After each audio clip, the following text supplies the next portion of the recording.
Good morning. Today is 15th of January 2025, and we're going to be racing today. Today, we are going to be racing at Randwick, but this is Randwick, Kensington. The outer surface is the Royal Randwick, the inner one is the Randwick, Kensington. The last finishing mile is about 400 meters, and the ground rating today is soft last time I checked. And this is where we're going to be racing today. So, about the track, we've raced here a few times. This generally is about the sprint distances like 1200, 1400. The maximum distance is, I think, um, about 1800 or 1700, something on those lines. That's the maximum distance here. But that's the track that we have to deal with today, and this is where we're going to be racing. We'll see what we can do here. Welcome to Grandstand, and we do horse racing 5 days a week, and we do that in two steps. First, we try and identify the best horses through physics, mathematics, a little bit of understanding of horse racing, and once we have identified the best horses, that's when we try and take a look at the horses at the paddock or the gates when we get the live stream from the paddock or the gates. If we find that all the horses that we have chosen are looking good and good to go with, we stick to our picks and place our bets. But if we find that there are circumstantial changes or there are better horses at the paddock, we do make changes with our picks. It is horse racing. We need to be vigilant. We need to be making decisions that are worthy and uh, safe for us. So that's exactly what we try and do. So without any further ado, we'll get on to the racing part. This is the first screen that I have. This is where we get to see the feed. This is RaceNet, where we take a look at the scratchings and the odds. And then we've got Top Sport, where we look at the results. This is what we do. So we'll take a look at the first race today, which starts in 28 minutes. Number 3 has been scratched. So we'll scratch number 3.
well then.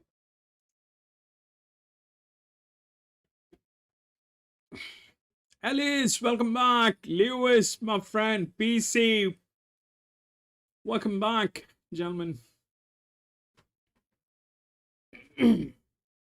That 2 is the favorite. It's a mixed sex. And the 2 is a gilding, which is a good one.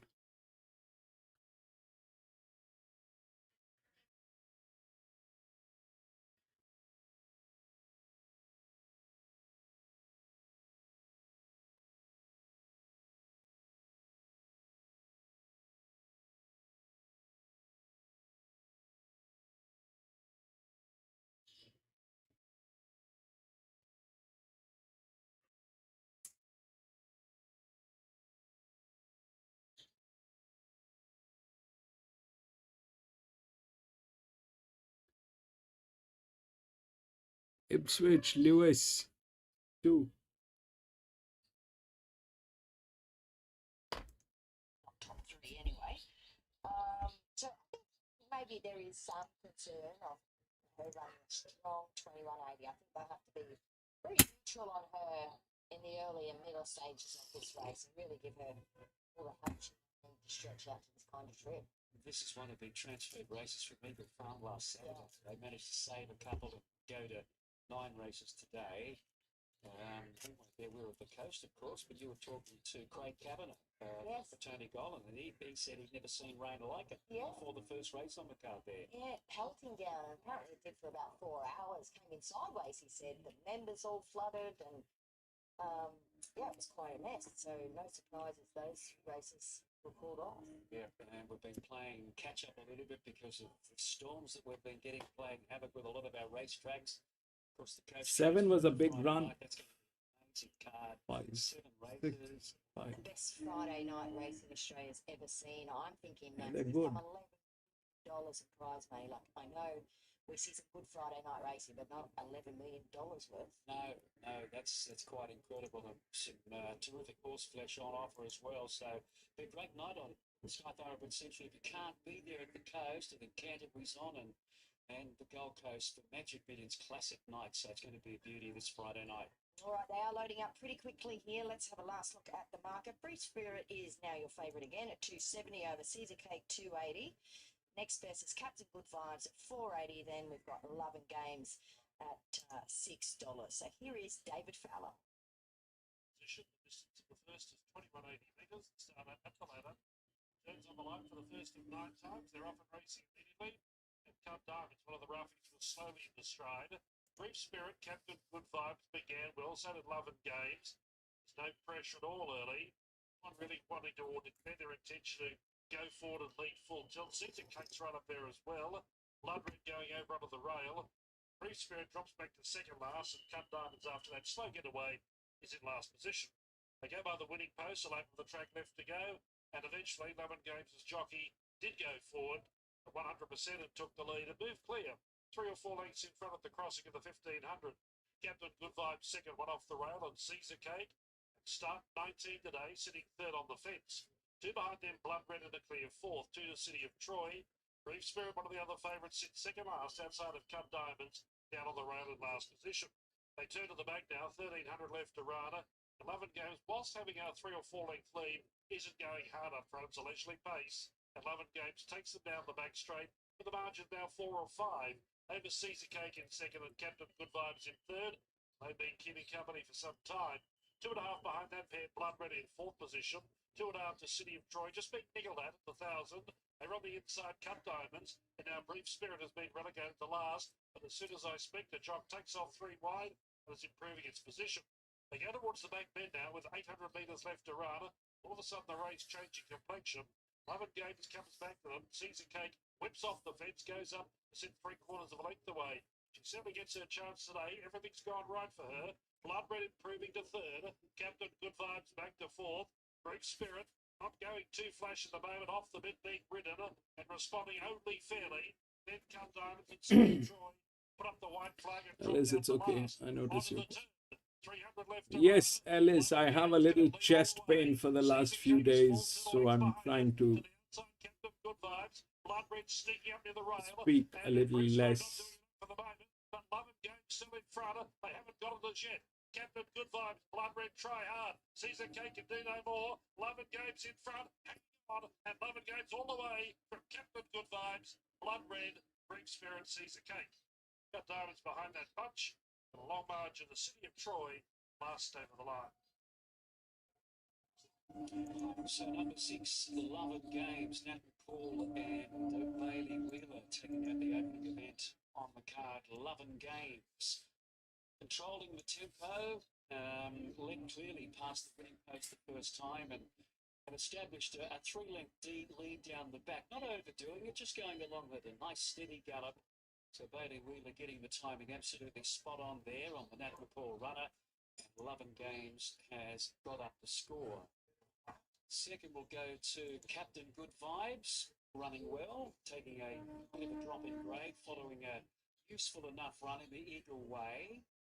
It's that second spot. Blood Red is back in third, and then the two favourites fighting out that fourth and fifth spot there. So Brief Spirit and the other fellow, or filly, Caesar Cake battling out that fourth spot. So here we go. 6, 4, 1 and 7. Love and Games the winner. Captain Good Vibes. Blood Red getting third and fourth going to 7. Caesar Cake. So 6, 4, 1 and 7. No real excuses for the favourites there.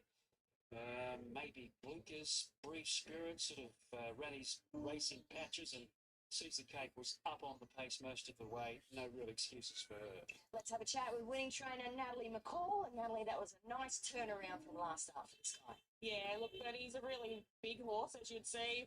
Not particularly balanced just yet. And when he gets in amongst them and then they quicken, he can't pick up and get going with them. So, his run the other day here at the mile where he led was a nice enough run. And then, we were keen to lead today, which we were able to do. And he's hung on and done a good job. He's done a great job. I mean, that's only his second run at this kind of trip. Did you always sort of earmark him as a potential nice stayer? Yeah, look, he's always worked fairly decently at home, but absolutely no turn of foot. So, we've taken him to the trials and been quite disappointed in him. But, we know that, if we can roll along, he can maintain that sort of steady tempo for a good way and has can find a little bit off the bridle. So, just getting to the front and just letting him use that really big stride where it's, really economical for him and just help him out. Just a big, rangy guy. He covers a lot of ground. Yeah, he's massive. And as I mentioned, just really unbalanced, so he's probably going to be better on a bigger track again. But we'll probably put him away now and give him a bit of a break. He's a big baby. So be nice to go out on a winning night with him. Absolutely. You have done a magnificent job with him. Well done. Thank you. Yep. Stop the clock burning. Love and Games at 2:16.35, 37.04 the last 600.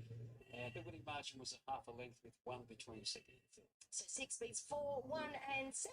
And that is it for race 1 here today at Ipswich. Let's head back to Kirsten in the studio. Yeah, Love and Games was absolutely fantastic there. He didn't sound like he was necessarily... Brilliant, PC. Brilliant. So this one is a mixed sex, and the mixed sex is a mixed sex. There's no way of be 100% sure on this. This colt, we'll take a look at how this colt is. And the handicapping is with 6, all right? That's a filly. It's a stable one. The 4 has a lot of advantage from that gate. 1 is going to be tailing. We need a smart jockey on this to be tailing. But there's a colt. I don't know what that colt will probably do. The 2 is within the rails. PC is talking about this 7, which had a huge run in the last one. I don't have that information, but what I have is this is also in a very good hand. This thing 7 is probably the third one in line in terms of good hands. So they're very good hands. That's hands down. They're in very good hands. But it's a 1,000 meter, and a 1,000 meter is a gamble in itself. Plus, it's a mixed sex. So, this probably is a race to be just watched. Oh, okay. 7, that was in Ipswich. All right. But I'll stick to my thing. Will this is what it is. It is not within the rails. It has to be within the rails. The thing is here, the 4 and 6. 4 has advantage. It's the best hand. 6 is with the handicapping and a slightly higher dev. They both are good horses, and the best fit is definitely 6. The best fit is definitely 6. 4 comes next.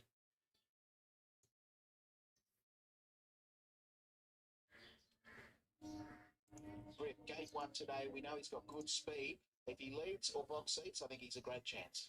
Really got that fast net rockhead, doesn't he? He is a lovely physical. He looks forward enough to do something here. You can see he's well muscled. He's got a lot of power behind the saddle. He's walking out well, just getting a touch warm, but nothing to be concerned about. We're pretty hot out here today, so just having a bit of a look around, but on his best behaviour for a colt on debut gelding, apologies, but he's in beautiful order for his first up assignment. 3 is out for Royal Commodore. Terry Croft, Braith, not to claim 3. Thought he did a pretty good job on debut up there at Port Macquarie over the 1,000 metres. He showed plenty of speed to carve across the field and lead. Was gathered in close to home by Turf Fever to go down narrowly. I think he can give some cheek again today. He presents in lovely order. He's obviously got the fitness under his belt from that run. The only thing that I would say about him is that he's getting a touch warm, but he's got a good demeanour in the yard as well. I'm a big fan of the Saboons. Again, they're another breed that seem to just get better. So the only thing I would say is that he is getting hot there under the saddlecloth. Soundwaves is the stablemate to our first runner we looked at. Mandy Turner, Molly Burke. Vice is coming off this gelding by microphone. Yeah, I thought he might struggle a touch here. Disappointing at Canberra 2 back, finishing down the track behind Dubai Warrior. And then, although he didn't get the best at the start at Goulburn last time out, I thought he was a little bit plain in the run to the line, beaten around 4.5 lengths behind Bodakuna. I thought he was entitled to do a little bit more that day. He draws well here, but I thought he might struggle. Very laid back. He's a neat type. As I said with Amanda Turner's other galloper, he's in beautiful condition in the yard. He's walking out well. He hasn't really turned a hair. He's got those pre-race earmuffs to keep him nice and settled, but he looks obviously forward and he is holding everything together well. Long de Noir is horse number 6. Liquor's going on for the first time today. Michael Friedman, Tommy Berry. Yeah, I like the addition of the shade. So this filly continues to improve. She's a 3-race start. She's been placed on each occasion. Thought the latest run there at Wyong was good behind Menage M, who we'll see go around a short price favourite later on in the day. Had to be used up and set on speed 3 wide and boxed on okay. She's quite a typical capitalist, albeit with maybe a touch more scope. She's got a bit of length in the body. She's walking around here with a lot of purpose. She's walking forward into the bridle. She's got the fitness on her side, and I think you could probably suggest that she's right up in this, knocking on the door. So faultless parade from her. 7, Dare to Fly, Gerald Ryan, Sterling Alexio, Tom Sherry on board this filly by Trapeze. Fish, I man. like the way this filly improved from her first trial to a second. She was just caught up in amongst runners there in the first Rosehill trial when finishing 5th behind Take a Chance on Me. Last time out in the Rosehill trial on the 7th of January, she sprung straight to the front and wasn't for catching, defeating Matera quite comfortably. That'll give her plenty of confidence coming to her first race start today. Big-bodied horse, just like her dad, trapeze artist. She's got so much power behind the saddle there. She's got bows and hocks, which suggests that she'll be able to push off and have quite a bit of power when she jumps out of the barriers as well. She walks out here well. She's got a lovely, healthy coat. I think inevitably she'll only improve off anything she does today. She's just getting a touch on the toe now, but she's a really lovely physical, big, strong-bodied filly. And Strandstorm is our final runner. Horse number 8, Gary Portelli, Zach Lloyd. Yeah, perhaps a little bit difficult to get a handle on with just the one trial down there at Kembla Grange on the 17th of December, but I really liked the way she moved in that trial. She was under a stranglehold in behind the leaders and wasn't really let go. She was strong through the line. She gets a good draw here for a first start in the race, so I think she can run well. She's a well-bred filly. I remember her as a baby and as a yearling, so it's nice to see her step out today. She's only had the one trial, so no doubt anything she does off this, she'll improve upon. She's quite robust, so having a look at her physically, if it does look like she's carrying condition, she is just a big-bodied filly, so I wouldn't let that deter you too much. But obviously, anything she does today, she'll improve on. But she's got lovely manners on debut. Just as we get the jockey about to hop aboard, she just spikes up a little bit. Zach's about to get legged on. She's a little bit touchy, isn't she? About a month in between her last trial and today. All right, Sophie Johnson from the Michael Friedman stable is with me. Soph Blanc de Noir. Now she comes here, she's got fitness on her side. Blinkers today. Yeah, so she's coming on through her last run really well. She's had about 2 weeks between the runs now. We've just stepped back in trip. Like you say, blinkers are on.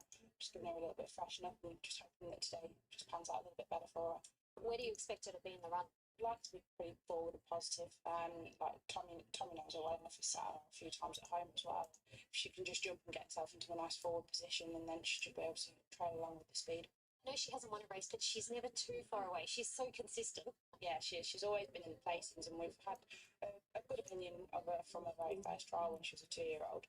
Like you say, she's had three thirds now. Just the last 2 starts over 1100, where she's just been left a little bit on the back foot.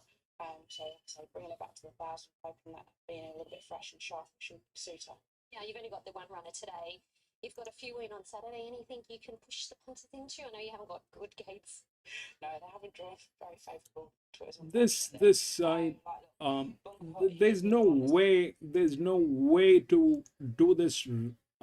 There's no way to do this without going with a gamble and clubs. I'm going to stay out of this because this it's a mixed sex, and I will not recommend anyone to step into this because a mixed sex at Randwick, that if it gets into with that colt and that gilding, this colt will get it. It has huge advantage. If it gets into with 1 and 4, then this will be able to destroy, and it never ends up in a nice way. The mixed sexes, they never ends up in a nice way. They always are very embarrassing. It'll take a lot of investment to actually make some money from this race, unless you're absolutely lucky and spot on. The thing is with 6, but it's a filly. It's a filly from a gate which is not very supportive on 1,000 meter. The 2 is on a very supportive gate. The 2 is within the rails. It's on a very supportive gate, but this thing has no runs. We don't even know whether it'll run or not.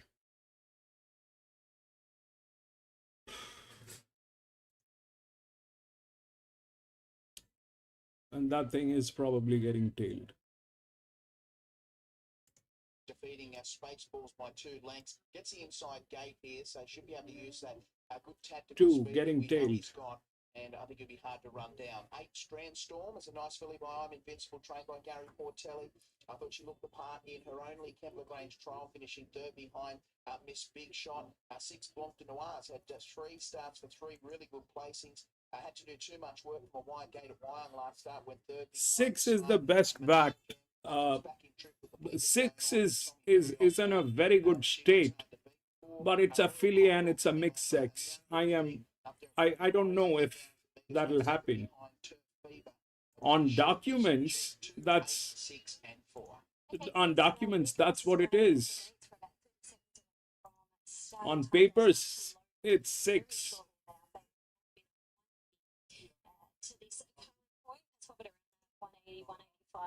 Quote for most of the afternoon. You've got the second line of betting Blanc de Noir. A moment ago she was $3.10. She's just back into $3. That's Ali's on top selection. You were shopping $3.50 earlier this morning. And then you've got, what have we got? We've got $7.50 Dare to Fly on debut from the Ryan and Alexio stable. 6 is out to $7.50. Storm, I should say. She's been a bit of a drifter here. $8.50 out to $14 for. So looks like they're starting to load. Sandstorm about to move in. We'll head up to Darren. So very good afternoon. Here is race number 1 from the Kenzo. Hang on 1 hour ago, in the runners loading in here for the third bold bidder. They've been catching the eye at the trails. The odds-on favourite of $1.80. Often a while, but blinkers on today, been very well back down to $3. And well, it was $3 a moment ago, now up to $3.20. Just note to change the cap colours around here on Battle. And the 7 is looking like the opposite of what was advertised. So I am here. Battle Warrior now has a pale blue. The 7 is looking too good. It's getting set. Flemington are about to move in, along with Dare to Fly. It's looking too good. But it is, on papers, it's not there. Playing up. Probably a place chance, maybe, but it's not there. All three starts so far. This filly by Capitalist. Michael Friedman's gone for the blinkers today. Blinkers first time on Blanc de Noir. So it's just got out 10% in the betting in the last few minutes. It did go into $3 briefly, out to $3.30. Finch, welcome back. The pale blue cap and Royal Commodore. Royal Commodore now is the last two to move in. Royal Commodore touching almost double figures now. As Battle Warrior moves in, and Royal Commodore is the last. So odds on bold bidder in the opening race. This 3-year-old gelding by Fastnet Rock, prepared by Bjorn Baker. Josh Power aboard, there's the light. It's backing 4. From the Kensington track, about to get underway. Gates are back now and they're off and racing. The favourite bold bidder was only fairly into stride. There's plenty of rushing forward. Royal Commodore out deep together with Blanc de Noir. Now bold bidder is scooting along the rails trying to hold them out. They're followed then by Sound Waves and the purple cap going to third, clear from Dare to Fly. Well back in the field then is Strand Storm. On the inside of Battle Warriors, a bold bidder takes the lead from the second favourite Blanc de Noir. And Royal Commodore's cast 3 wide coming around the bend. 3 further back to Dare to Fly as they come into the straight now. And bold bidder and Blanc de Noir, the two favourites cutting it out. And Blanc de Noir strides up on the outside of bold bidder, and Blanc de Noir going better. Got about a length in front of bold bidder. They're followed then by Royal Commodore, who's starting to knuckle down. Blanc de Noir shows the way. Royal Commodore's closing in hard on the outside. Blanc de Noir's all out. Royal Commodore joined it. Royal Commodore puts the head in front. Royal 4, 6, 7. 4, 6, 7. Brilliant. Lewis. Lewis back the 4. 4, 6, 7. The 7 was looking lethal.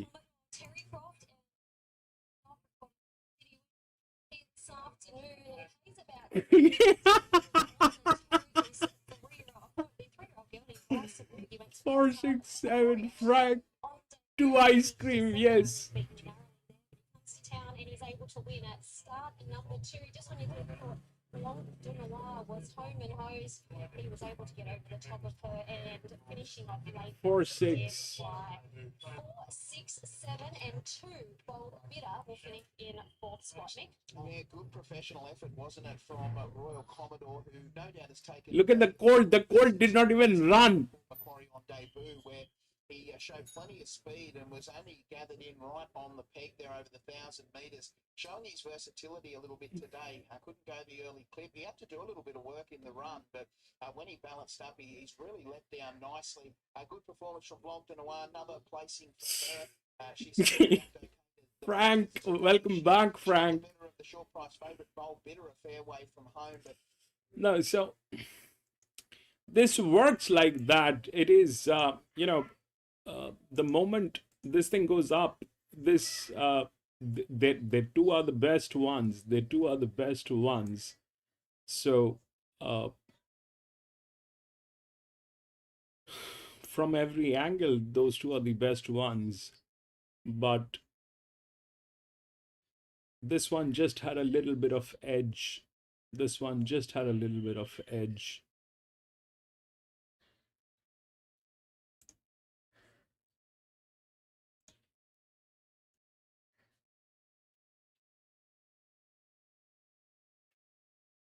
And the 7 was looking so good. The 7 was looking so good.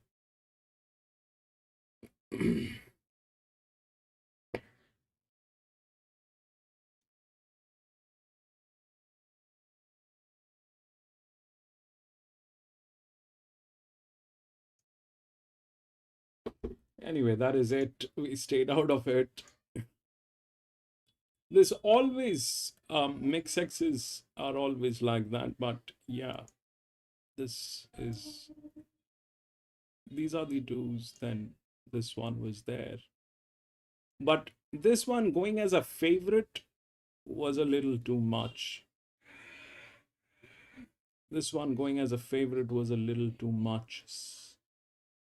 If you look at the handicapping is better on this one. Support line is on this one, but this is the second in line in every possible way, and this is just the edge. Anyway, we'll go to the next. We have a lot of mixed sexes today, I think. 11, 12, but we'll do those. Delete 11, 12.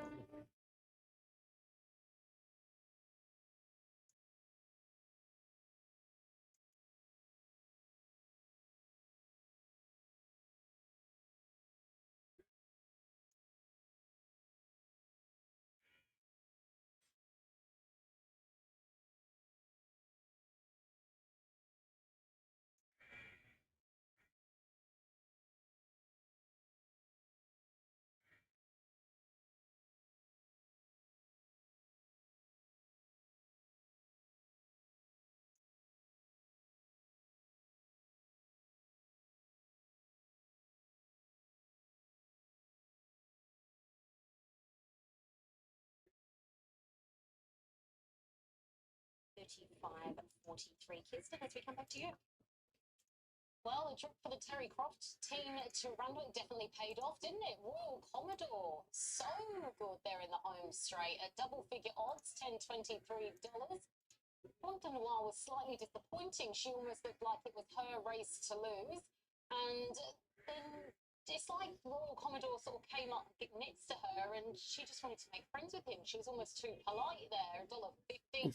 That's flying over dividends and bold bidder in the fourth spot. So 4, 6, 7, and 2 in the opener at Randwick, Kensington. We're going to take a quick break on Sky Thoroughbred Central, but don't go anywhere because we're back to Ipswich on the other side.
William, welcome back, William.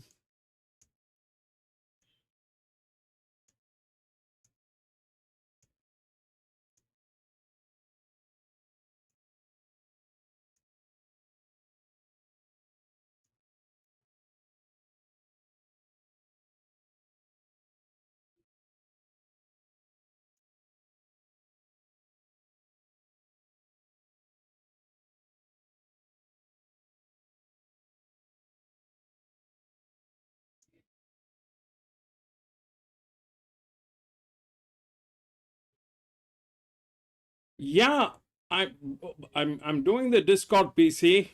Did you get the mic? We'll test the audio once you've got the mic.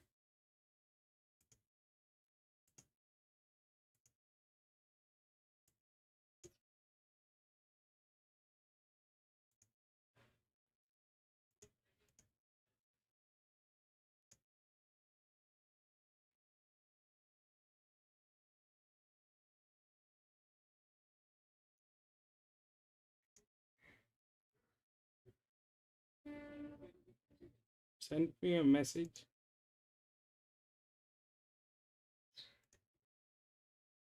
Okay. Let me figure this thing out. PC, yeah, I got that. I'm also new to this. Let me just figure this thing out. I'll do it right after I've done the races.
Sure miss from the Brian Tyrrell stable, Sammy Collin. Happy just to watch this daughter of Parada today, see if she's improved a little bit. And Destiny's Pinnacle does round them out. Number 10, Blinkers come off again today. The buys are on Brian Gentle and Madeline Wishart. Yeah, she's got experience in that she's had 5 starts and she's drawn a little bit better today, so might go a bit better. Radio, that is how the 4 furlong wonders looked in the yards. It's always a popular distance offered to kick them off at Maxi, these babies. And this $1.45 favourite, Impervious, has been very quick in her trials. Yes, she led at a really good gallop, led Mosu and La Bella Burn pretty comfortably, and then was up pretty much joint leader, set outside of Coolatar Queen. Now, Coolatar Queen was much stronger than her on the line, but they thought enough of Coolatar Queen to send her around in her debut. She may not have handled the wet track.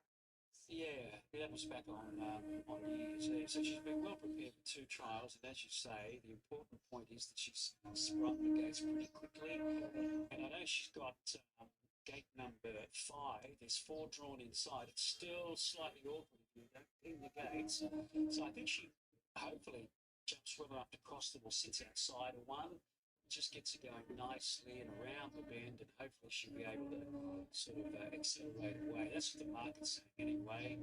Really solid at about $1.50. Got it as short as $1.45 a few minutes ago, but looks like she's going to run around about $1.50. But having said that, this Vega Nova really has gone away. It's firm number 4.460 into $3.60. So clearly they are the two according to the market. Yeah, 7 and 5. Yeah, I'm with Impervious to beat Vega Nova. With what's going on with Sal, I don't think it needs to improve much to run in the top through the day. And then I've got number 8, Sure Starter, first starter, trained here by Brad Smith with Dempsey to ride. 5, 2, 4, and 8. Yeah, I went 5, 2, 4, and 10. There is the Colt by Russian Revolution on screen now. He's really gorgeous, this number 2. They were both gorgeous. They both look really fit, Vega Nova and Impervious. And they both look strong. So I'm expecting, obviously, as everybody is, big showings by these top 2 in the market. 4 for me. Yeah, I liked his parade as well. He probably had a little bit to come on in the code, but a good parade. I think he's a big improver, Massan. And I love Destiny's Pinnacle in just that race experience might take her a long way here. She's only about 3 lengths off the Sunny Coast Cup that starts ago. So 5, 2, 4, and 10. The favourite is Impervious now, $1.55 over Vega Nova, $3.60. The third best max is going to be Massan at $12. Yeah. That's the way that I'm looking at him here in that order, 5, 2, 4, and 8. Let's see how close we get. All right, let's get upstairs to David for the call.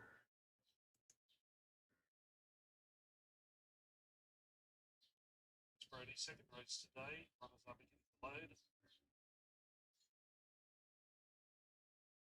The market suggesting get on the ground as far as winning chance is concerned. Impervious at $1.50 and Vega Nova at $3.60. The both favourite and second favourite on debut. Impervious for Tony Gollan, Vega Nova for Michael Nolan. Most of them are in. Vega Nova will be the last one to move up. Draw the outside gate at the 800. Just waiting on Vega Nova to join the other runners. They'll be set for race 2. Impervious is our favourite. By our Premier trainer Tony Gollan, then James taking the ride. Shani, Stella the last, will be the last one. Stand quite well. Impervious drawn the centre of the line. 2 barrier trials. Vega Nova the other main fancies and 1 official trial with the gap. And all the way there. And they're all in. Shani Stella has joined them. And we're set to go now in race 2. Starter at the ladder, turns on the red light. They're off, racing. Impervious has begun reasonably well. Marsan with the blinkers at 8, fast to go. Vega Nova's trying to cut across off the wide gate. Destiny's Pinnacle third away. Impervious will land 4th in the first call. Then Sure Start, Mashani Breeze, Sure Miss, and Mashani Stella drops out to last. Coming up to the turn, Marsan led from Vega Nova. Now Impervious coming up 3 and 4 wide. Destiny's Pinnacle just behind them. Sure Star 5th at the turn. Then came Mashani Breeze, Mashani Stella, and Unsure Miss. On the inside, Marsan. Then narrowly, Vega Nova trying hard. Then came Impervious. Marsan on the inside now, headed by Vega Nova in turn. Tackled by Impervious. Impervious race to the lead. And it's home. Impervious first. Vetoed Vega Nova. Photo third. Marsan was trying to hang on. And Sure Star drove late. Then his Pinnacle, followed by Mashani Stella, Mashani Breeze. Unsure Miss whipped them in. Not a great start for Impervious, but she was able to sort of take the trail. It looked a little bit ugly through the first couple of hundred when she didn't pin like she did in those trials. But yeah, races, they're different, aren't they? They're all on edge, they're tense, and she didn't quite get out of the gates. Well, I expected anyway, but she's got the money. Vega Nova was quickly out, up outside the leader. and has whacked away to get that second spot. So 5 beats 2. Sard is in that photo. A sure start, running on strongly down the outside. It's pretty close for third.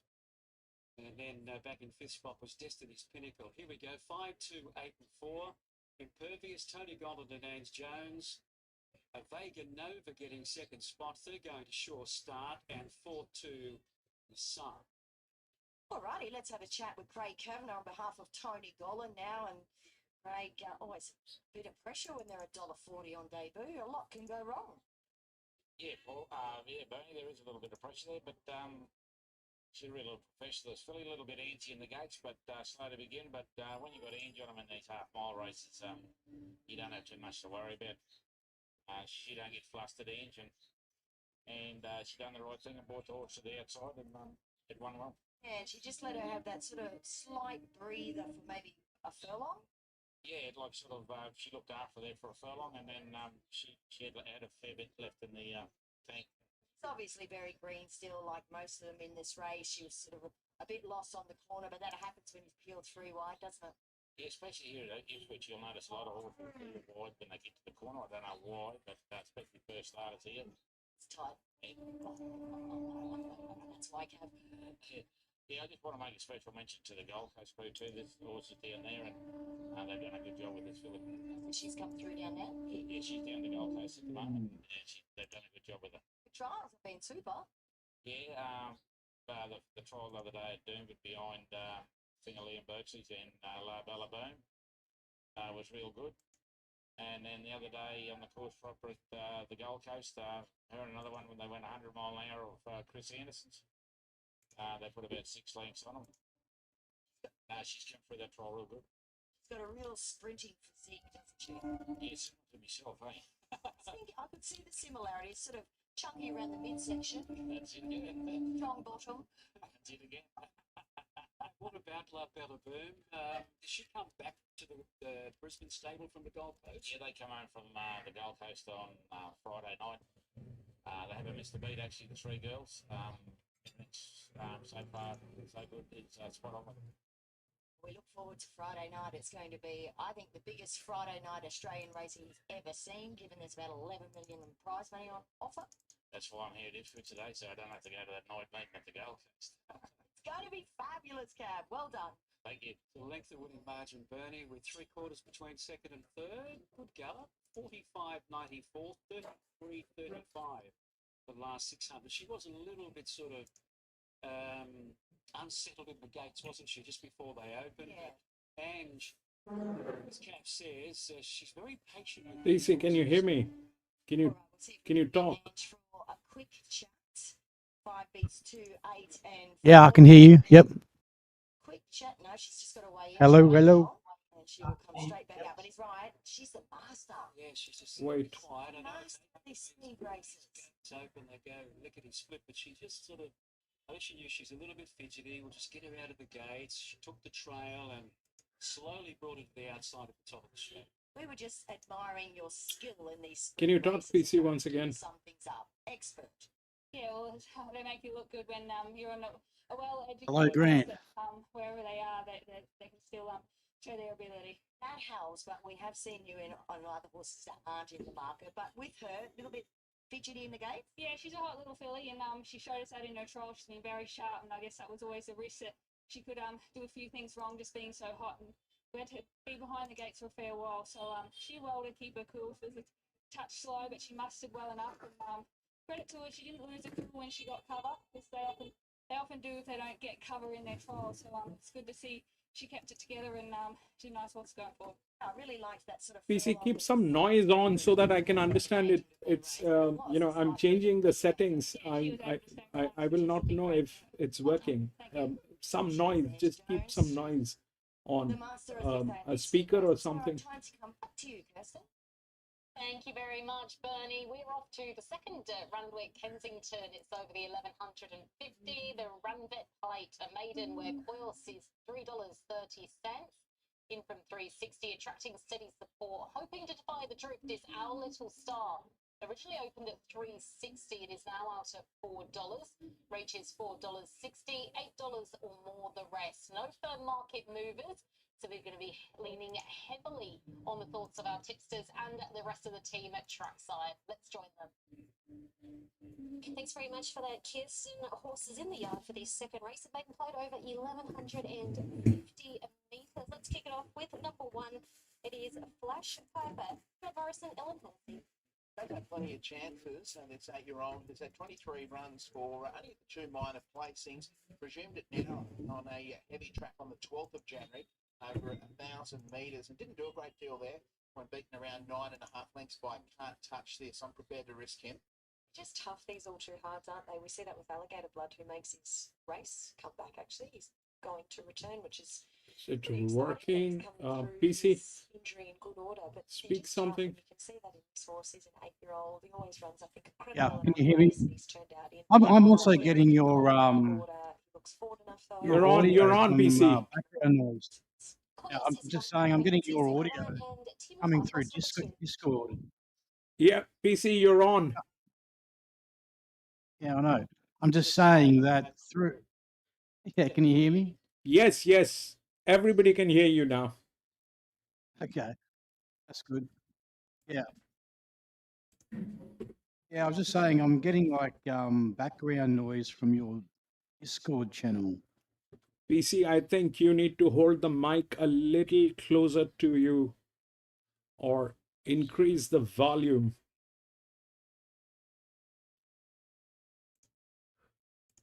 That's max volume. Yeah, that's better. Okay.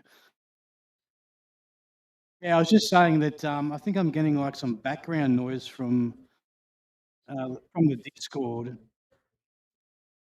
Yeah, that's probably From the chat. my background noise. Yeah, it's a bit annoying. Yeah, but that's what we have. I know it's annoying, but that's I wish I could avoid that.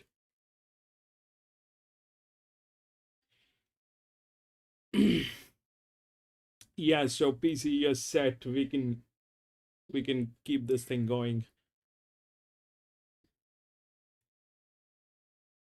Yeah, but the problem is I'm getting like a what do you call it? An echo. Okay, echo. From your All right, echo is because you have 2 speakers. You're sitting too close to the computer, and you have the mic, which is also very close to the computer. Probably that's why you're getting an echo. Oh, I've got everything turned off, and I'm getting it from the Discord. Yeah, we just have to keep testing this, and just try and see if I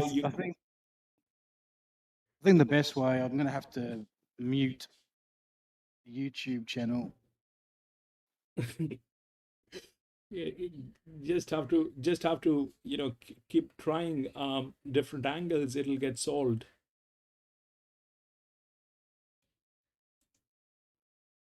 Right, so this one is 723. I'll show what we have here. So that 7 is the one which is with the handicapping. 2 probably is in the best hand. 4 is also a good one, but here the question is about this 9, which is there. If we look at the handicapping, that 9 is probably there in the second line. We don't have a lot of information on this. There's probably not a winning situation, but it is still there. That 2 is there. The 4 probably, if we look at how things are, then the 4 is probably the best one. We've got some stuff, but through handicapping it doesn't come up. Now this 3 is the best maiden. It's in very good hand, and today it is probably in the best situation. What's your take on the 4? I don't know. 4 doesn't have any support line. The support line of 4 is this 8 or this 5, which is way far. I don't see how that'll work. 8 and 5, do they come up? No, they stay right there. 4 is the next one. That 4 is a check, but that 7 is with the handicapping, and we've seen what happened in the last race. So that is 7 with all the advantages today. That is 7, which is here. Yeah, well, I like the 7 because it came out of a Warwick Farm race and it was held up pretty bad in the straight last start. So it did run third, just beaten by what, half a length?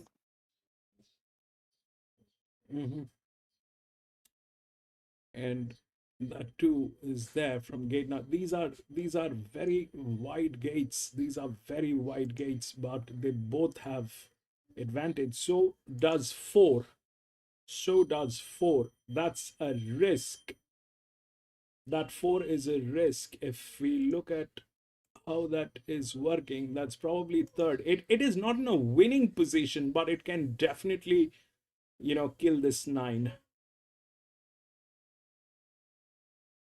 It can definitely kill the 9.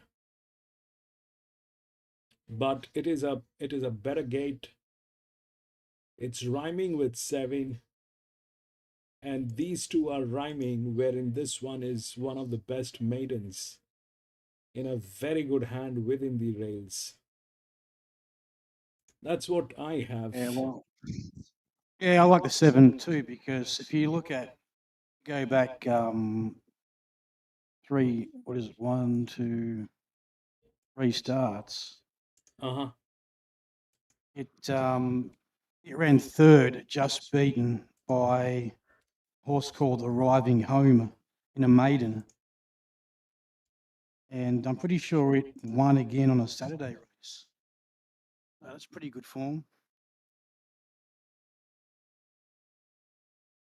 Yeah, we missed the Paddock. We had to take a look at that 9, and I don't know how that 9 looks like, but that 9 is in some very strong position.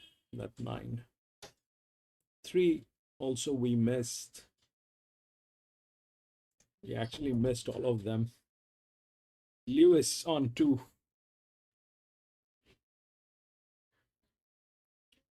Lewis on 2. Lewis on 5-2. Queens 7-2 from gate number 9. 7. We'll stick to 7. 7 is in a very, very strong position. I'm gonna go with a test win on 7. Check. Let's see how that works.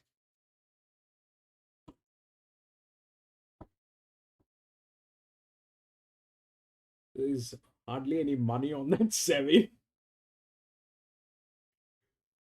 In the Asian pool, there's no money on that 7.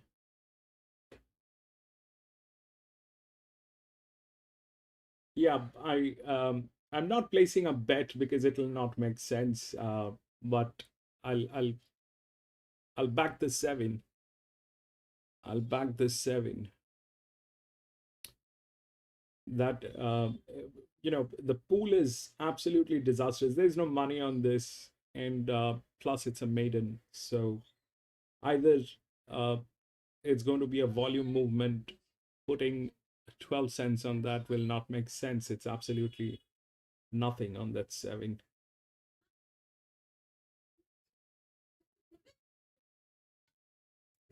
In the market here on track, was probably looking for a little bit of a push to say that she might be able to improve off the first round of the race where she had no luck at all. This daughter of Britain Tycoon, she got chopped out at the furlong, and the jockey was pretty kind to her over the concluding stages when beaten around 6.5 lengths. I expect her to go forward here Aldazor, pleased to get the tick from the yard from Ali. The trials have been really good. He'll be running on. Our Little Star's been placed 3 or 4 this preparation. Deserves a change of fortune. And 2 Koyos, best of the rest. He'll get back, but watch for him late. 10, 5, 7 and 2. All right, we might head straight to Darren. This is race number 2. Darren, comfortable victory in his most recent trial victory at Newcastle. Although here's a bit of a flip-flop with tab 7 now, favourite, Our Little Star. Light on, stand by. We're backing late for Our Little Star. It's been pretty well backed over the last 10 minutes. But now it's favourite. They're off and racing, and Rach in the middle jumped out well. So to the favourite Kiosk wide out. Our Little Star and Ishikari is all searching for 4 positions, and Ishikari will take it now. From Our Little Star second, just being restrained. Rach restrained to third, and Kiosk has put a little bit deep in the early part. Indy May in the middle of the ruck is pulling its head off. Flash Piper goes up the fence. Prince Harrison the outside. Further back then to Valdez on the inside of Maylada. And Ken Dahlia settles back last of all. Ishikari for 600 length by a length of Our Little Star. And Kios is out 3 wide. The first one is set out there.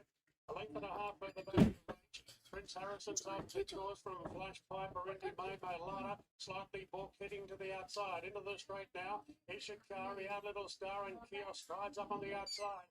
And Kios tackles Our Little Star. Rach works into the clear. And Maylada's running on well. It's Kios getting to a narrow lead. Kios from Maylada the outside. Kios, Maylada. They're the 2 in it at the moment. And pushing through the middle now is Prince Harrison. Prince Harrison drives through on the inside, lunging at Maylada. Oh, not much in this, and then Rach surged through. Interesting finish here. Maylada, Prince Harrison, 3. Rach flashing home, Kios close up, and then Ken Daly the outside. Real Is blanket it 3 finish or here. 4? Ishikari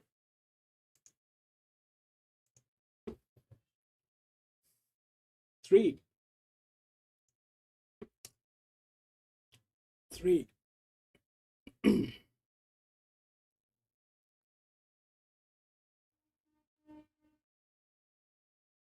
Man, 3, 4. 3, 4, 10, 2. I think.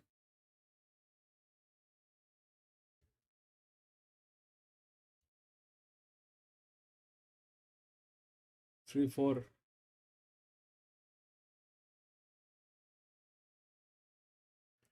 Lewis, I'll help you. Lewis, I'll help you. You don't worry.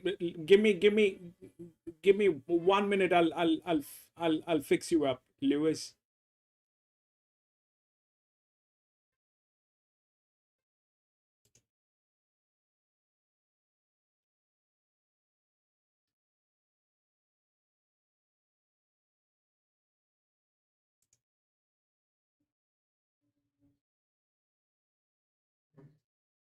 Imran is there.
Yeah, what are the numbers? We'll see. 3, 4, 10, 2. 3, 4, 10, 2. Yeah, that was a tough one. Yeah, that was a tough one. The 3 went through 3, 4. The one that I thought will not. 3, 4, 10, and 2. The 7 failed. The 9 failed. 3. I actually have a pretty decent bet. Next race, Ipswich. Massive odds too. I don't know how they put at those odds. $21. 3 Huge was one the last start. If you 3 watched the 3 info. 3 was the best maiden, but as a maiden, how, I mean, it was also in a good hand, but that was a little too much to expect from that 3. This was the best maiden. I had this one, but I had no clue this is going to take it that far. Because of the No, 3, we'll leave those ones. I mean, we had all of Move them. on to a decent benchmark race. You can't back those maidens. It's a little surprising for this 7 to fail. I don't know how that happened, but that happened.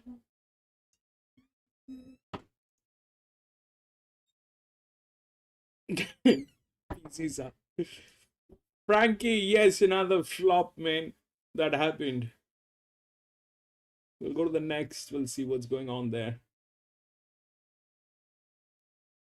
PC, you're talking about the volume on the racing commentary. Do you want me to lower it down? It's okay. It's okay. I just have a few things and mute some different sites. Okay, I think I've got it sorted. 1, 8, 9, and 12. Are you able to? Can you do a volume adjustment on Discord, or is it just what it comes through? Is what it comes Volume through? adjustments. Let me just see. I just mean coming through to my end. I suppose I can't really control that. Let me just see if we can do.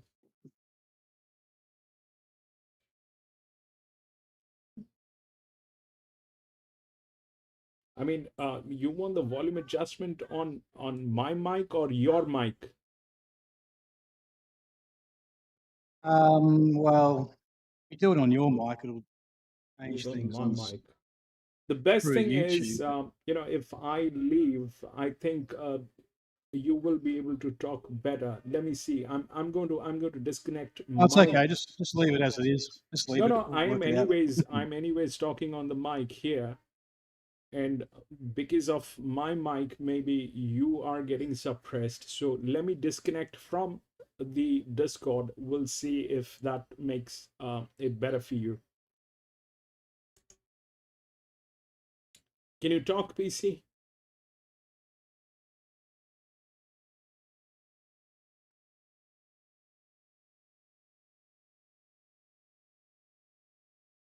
Okay, no, that will not work.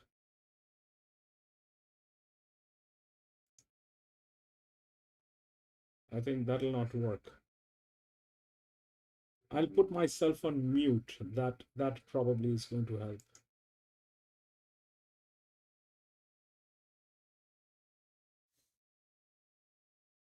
Okay, voice settings, there's something. Let's check.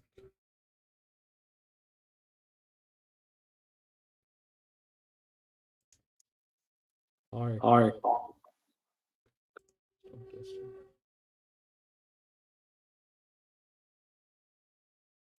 Can you hear me now? I can. Is it better now?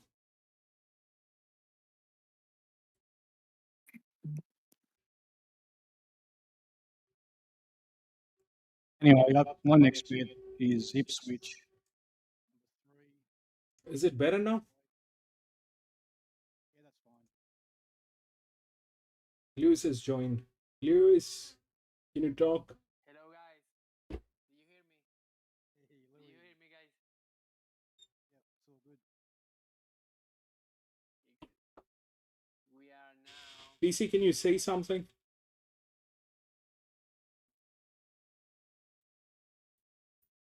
Hello. I'm here PC. I'm hearing PC.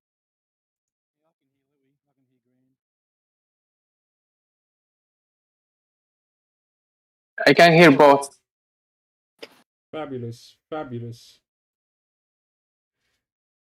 Yeah, I was just saying that my next bet is Ipswich. Do you have any bet in Geelong? PC, Yeah, what's up? do you have any bet on Geelong? Not Geelong, no. No. Only because I'm it's watching not it. Yeah, only because it's not a proper metro race. It's a sort of a provincial meeting today. And on number 3, now second.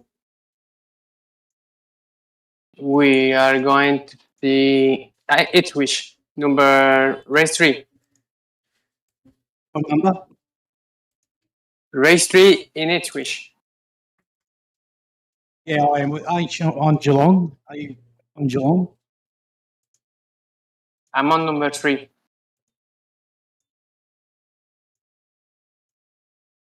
Now we second and against the leader. Number 3 will win. Nice shots.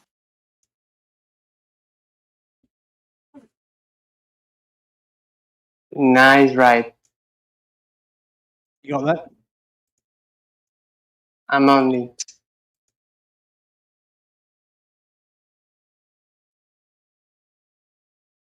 Tweet. Here is a little bit of delay in the transmission of Geelong.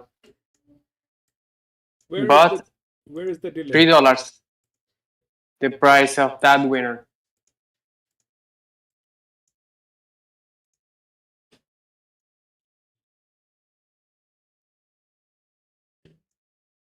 $4.50, $4.40 you could have got. Here was $3. Are you betting Ipswich? I've got number 3 each way. It's huge odds. Massive run last start. Keep Saves number 4 is very interesting in Ipswich. Number 6 is very interesting too. I like this jockey a little more. Michael Rodd is a very good jockey. Always is in the right place to let loose the horse.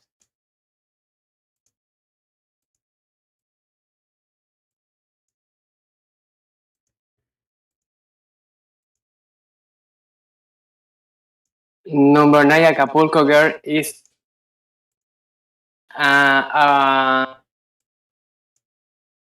debutant, or how can I say, a beginner, a newcomer. Who's that? Acapulco Girl, number 9 at Oh, yeah, first Ipswich. starter, yeah. First start, yeah. Newcomer. Here's in America, they say debutant.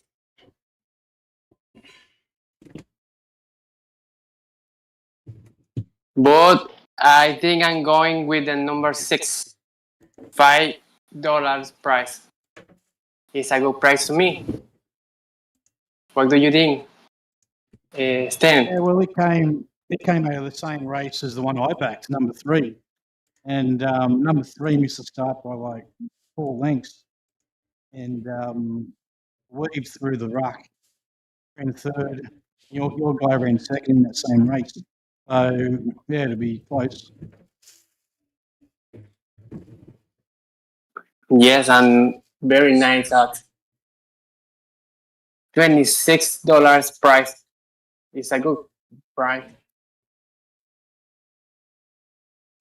But it is a maiden, so you never really know. Okay. Some horses improve. We don't know what are the horses that improving a little more. Dan McGillivray Is a good jockey for you, PC? Or is a moron? What? You always say this Well, jockey it's is a okay moron. for me because, yeah, it's okay because he rode it last start. I don't mind backing claimers, like a 3 kilo claimer, if they rode it last start. I don't Okay. like it when they go on after a senior jockey's been on. Then they put a 3 kilo claimer on because I'll probably stuff it up.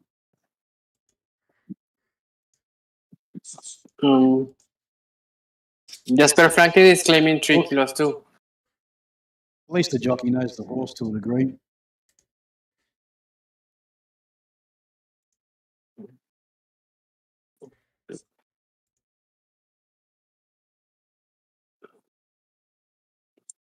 I'm gonna let my pit in the chat, in the YouTube chat. It's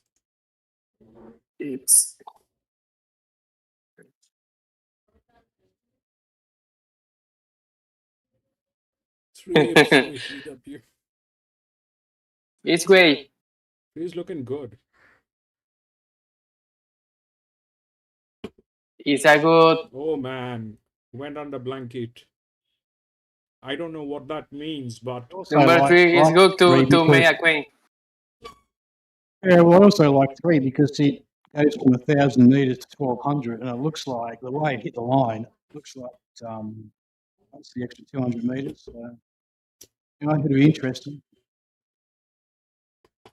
Another big flop. In Wednesday, there are too many favorite flops. And we are here to take advantage of it. Yeah. Number 4's been back from 380 to 260, so big money for that. The favourite's eased out from $2 to 260. Last race won a favorite. This race maybe will win. Yeah, they're equal favourite. Number 3 on that big out. Incredibly. Lexi is about to start the race.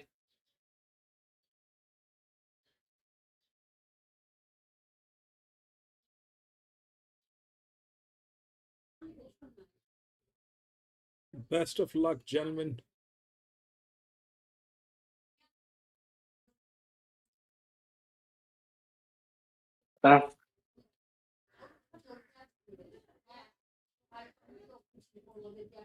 Pravin. Struggling. You've got the orange colours, I've got the white colours.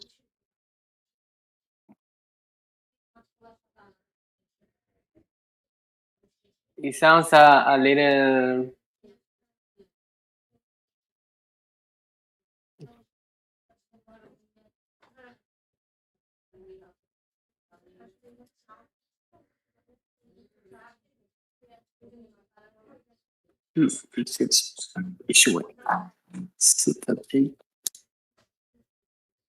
What are the odds?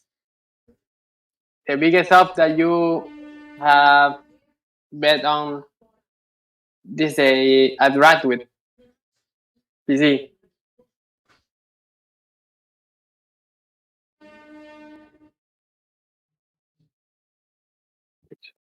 Last. On the inside, no doubt the outsider. An Acapulco Dun. the mix. Sugar Island just Nice start for number 6. drifting back Deuterium.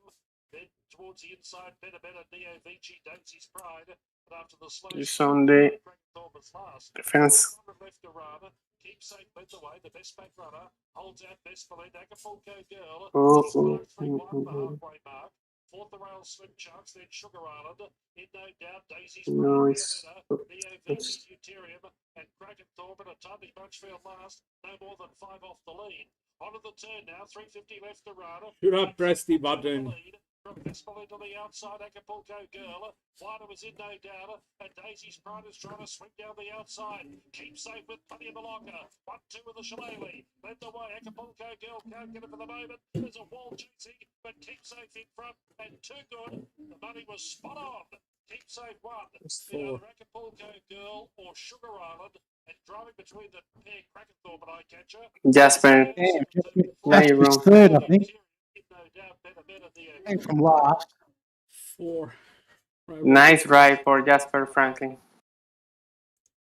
Look at the odds at Randwick. 2, 4, 5, 6. Let's go to Randwick.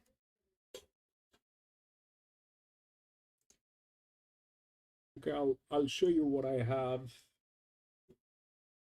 So that too looks like this is the winner, all right, but it's a mixed sex and that's a colt. What I have seen, this is just my take, when you have a mixed sex like this, the 5-year-old mare is the savior, and this is a neutral horse. Can't hear Stan. Whatever that, It whatever sounds very softly. whatever I've seen is a 5-year-old mare is the savior. That 2654, they're within the rails. That's how it is. 2654. That's 2456. That's I like number 12 at South Australia. But the thing is, it's a mixed sex. So yeah, that's how it is. It's a mixed sex. Ideally, it is always going to end up in a disaster. But today, we have a 5-year-old mare. I'm going to take a chance on that 7. This is just me. I don't recommend this because this is always this thing is nowhere. Probably it is in a very disastrous situation, that 5-year-old mare. But You see what you got on Randwick.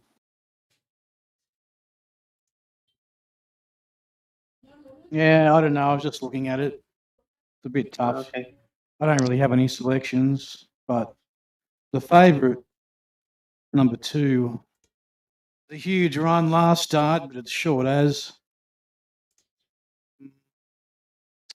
Don't mind number 4, but I've got no real selection, to be honest. I'm going to be honest. Okay. I'm going to. I didn't know I was.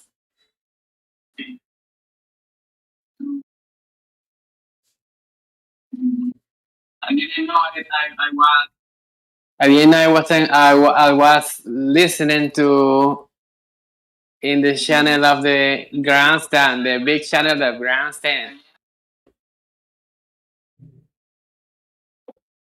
In the channel of the grandstand, the big channel of grandstand. Yeah, I muted it because all you get is an echo.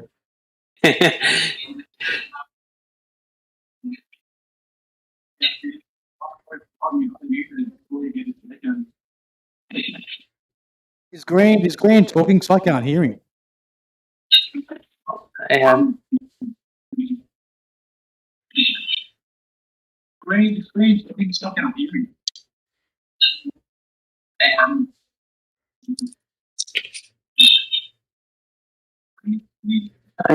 I'm going to turn down a little bit of the volume because he does a little bit of echo.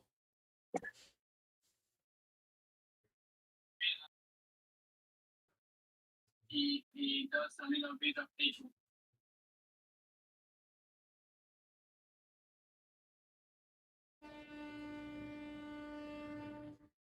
Jasper Franklin is a little kid. Has a baby face. yeah, we're at Randwick now. That's the paddock. Has a baby face.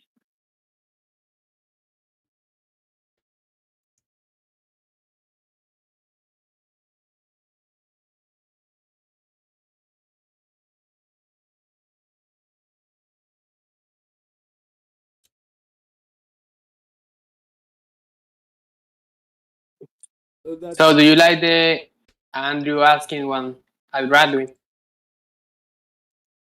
Yeah, I was just watching some replays.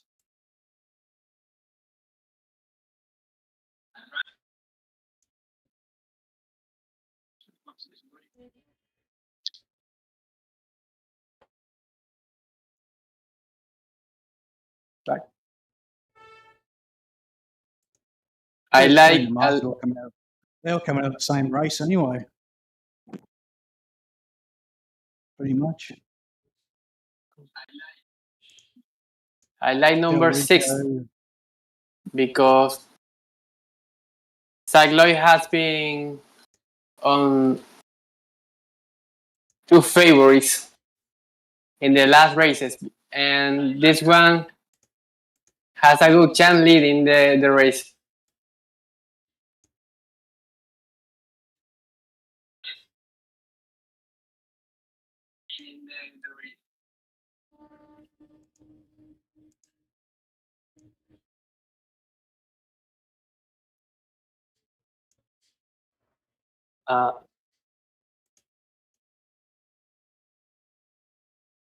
Something. that 13 is in a very lethal position. That 13 is in a very lethal position. If they play age, 13 will destroy this. 13 is going to destroy this. If they play the age, but these people are the worst of the kind. These people are the worst of the kind.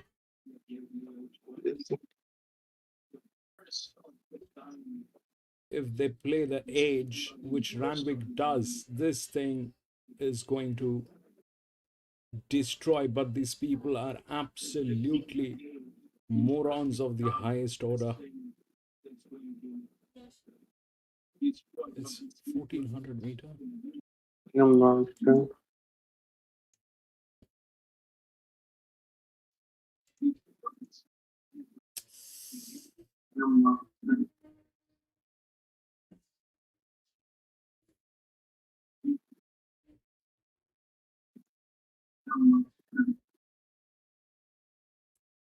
You can't hear me. Can you hear me now? All right. Okay. You can't hear me via Discord. I reduced my volume. The sound is a little bit softly. Okay, let me fix that.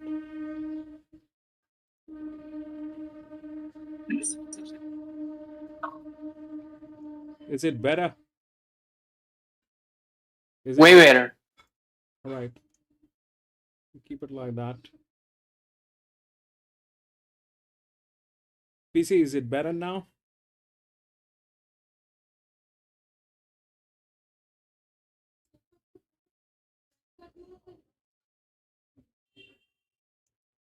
Is it better now? It sounds perfect here. Perfect. Perfect. Perfect. Okay. So yeah, what I'm So saying. what were you doing? What were you doing, Green, in this race? I am in a see, I like 7, I like 13 both. If I put money on 13, that's going to be a huge amount of return on that. But these people are absolutely mulish. I can't trust these people. And on a mixed sex, I like the 5-year-old mares. This thing has a lot of advantage. This thing has a lot of advantage, that 13. But these people, I mean, it's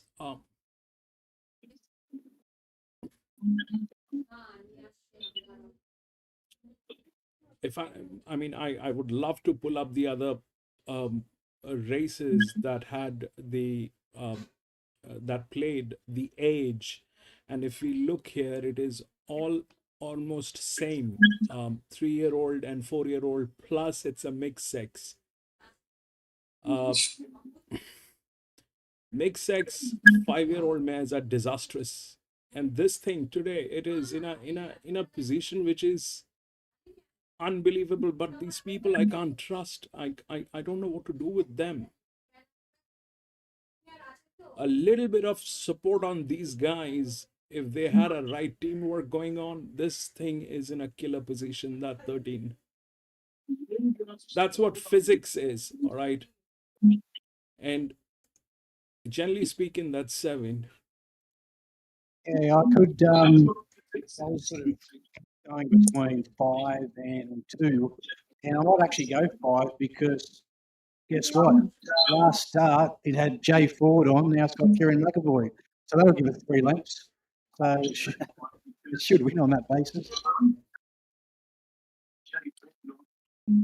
Right, I'm backing 2 here. 1, I don't know. Let me just try this 7 and 13. I'll back both of them, 7 and 13. Test win 7 and 13. 7 and 13.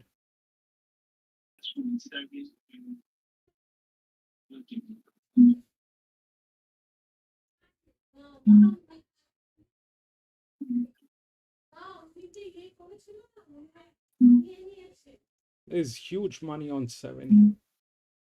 There's less money on 13. I don't like European people in the first start. I don't trust in their over Australia.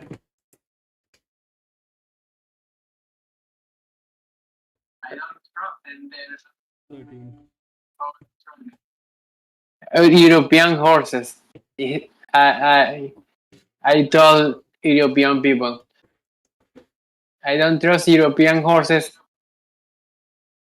in the first start. Okay.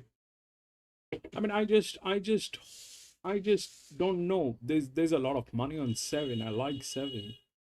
They're good. These people are good, and it's a 5-year-old mare. I mean, either we go with, things that may happen, might not happen, or we put the largest bets. This is in a very lethal position, that 13. If that 13 gets in, it'll destroy. I like number 6. 6. Zach Loy is very.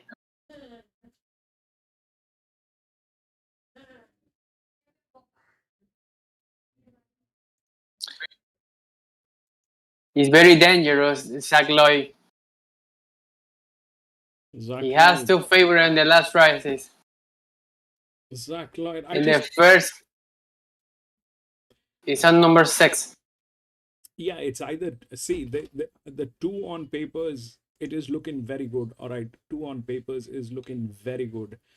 It doesn't look like there's any other thing that is going to happen other than the 2. But it is a colt. Everything that we Well, Grant, I have to say that 2 and 5 came out of the same race. They were very close. And the fact that 5 had Jay Ford on, different jockey today, so.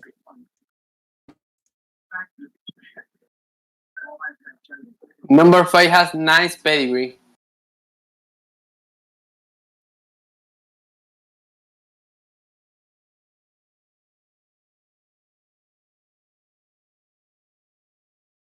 Now that Jay Ford is not here today. Not at least in this race, man. He's a disaster, man. He's a disaster. It's Sunday, the king of the races, and another day is tomorrow. This probably is where the race is too.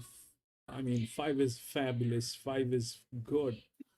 But I just don't want to go with the colt, and it looks a little wicked in the entire way it has been designed. That's the 7. 3, 6, and 10 has been in the same race, Finch says. Let's see, Finch.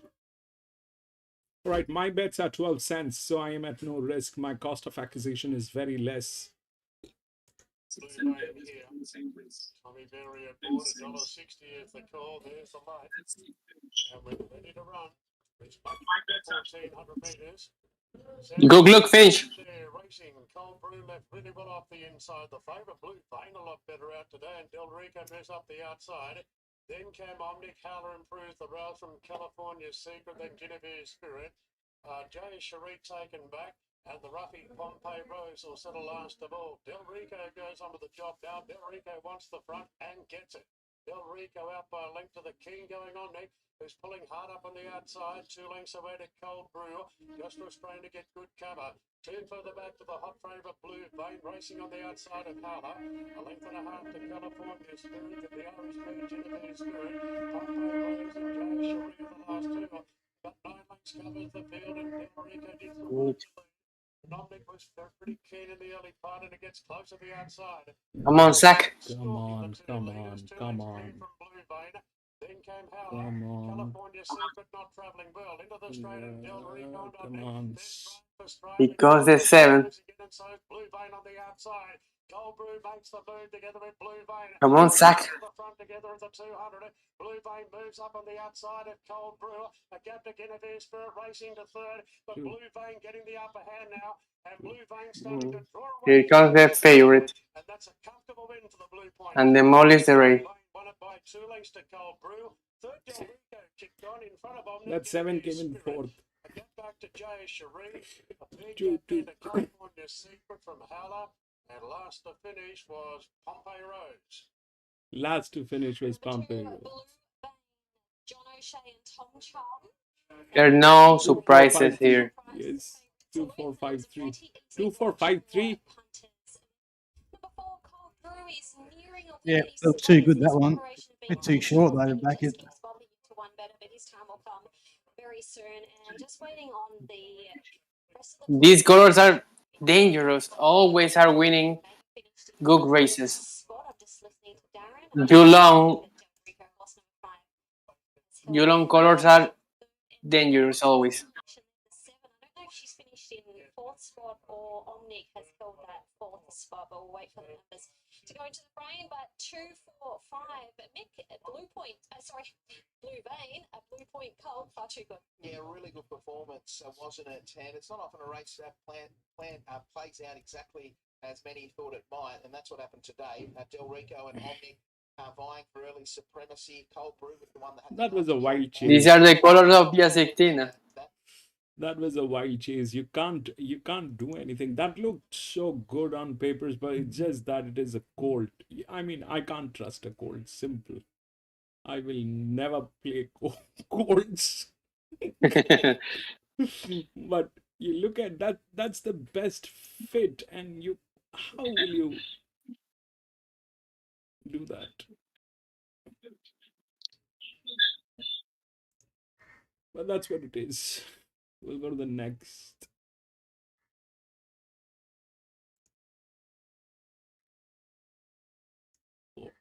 But thank you. I mean, gentlemen, I mean, I don't know how to put this thing across. PC, thank you so much. Lewis, bro, thank you so much. Because of you guys joined, I played those bets. Otherwise, I would have stayed out. You're welcome, Grant. I would have absolutely stayed out of this. 10. Anyway, we've got better races coming up soon, so way Yeah. better races coming up. No scratching 10 runners.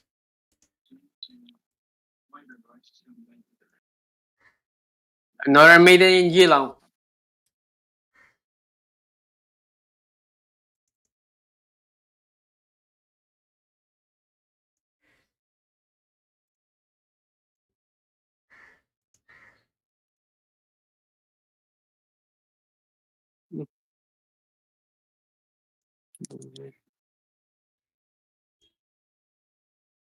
But this one is He's a tiger. yeah, it's a 3-year-old.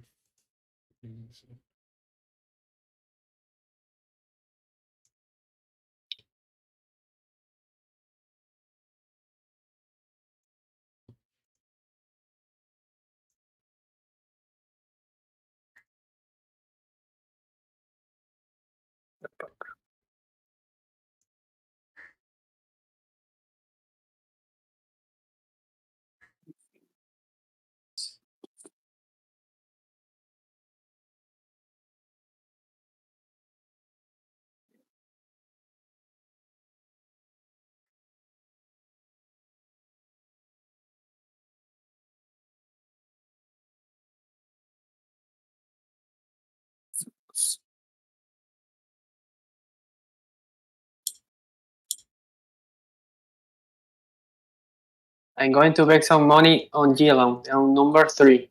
It's $13 price.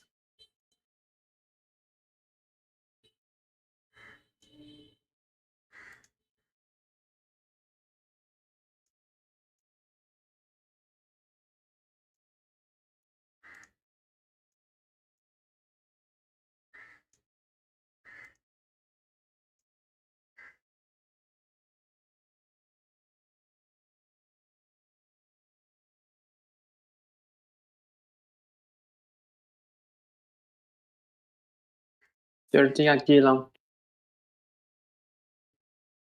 With 13 at Geelong. 3. 3 at $30 price.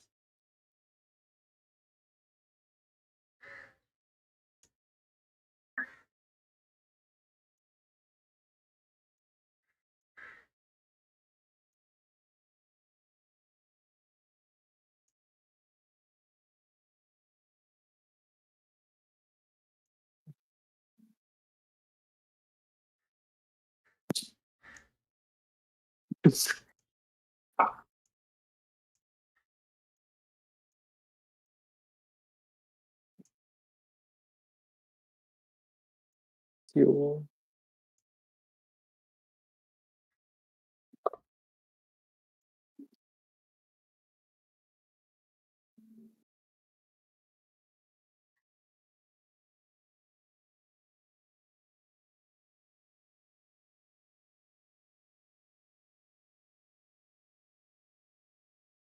There are 9 prices at Ipswich.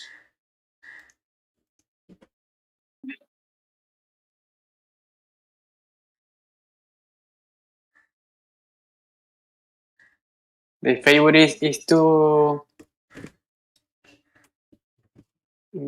the favorite is $4 price.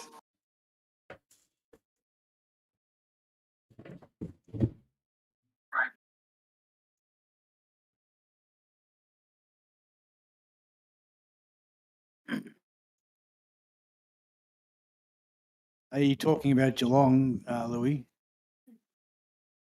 No. I'm talking about Ipswich. The favorite is $4 price. There are good prices in the race.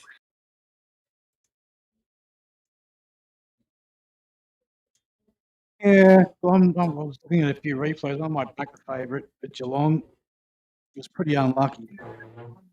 Very unlucky. Still ran out pretty hard. I might have a bet on that one, number 8, Geelong. I'm back in number 3 on Geelong. Simon Sarah, Daniel Stackhouse. Yeah, it's a good odds, that one. $13 price. Nice. You'll probably knock me off.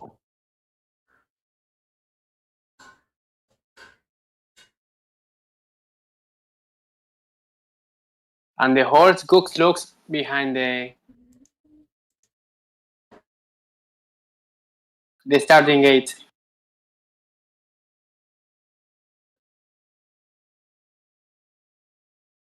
It looks very good in the starting gate, behind the starting gate. We'll see how does he look in the race.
Ya viene esa película.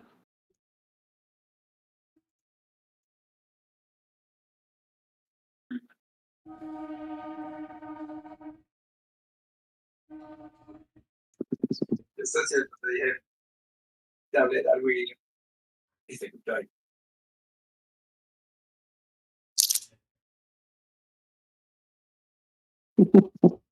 Our two horses are racing together at Geelong, side by side.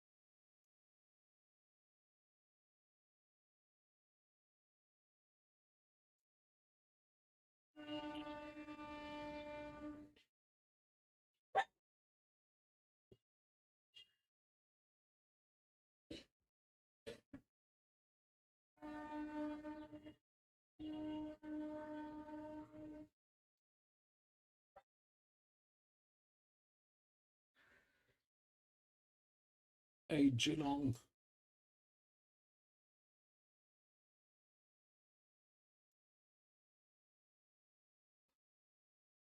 Where is number 3? Here he comes. Here he comes. Six.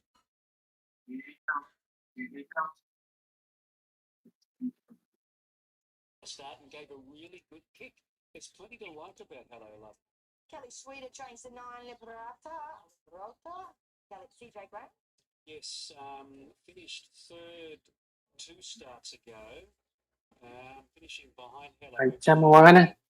But did have the economical run that day. Poked through along the inside. Ay, se le metió por aquí. That Bolshevik Road race. Since then, it's gone okay here, finishing 4th behind Nitrogen. So needs a touch of luck from the awkward barrier today. She's been drawing a little bit better in recent starts. Too close. Rides for Tony Gollan. You have to check in the last 200. Yeah, your guy got sort of, She ran third at Warwick last start behind. yeah, sort of laid in, and you sort of had to check it off it there. He probably would have won. I thought he won. No. This is from the Michael Morrison stable, Justin Stanley. Comes out of that same race that Love and Rockets was third in. Petite Paddock. Adam Maccabee, 51. $51 price. The one who won. So First up from a spell, this filly with the lovely middle distance pedigree ran second. Start rather third. Just back. She got back.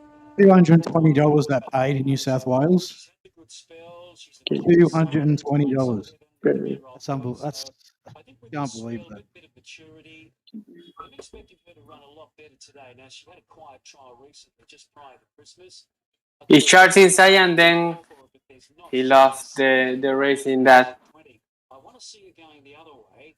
Nevertheless, I'm still interested in her here. Mr. Judas 13, blinkers come on today. The tongue tie comes off. Paul Butterworth, baby Wheeler. Yeah, we've mentioned that race recently that the Rhoda was in and Hello Lovely was in.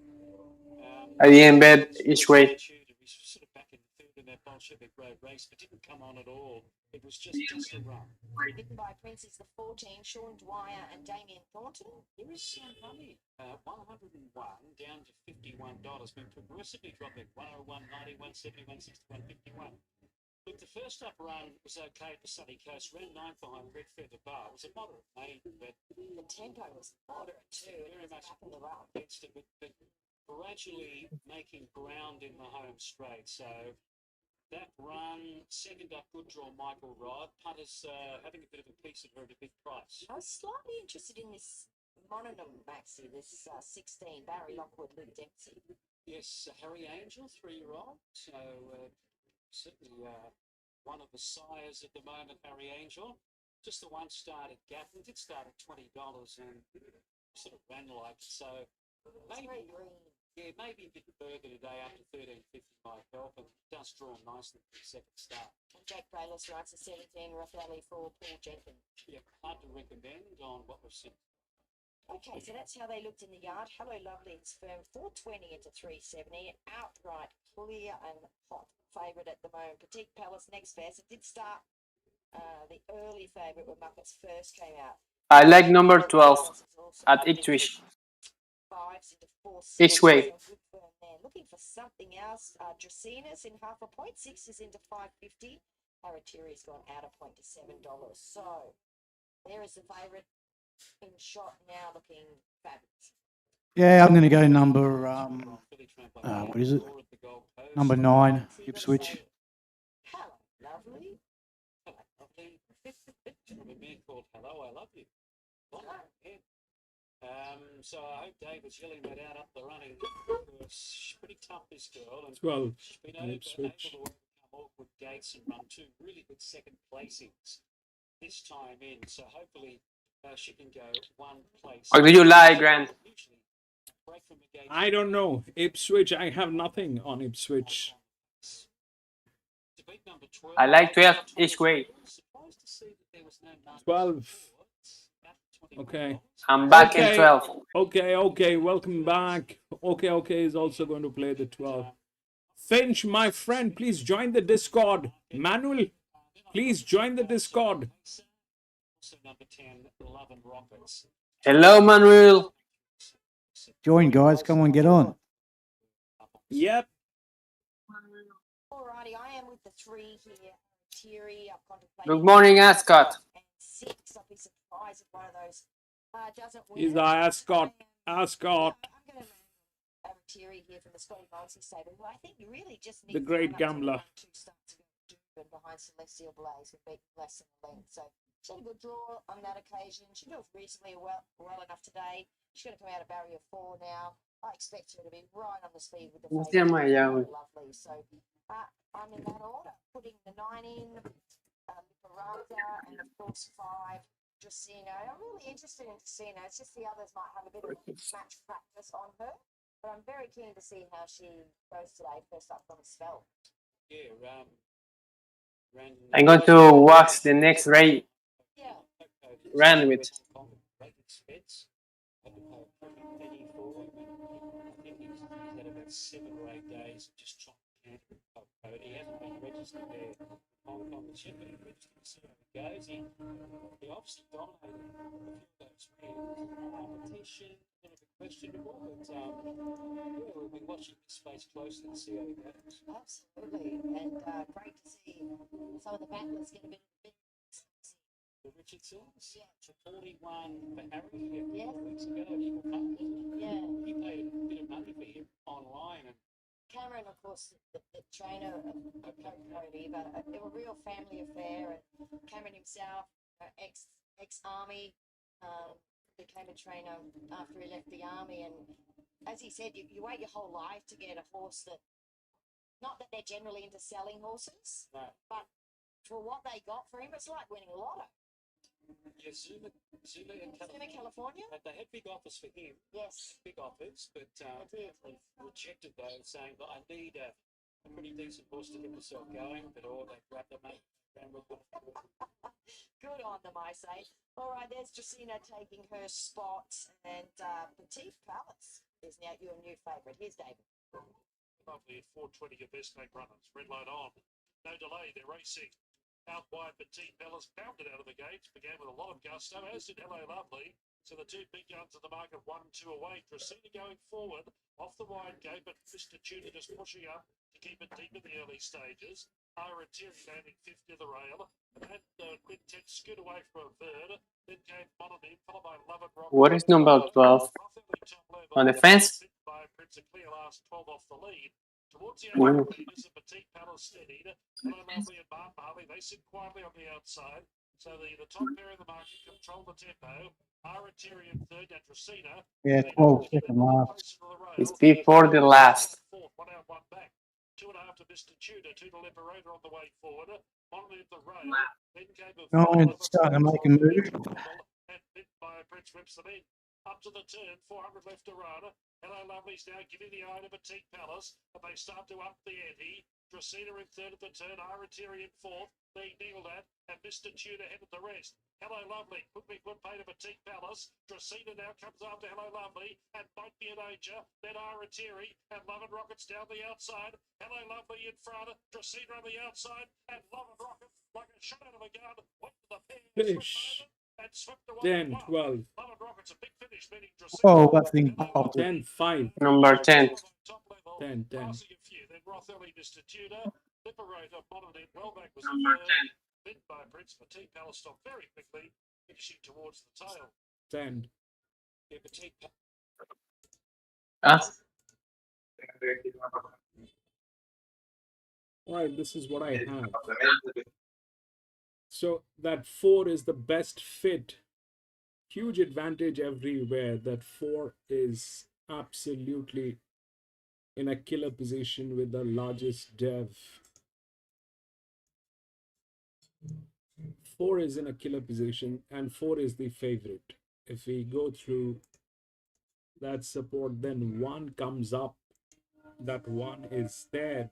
The 1 has also advantage. Now, this is all mare. This is all mare. If we look at how this thing has been laid out, it's exactly this. This one did not work because these people were absolutely disastrous. But here that 10 is not that disastrous. It is still disastrous, but it is still better than them. And that's where the 10 is. Okay. So that 1 definitely is a threat. That 1 definitely is a threat. And that 10 is an opportunity. And we know which is the favorite. So that's 4. 4 is with all good things, but this is the only linear. The other linear is this one, which is a drift. This one is a drift. There are 10 horses in here. The midfield is 5, which is this. So that is also a threat. In the midfield will play. The midfield is going to play. But these 2 horses are good horses. This is also a good horse. That's also probably a midfield. These are good horses.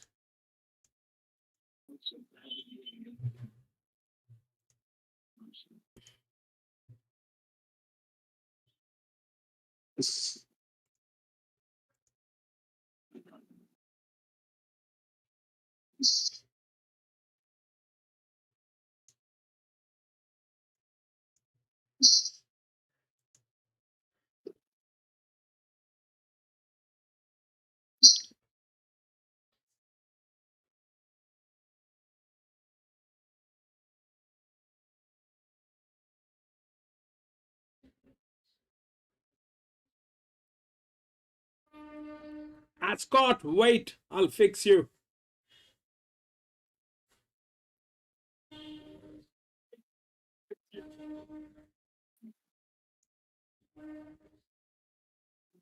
Where is Ascot now?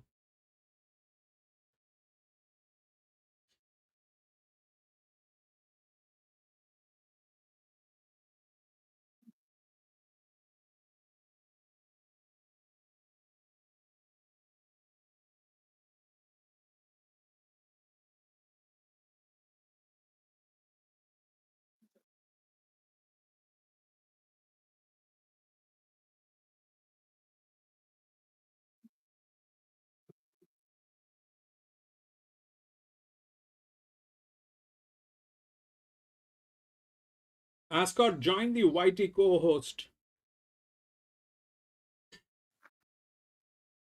Hey bro, how are you?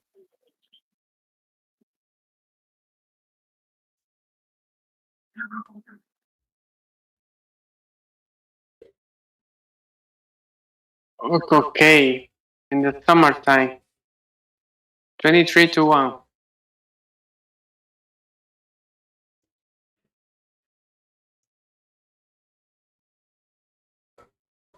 I like number 3 and number 7. Wild Gypsy. Well, I reckon number 4 should be $1.50. It's now $3. 4 is the favorite. 4 is looking impeccable. 4 is looking impeccable. 4 won in the last race to the one who won the race before today. Yeah, that's right. Yeah.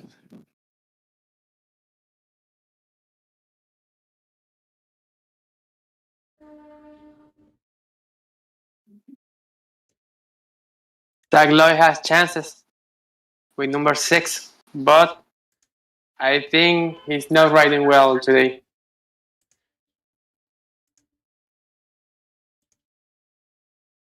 Yeah, it's tough. Like, there is ones that could win, but I don't know. I was just watching the Number replay 1, and- Korea and- Kiddings. One has advantage. You are One right. has a lot of advantage. If this plays normally, then it is 4-1 probably, or 1-4.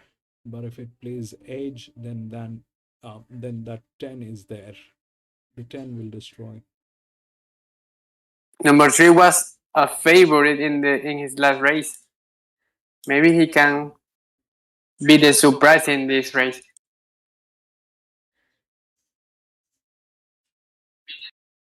Ascot, your mic is on mute.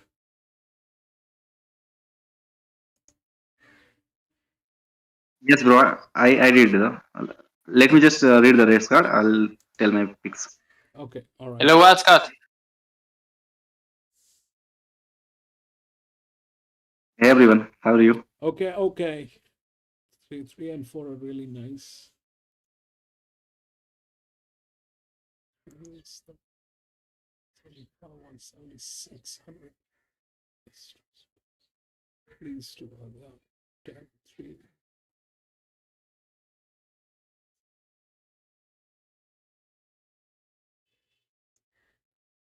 I finally choose number 3.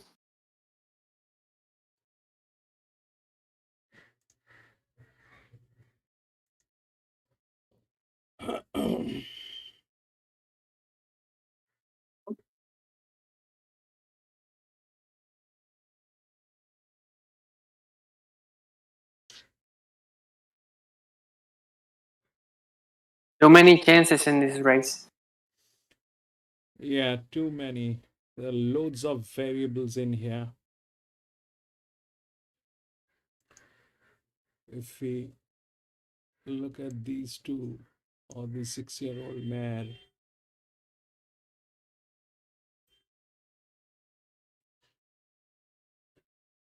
that 4-year-old mare is carrying the pack weight. The 4-year-old mare is carrying the pack weight. That's the lowest weight that it is carrying over a 1500 meter with that kind of a support line. These people could be very dicey. This is one of the best in the BB. That's the best BB. Very dicey. This is one of the best in the BB. Best. And take a look at the 10 if it doesn't get tailed.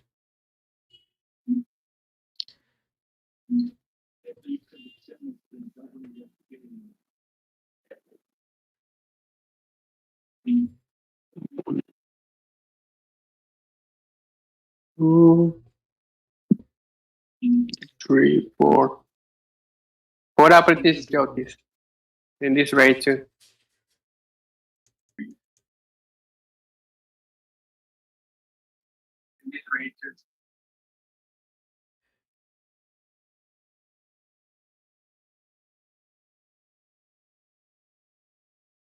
Nine.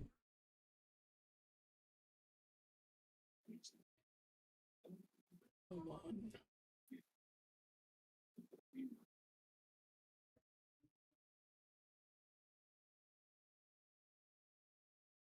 Yeah, baby.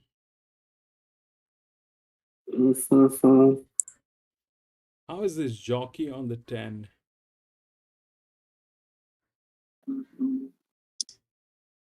Andrew acting.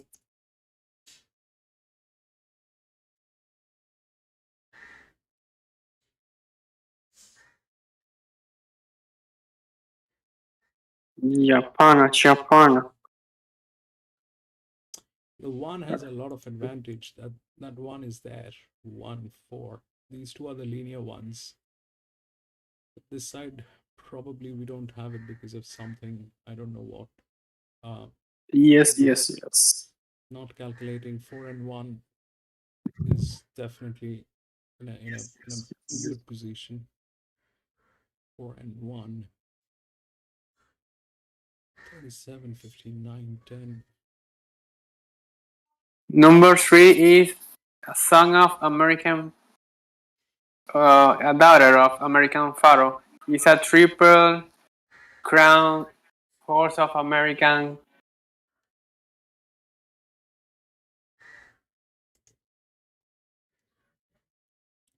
Ascot says 417.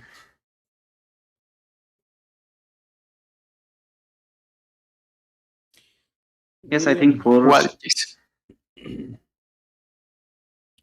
one can handle the way. It's a 1500 meters. So now it's not exactly 50. So one thing that is there, whenever there is a distance which is not in the right integers, like this one is 1550, these races are very tricky. These races are very, very tricky. They could have made it a 1600, they could have made it a 1400, but they made it a 1550. This actually adds up to an advantage to one of the horses. This actually adds up to one of the horses. This distance is a special distance.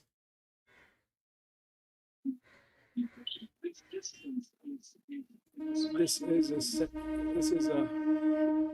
is a distance which is a very special and tricky distance.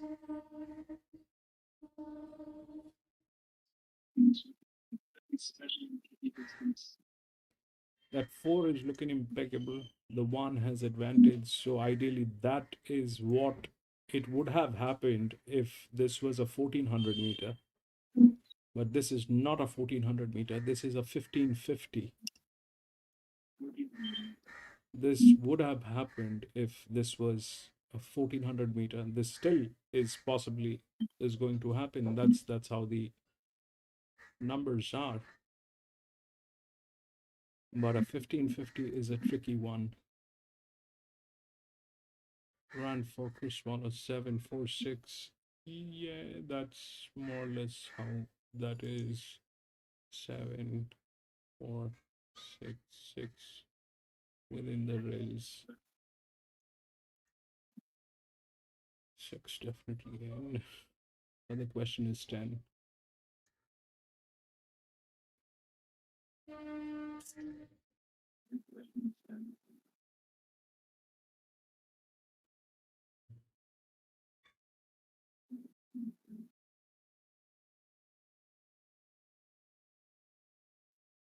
You say you have big odds on number 4.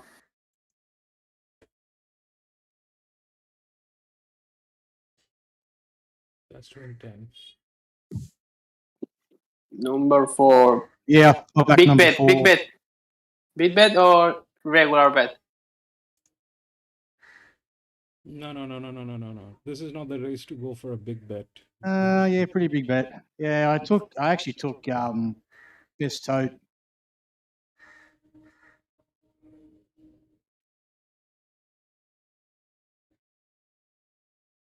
It's a tricky that So I think now Grant the said. pockets are about 250. So The tricky one.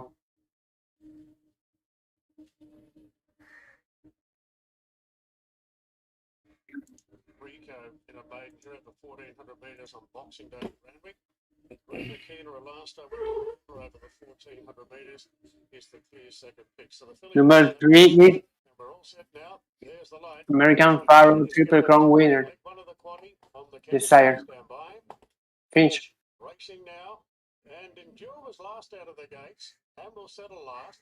Flying Step jumped best. Together with Wild Gypsy and Reba Keena right on the scene with toes in the water, beaten for speed. So it'll have to take Missed a the step start. behind them. Right. They're followed after 2 lanes to Japana from Outpost Girl. Then she's got Verve due after into summertime. Endure Park second last. And last of all in the early stages is Burgundy Girl. So up front we've got Reba Keena holding the front by a half to Flying Step. Toes in the water, racing in third position, leaders back. Then came Wild Gypsy, 2 for the back. Chapana, Outcast Girl. She's got Verve into summertime. Endure. Burgundy Girl is the last one. So Reba Keena has been well back to win it. Showing the way at the 800 metres, a half on Flying Step. Toes in the water, a clear third. Facing a touch keen there with cover. A length after Wild Gypsy, 2 to Outcast Girl. Chapana. A gap then to She's Got Verve into summertime. Now Endure being stoked up second last of the 600 metres. And Burgundy Girl sees them all. Reba Keena leads coming around the turn from Flying Step. Toes in the water is right behind, deciding to go inside or out. Decision hasn't been made yet. Then came Wild Gypsy, Chapana, and Endure getting right to the outside. Very, very wide out. Reba Keena with a kick. Toes in the water charging up the inside. Wide out Chapana and Endure flashing home. Toes in the water takes the lead. Chapana's on the scene late. Toes in the water in front though from Chapana. And Toes in the water for the line. Shit! Won it by a length of the line, Chapana. I think Endure third just in front of Wild Gypsy. Man! At the end, Burgundy Girl Right. walked up at The start cost at the race. Echo. One. 110. Number 1, Toes in the Water, Nick Olive and Three. Chris mare by Boris. Nice pick. Pays Number 10. $5. You're getting about $6 or something dollars. Yeah, but I didn't make money on that. That was a win bet. She defeats Okay. horse number 10, Japana. That's where the money was coming for. The well-fancied Japana at massive odds. For So, man, Korea.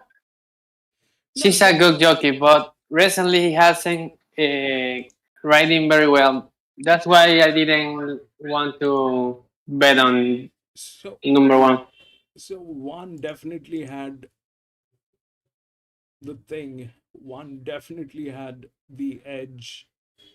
One definitely had the edge. 10.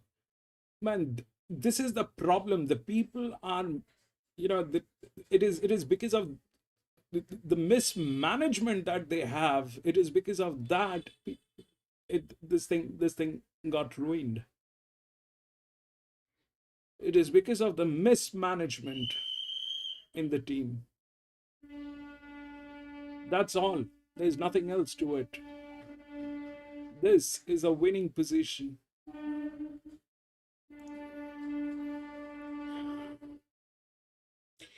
But I didn't make money on this one because that was a win bet. I lost it. The problem was with the jockey on 4. 4 was a good horse, but the problem with the jockey. Jockey was not well. No, four was good. 4 was definitely good. All right. But see, the problem is not about whether 4 is good, bad, ugly. This is what I honestly believe, that, it'll not every horse is like Secretariat that defies physics. That doesn't happen.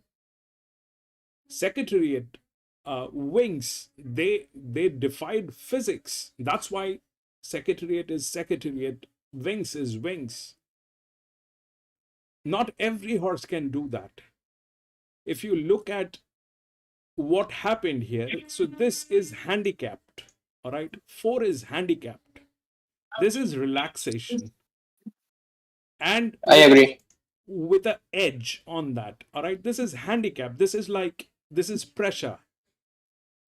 Generally speaking, 1,000 meter, 1,200 meter, this thing could have gone absolutely right. But a 1,500 meter, 1,550, this is the advantage that works if the age is all the same. If the age is all the same, this is what will work. But here, these people are absolutely disastrous. Here, these people are absolutely disastrous. This could have eaten up that one like nobody's business. But they had to press the button at the right time. That's right. This is this is this is how it is.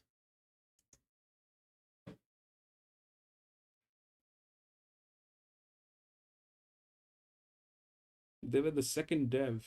One was the second dev. Here, everywhere it had. And three. If we talk about the three, what's the three? Three. We have no clue. Probably six. Midfield worked. That's all. It has been to this track. It has been to this track. Three has been to this track. I'm back in number 2 I'm back in number 2 at Geelong.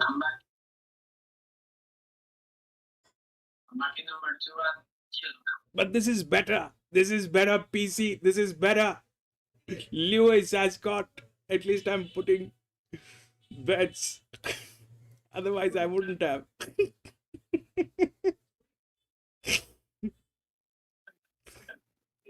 I took 1 and 4, but 7 did not get in the place. So sorry. No, 1 and 2 got there. Yeah, Was not there. 1 and 2 got there, but 7 was a good one. 7 was in best hand. But how will 7? We almost hit the superfecta. PC was backing number 4. You were backing number 10. I was backing number 3.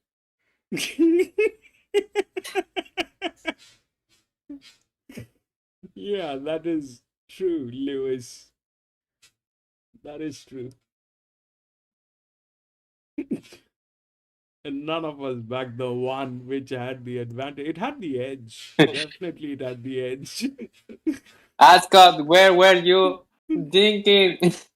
Right, we'll go to the next. We'll see what's going on. Let's do the switch. 1, 2, 6, 9, and 14. 1, 2, 6, 9, and 14.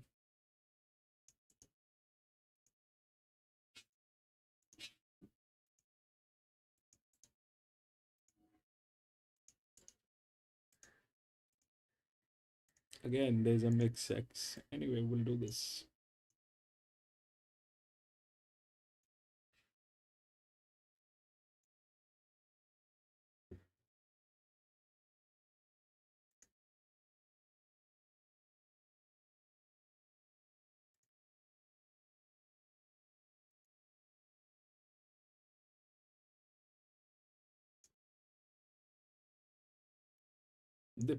They purposely put the colts to mess up the entire thing. It's a all female race.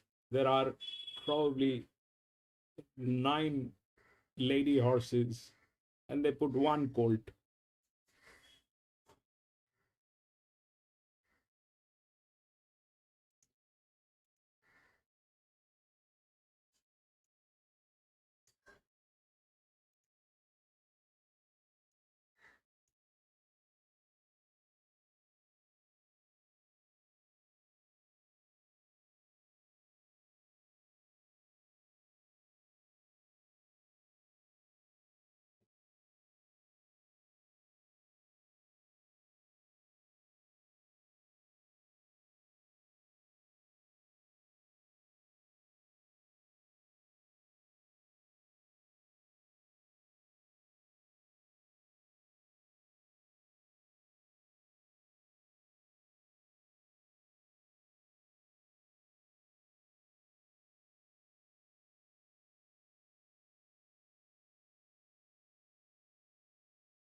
In it, which I'm going to back it number 4 and 8.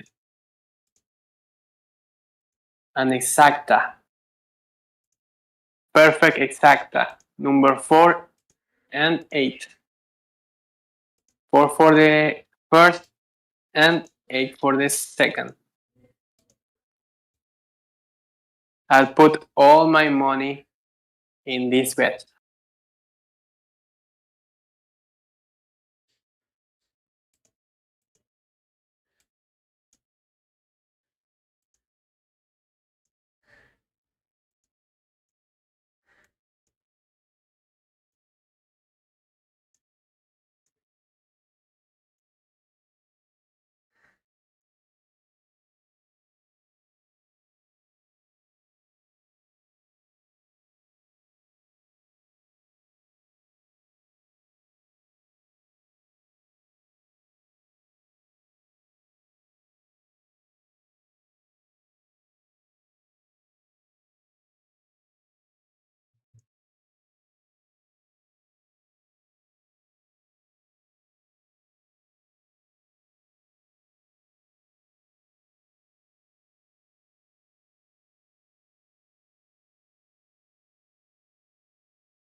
Four and 8 is which?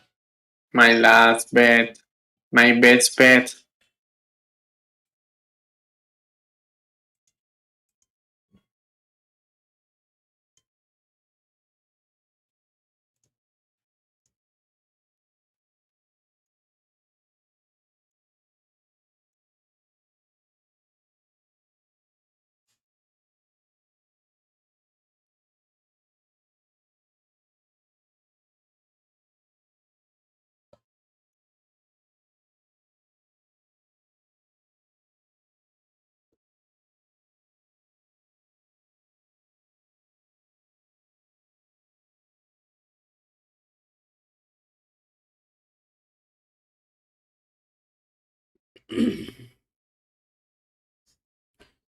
MCFC, long time. Welcome back.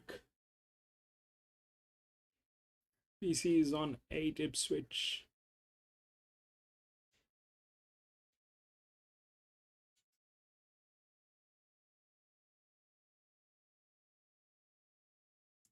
Dollars and Blue Lady clear outside at 1. So 7 of them to line up here. Boom moves into line. And there's old Boulay. Still got that. That's him, isn't it? Still looking very beautiful as ever, isn't he? What start is it today? What a star. It's riding the good old boy. He's looking for win 13, actually. Marvellous old horse. All right, let's get upstairs to David for the call. Of 7 running here, jumping from the 1100 metre barrier stalls. Took a break. Not bad. Hardware lane goes up. Loaded. Starter goes to the ladder, picks up the bar. Ladder had to be turned on. He's 5 in Ipswich. All set. Racing. Starters delight, they bounced as 1. Cote bursting out of the pack, go to the early leader. Cinnamon's got good speed today. The finish will come across, and Huxtable should land second outside of Cote, so that's a more than reasonable spot for Avidius. Atwit's in 4th on the rail, then Fulo line of Boomer, and Hardware Lane is expected. Stick back at the start and went out to the tail. Down the side, 700 left to Rana. Cote in front. Avidius will make sure, though, he doesn't get it too easily up front. They lead by 2.5. Cinna wanted a good third. Atwit's in 4th. Working 1 off the rail, putting Boulay 3 wide. Line of Boom 6th on the rail. Hardware Lane 7th, the last 5 off the speed. Up to the turn now, 400 left to Rana, and Cote attempting to lead all of the way. Turn narrowly from Avidius on the outside, breathing down its neck. Centre one swept up 3-1 outside the pair. Then Atwit's end, Line of Boom emerging, and Hardware Lane is trying to push into the clear. Soon afterwards, Cote headed by Avidius. Centre one after Avidius, Line of Boom out wider. Centre one, Line of Boom coming late. Centre one in front, and Centre one just beat Line of Boom and Avidius. Hardware Lane, best work late. Cote didn't run it out. Atwit's end was next, and Boulay was last over the line. Well, count the days as he got up Cinna 1. Light of Boom, and then we had Ovidius, who sat up there in second spot, chasing Cote. Cote gave it away. Dear, oh dear. Anyway, we're just waiting for these numbers to go up officially. Cinna 1 has burst through, and we'll get it. After all those days, 1,144 days, he's got up. He's just lasted to beat the fast finishing Light of Boom. The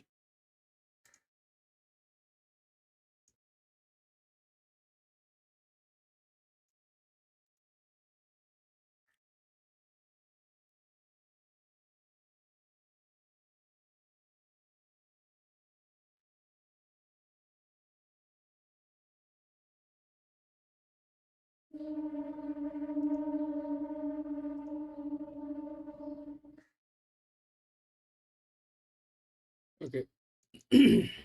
This is what I have, right? It's a 1100 meter, but it is a mixed sex. Now, if we look at that is 11, 12, and 10, right? They kind of, this is the best fit, the handicap, the advantage here, it has advantage here, everywhere. That 11 is impeccable. The next one is probably 10 with the advantage. So 11, 10, 12, they kind of, 12 is with the dev, that's the highest dev. So that 4 comes up, all right, the 4 is there through the stuff, but that also brings up 7. Now the problem is this colt. It's a mixed sex. So if we look at how that colt has been designed is like that 9 filly, which has been to 1 league race, and that colt is there. This all this is okay, 10, 12, 10, all okay. But if this colt gets onto it, if that colt gets onto it from gate number 1, there's no looking back. They will not be able to survive the strength of this colt, and this colt is in good hands. They are the next best.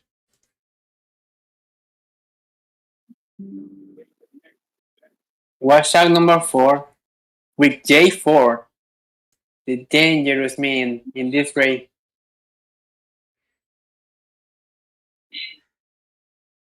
They're the second best. They've been making money. They have the understanding of this track. They know what they're dealing with. They're still from 20-week spell, but has 2 trials looking good.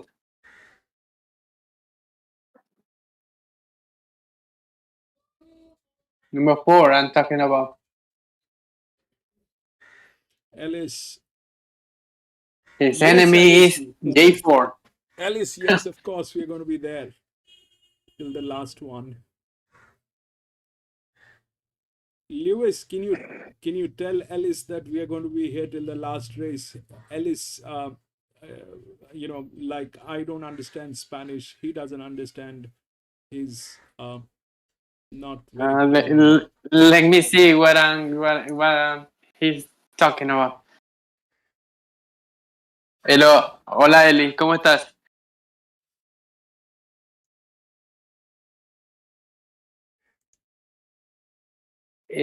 Vamos a estar hasta la última carrera de H-Quiz. We're going to be until the last race of H-Quiz. 10.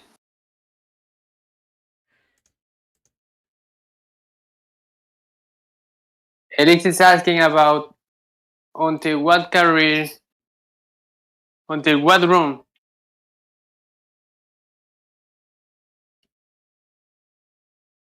Ellis.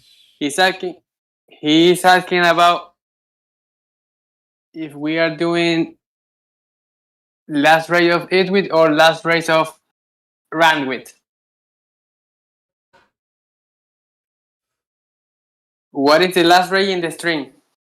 I mean, the last one. This is what They're going to end at the same time. I think Ipswich and Randwick.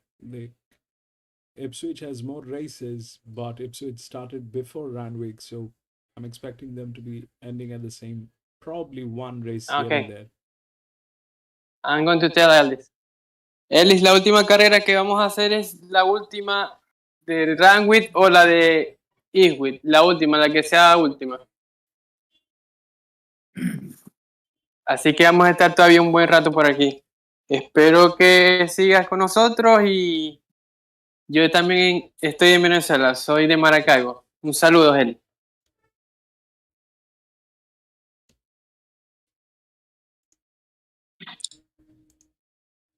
Reggie, please wait.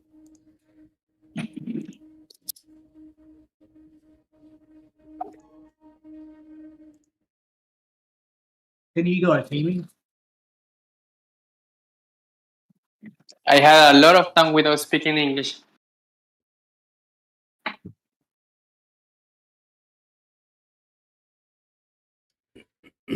Okay, just missed the 2. Came through. Hey, Grant, I changed my mic. Is that still coming through?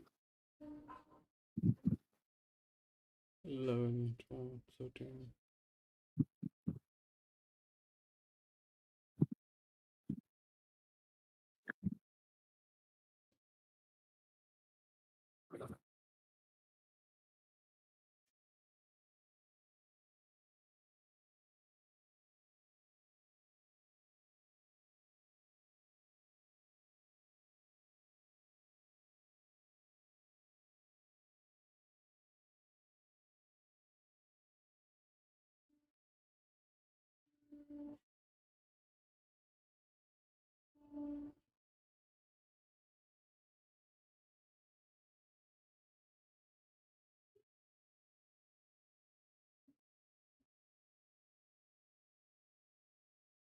Four and Randwick 4 is Russian Schnitzel. That's the 5 that PC is on. That looks beautiful. The 5 looks beautiful. But how will that work? It's a neutral horse. It's a neutral horse over 1100 meter.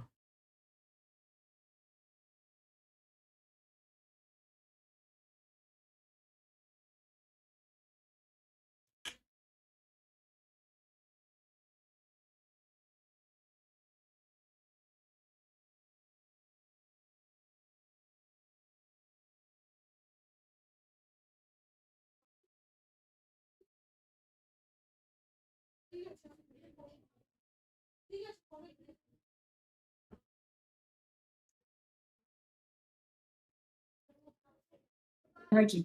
Please wait.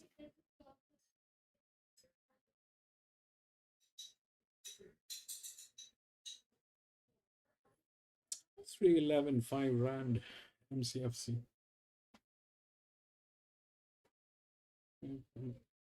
That's the Colt. That's 8.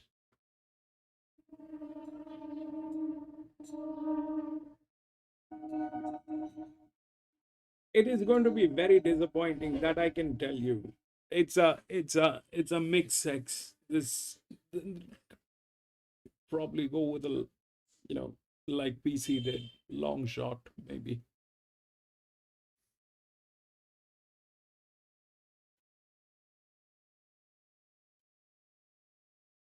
It's the 8.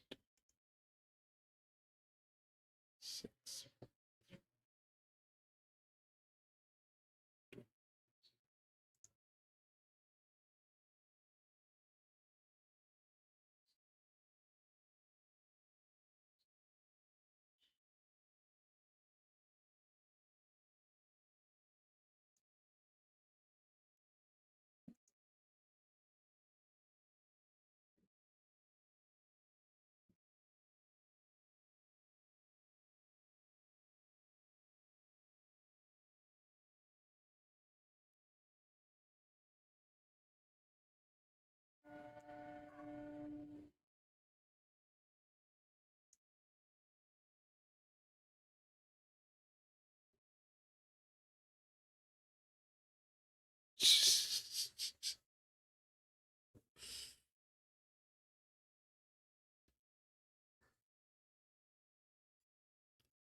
Finch, number 10, American Pharaoh. Where she gets to, she's drawn a little wide. She might have to settle in the second half, so she'll be looking to use her good turn of foot to get her out of trouble. She's got lots of power behind the saddle. She's from a good family as well. I think one of her relations sold quite well at the Magic Millions recently. She herself was quite expensive, and she's just sparked up now that Tommy Berry's hopped aboard, but physically she's here in great order. She's got so much strength behind. She looks forward. She's pretty sparky. She's ready to get out there and get on with the job. She's really switched on the more laps that she does, but nothing to be concerned about. She's on today. There's been a bit of specking for O'Leary, horse number 12, Chris Lee's Karen McAvoy.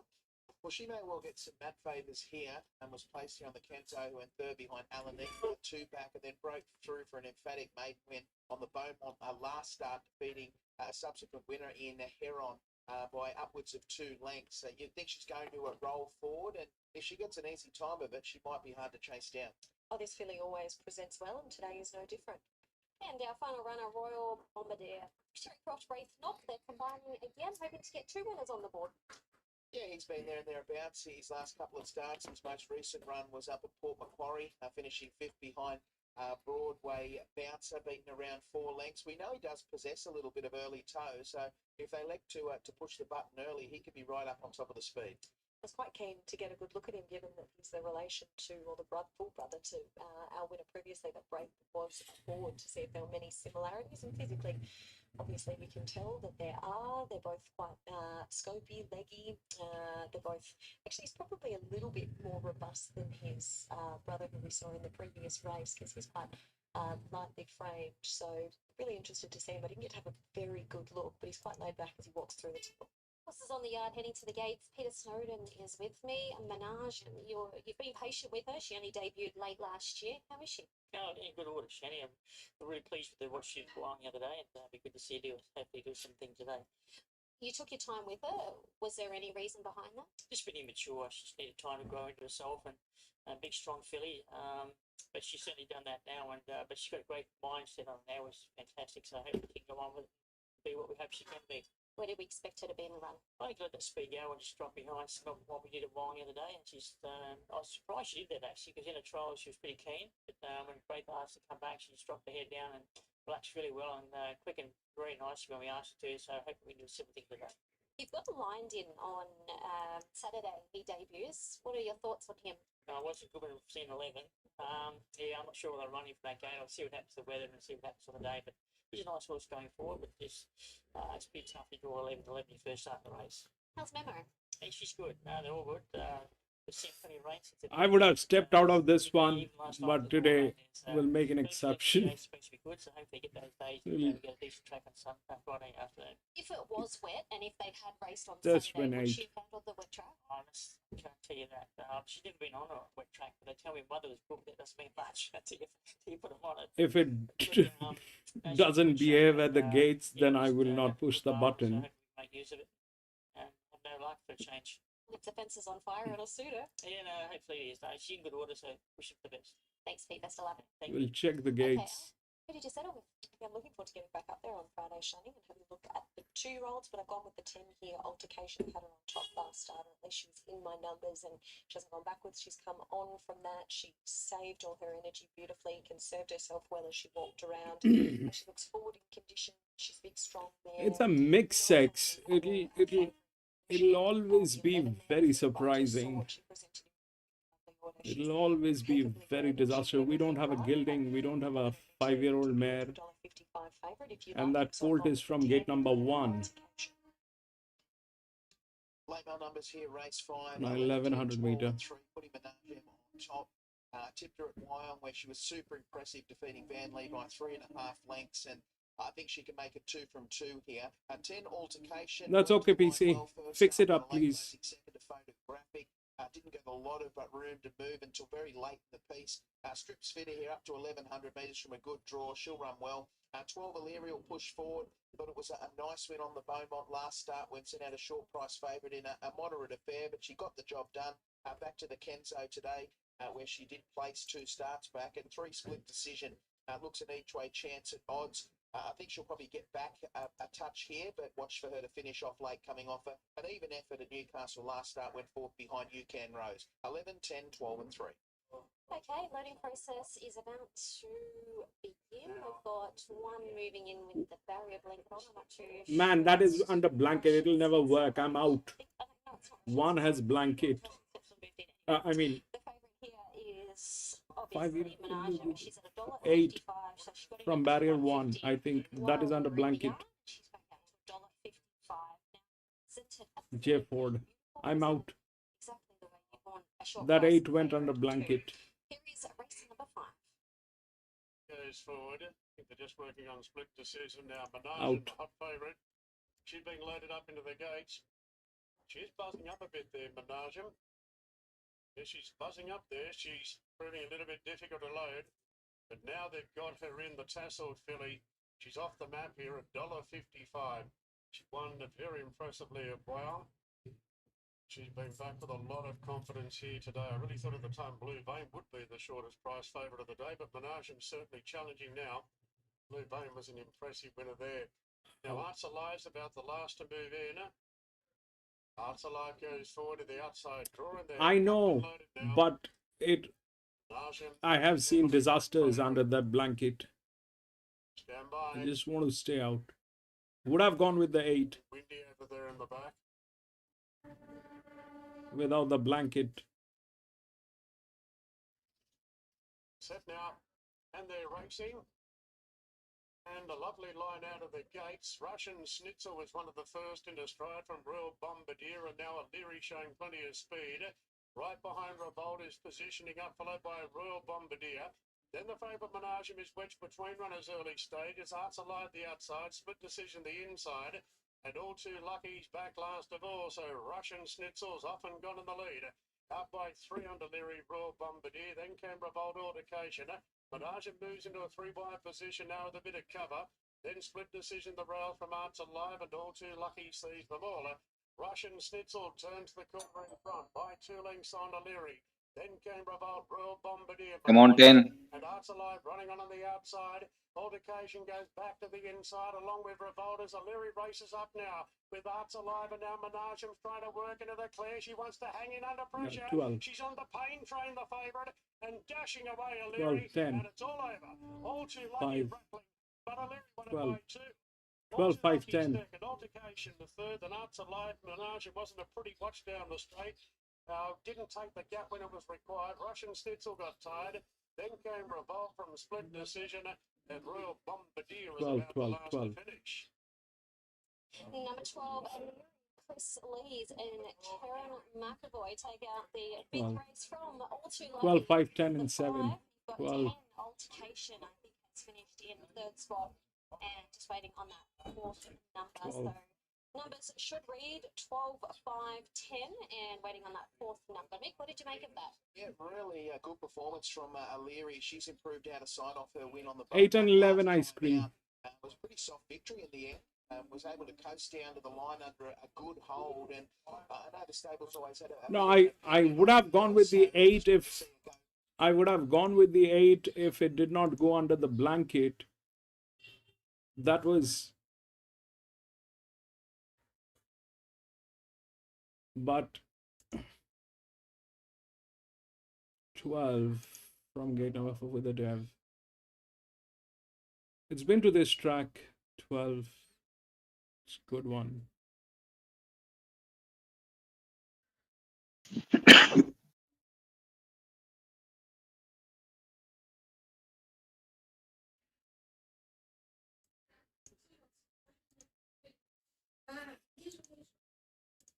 These are all connecting gates. 5 and 7. What is 7? Where is 7? 7 is gate number 9. So they both had the same advantage. The Colt went under the blanket. This one was not under the blanket.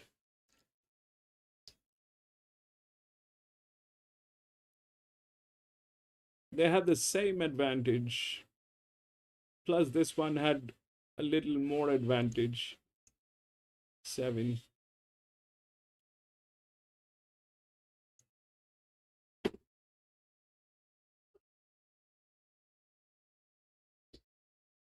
They have a good horse in Geelong. Number 7, Top Maverick.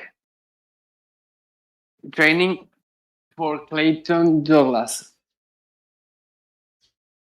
He's a newcomer. No, it's not a newcomer. He got the second place in the last race. It was a huge race for him. And going all the way with number 7, Top Maverick at Geelong. Go to the next. Let's see what's going on. 6, 10, 13, 14, 15.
Let's see, 3 Ipswich.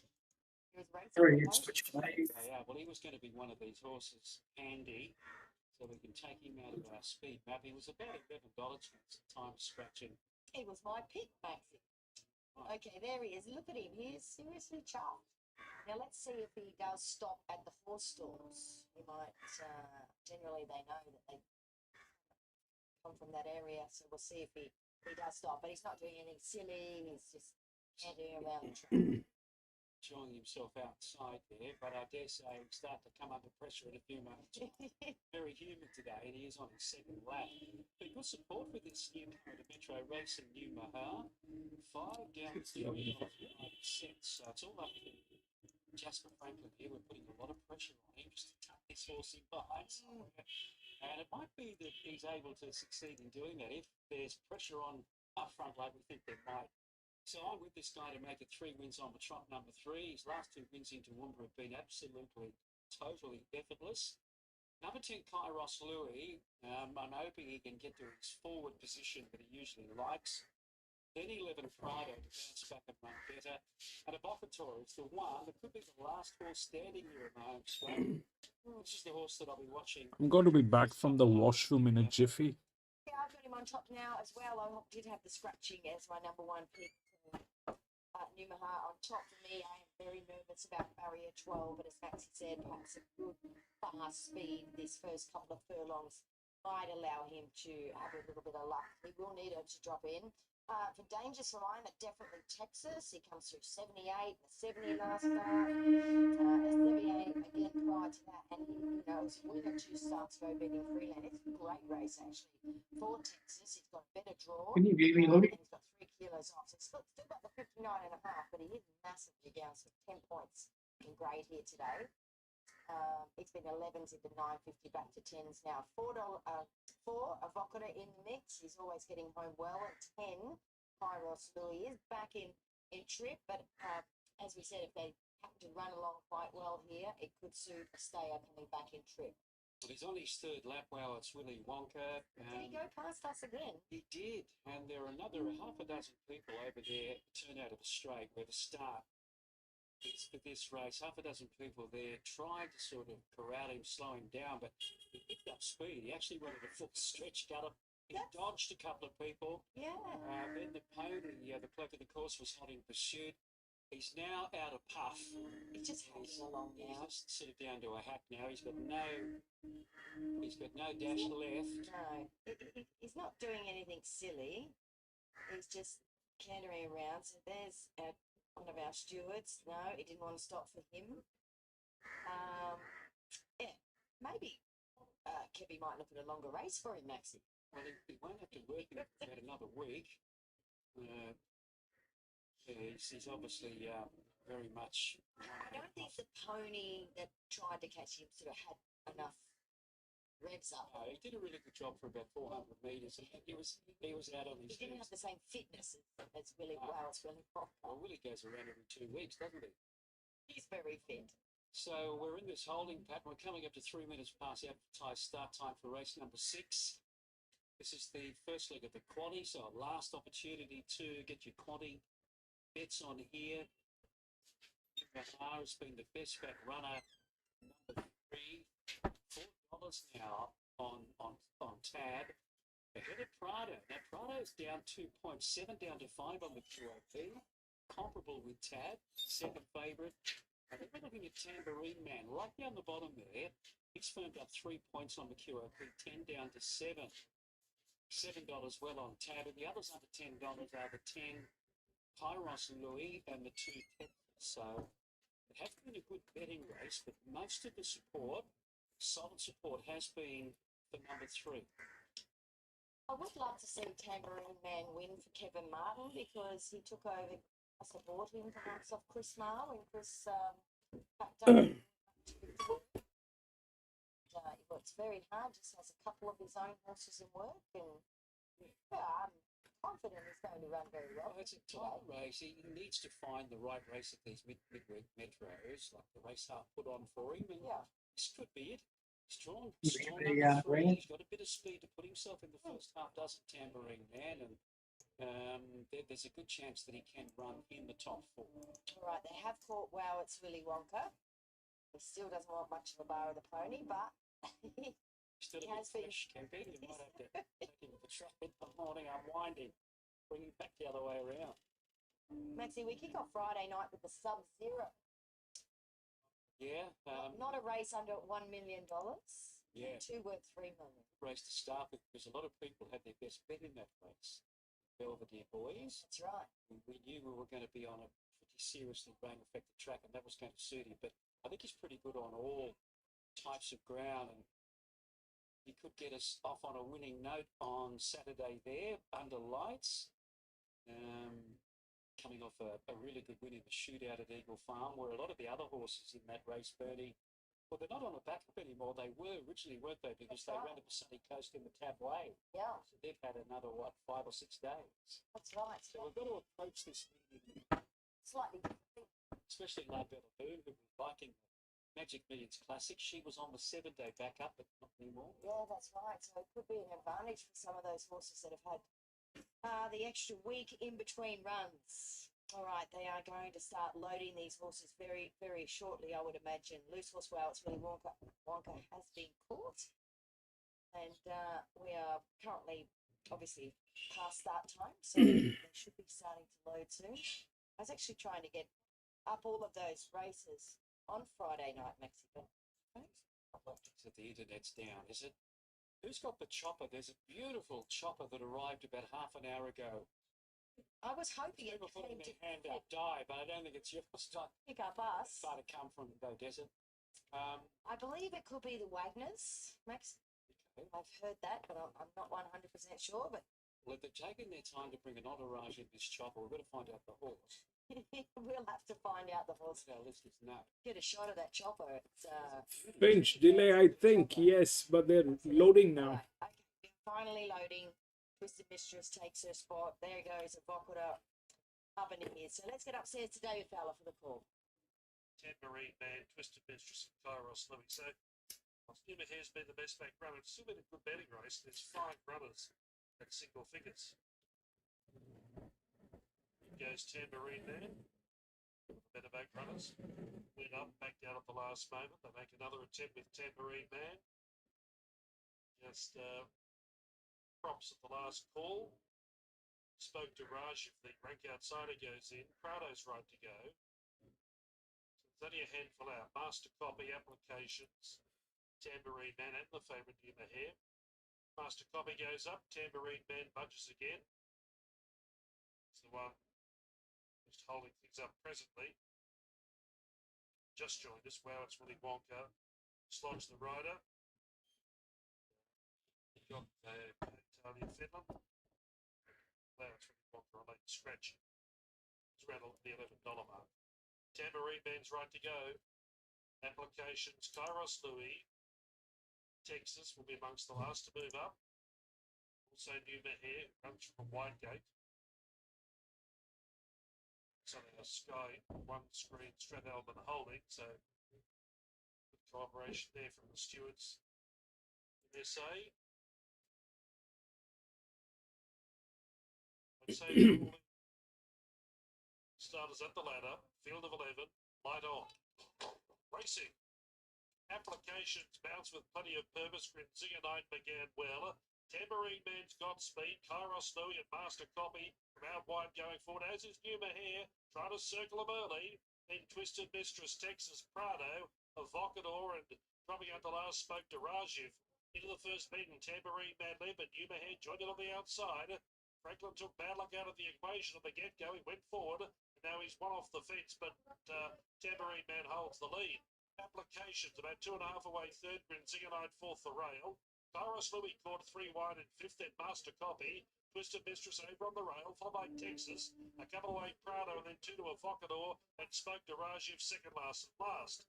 10 lengths top end to tail. They go to the halfway mark. 8.50 left to run, and Tambourine Man leads away by 3/4. Numa Hair sitting up second the outside, and they're still clear leaders. 2.5 away in third was Applications. Grinzinger 9 lying fourth on the fence. Kairos Louis had a tough trip. They're followed then by Master Copy, Texas, Twisted Mistress and Prado, and Avocador and Spoke to Rajiv, second last and last. Down the side, 500 left to run. Tambourine Man the inside, led narrowly. Numa Hair on the outside, moving up strongly. Grinzinger 9 trying to work away from the rail. Wider was Applications. Even deeper, Kairos Louis and Prado. And Texas went back looking for runs. There might be one coming. In the home straight though. Tambourine Man and Numa Hair led. From on the outside, Master Copy. Texas can't get out. Prado right down the outside. Big finish coming. Master Copy reached the lead. Prado and Kairos Louis try hard, but 2 to Master Copy. Master Copy won. Beat either Prado or Texas, and I'll label it a fair thing beat. He took the wrong option of the straight, the jockey. Then Kairos Louis right up there, followed by Twisted Mistress. Numa Hair knocked up. Then Applications. Well back was Grinzinger 9. Spoke to Raj of Avocador. Tambourine Man after leading. Folded up in the straight. Finished towards the tail. All right, a great return. Second up. All right, this is what I have in this one. So this is 1800 meter, benchmark 72. Now we know the odds: 6, 11, 5 and 1. If we go through the handicapping, that's 6, 5, 11. We got them right.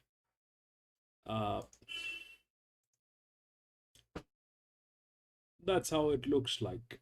11 with the dev and all that is there. It lacks this side of the gate. Now the thing is, this is again a very tricky distance. It's a 1800 meter here. This is the longest distance. If we talk about the advantage is here. 4, and those are all tailing gates, 9 being the inner gate. But if we look at the handicapping, it's probably the second one in line. This one is I've got a very, very strong machine learning from for Levin. This all that is there, but this thing is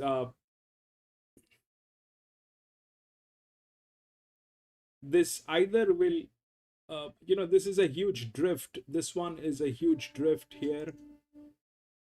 This is a huge drift, and that's how it is. It's a huge drift. Okay. The advantage next is 1, which is gate number 9. That's a 5-year-old gelding. Then it is 10, 11. Those are there, 8 and 4. So 9, 1 definitely in good shape. In a good position. This is the handicap section. This is the handicapped. These horses have been handicapped, and there is the advantage on these horses. I'm going to stay out of this one. This one, I have lost a lot today trying to hit the long shots, but this one is definitely not something that I want to get into today.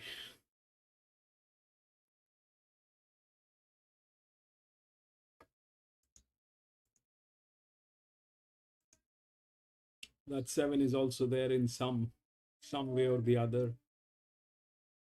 It's also there. This thing is going to be very difficult to work with. 9 has a lot of advantage, but can 9 win is a question. This is not a 2200 meter. This is an 1800 meter. If this was a 2200 meter, then 5-year-old mares, they rule that distance. But this is not a 2200 meter, it's a 1800 meter, and there's a drift. There's a huge drift. There's a possibility. This is the second one in line with the advantage here. It has advantage here.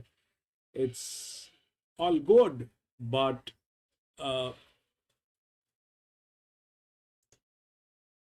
physics will play, and which way it will play, I have no clue. It will either play this side, which is 6, 5, 11, 7, probably, or this will play this side, and it's Randwick. I would have gone with 1 and 9. Probably I would have gone with that, but not anymore today. I have no clarity on this one, so I'll stay out.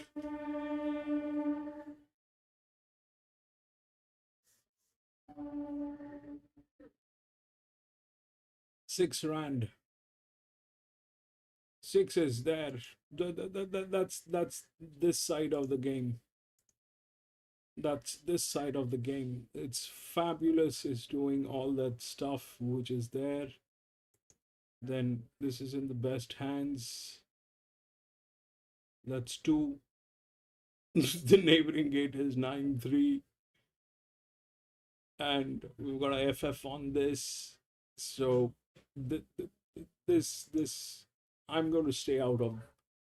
I'm going to stay out of this one.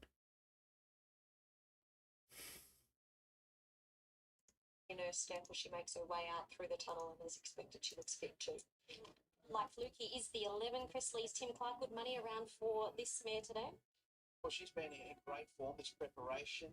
Strung 3 wins together at Scone, Musselbrook and Hawkesbury before finishing third at Port Macquarie last time out behind Jack Duggan, only beaten a length. Good draw here. Tim Clark on board. She ticks plenty of boxes. Yeah, no faulting her for mine. She's a big, strong girl and she parades well. And our final runner, Altera M for the Hawks team, and Zach Lloyd. I took him on at his most recent run at Randwick, and he was too good. I was left with egg on my face when he took out that race over a mile, defeating Omnic and Buccanara. No reason why he can't continue to be improve and be competitive again. Yeah, I would agree. I think he looks well. He's not only a big horse, very sort of a typical Vinny out of Mother's Milk. I remember him as well early days. So presents in nice order. He looks forward and he looks healthy within himself. All right, horses making their way out onto the track. Our favourite is number 6, Frankly Elegant. Al, who did you like? I actually found this yard quite hard, Shani, as you would know. A few of our favourites pop up in this, but I've gone with the 9, Rapidash. As I said, I haven't seen a great deal of her, but she's always a mare I've followed, and it does look the best that I've seen her in the few starts I've been able to lay eyes on her. She looked forward in condition. She had the dapples running through her skin. So Rapidash on top. I thought Jacob's Time presented in great order. He's another horse Finished that you can always give the 256. tick to in the yard, and today a similar story. Of course, Go Troppo. I'm a real fan of this horse, and I couldn't fault the favourite, frankly, Elegant either. So probably the trickiest yard, but I've gone with the 9, Rapidash. Late mail numbers here, 9, 6, 11 and 5. I thought Rapidash was one of the better each-way bets at a price on the card. 15 starts, 3 wins, 4 minor placings. Attacked the line behind Acquiring Minds last time out when finishing 5th, and I'm buoyed by the fact that Ali's given her the tick of approval. 6, Frankly Elegant, going really well. Finished 2nd in both runs this preparation. Bumped into the Progressive Perfumist last time out when finishing 2nd at Canterbury. 11, Like Luke, he's holding form nicely after stringing 3 wins together. Was good at Port Macquarie last start, went 3rd. And 5, Barras and best of the rest. 9, the About You to beat 6, 11 and 5. Both Mick and Ali with number 9, a Rapidash. Favourite is Frankly Elegant. Horse number 6. Here's Darren for race 6. 60 kilos. Jacob's Time goes in, and the last to move up is Go Troppo, allocated the outside draw in a field of 11. So in it goes, and the light is on. Ready to run now, race 6 on the card here at Kensington, the lone race over 1,800 metres, and Frankly Elegant is the favourite.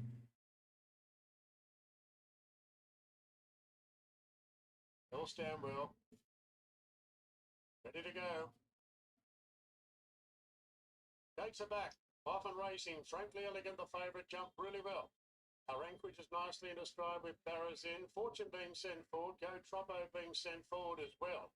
Jack Duggan will camp behind the speed on the inside of Like Lukey. Now Jacob's Time out wide. Rapidash will third last from Altera I Am, and Dr. Evil last of all. So Hieronymus takes the front on Frankly Elegant, and Go Troppo rounded up around the outside and sits outside Frankly Elegant. And it looks as though Anna Roper won't push the issue any further. So Frankly Elegant, the favourite, holds the front by 3/4 to Go Troppo. Fortune well positioned in 3rd. Half the inside to our Anchorage. 2 off to Barras in, then the grey Jack Duggan. The mare Like Lukey's tucking along back in the field on the inside of Jacob's Time. Who's 3 wide now with Altera I Am just pushing through on the brows. A length further back to Rapidash. Dr. Evil last about 10 lengths off the lead. Frankly Elegant travelling well. Out by a half to Go Troppo. 2 off to Fortune. Our Anchorage 4th on the rails. 2 then to Barras in. Jacob's Time doing it tough off the track. Then Jack Duggan Like Lukey. Dr. Evil taking closer order from Altera I Am, and now Rapidash has been shuffled back to last. Inside the 600. Frankly Elegant travelling by 3/4 to Go Troppo.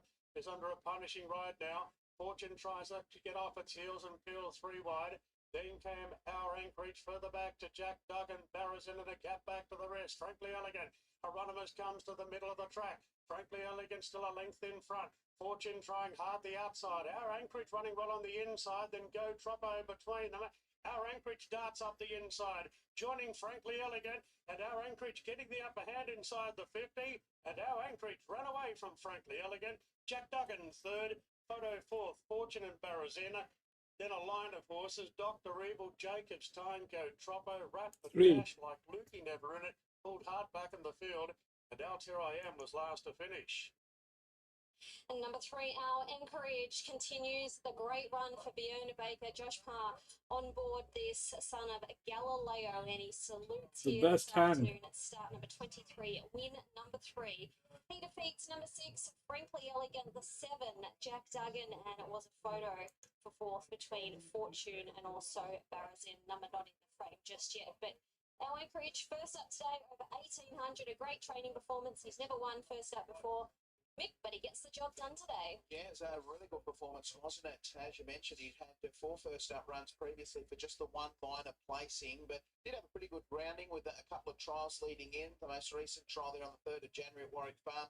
He tried quite well, beating around 7 lengths, and first up over 1,800 metres today was the key. Was able to stalk the speed, presented at the right time, and given he's a horse that we know is very effective out to a mile and a half, you always knew he was going to be strong late in the piece. That 3 was the best hand We got a huge FF on this one.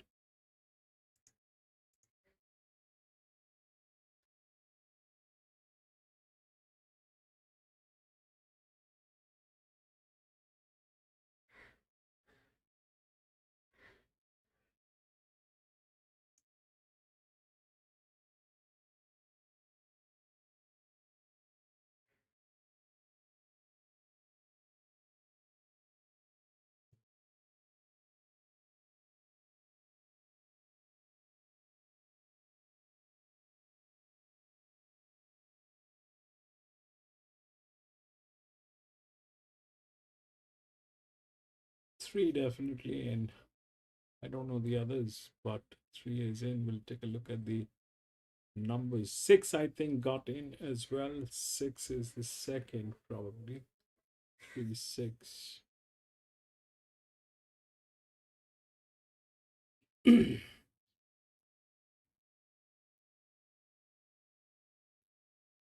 Okay, 3. That was the best hand. This is the best hand, but you missed it because that is it doesn't it's not in any others.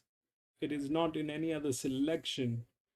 That 3 is the only selection for the 3 is it is in best hands, and it has been to 5 league races, actually got 1. That's all that it is there. Other than that, there's nothing. The FF is there, but let's for some time ignore that. But the, I mean, we all missed it. We all missed it. We had that 3. I mean,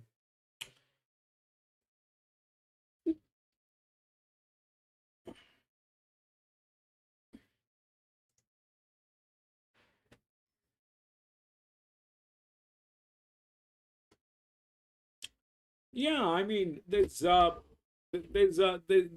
was no pointers on it. There was no pointers apart from the fact that it was in the best hands. Other than that, there's no other pointers on it. There's nothing. There's nothing. And even if we look at how things played, then this is I don't know how it played. I don't know how it played because it should either be this side 6, 5, 11. That's with the handicapping side. 11 was the last one to get in. That's something that I've seen. And or it is this side of the game where you have those numbers, but it did not play this side. It did not play this side. It played something that is beyond beyond our comprehension.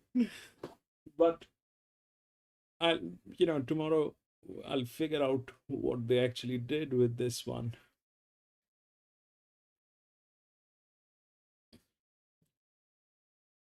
Tomorrow when I run this race, we'll be able to figure out MCF or 712. What are the numbers here? 3, 6 definitely in. 3, 6, 7 and 1. 3, 6, 7 and 1. Where is that 7? 7 is here. Yeah, that we spoke. I think that 7 is there in some way or the other. 3, 6, 7. This is 7, 3. So 1, 2, 6, 7, and where is that 1? 1 was with the advantage. Yes. It was not possible to get this one. Whatever they played it nicely. We'll go to the next. 3, 4, 5, 13 and 14.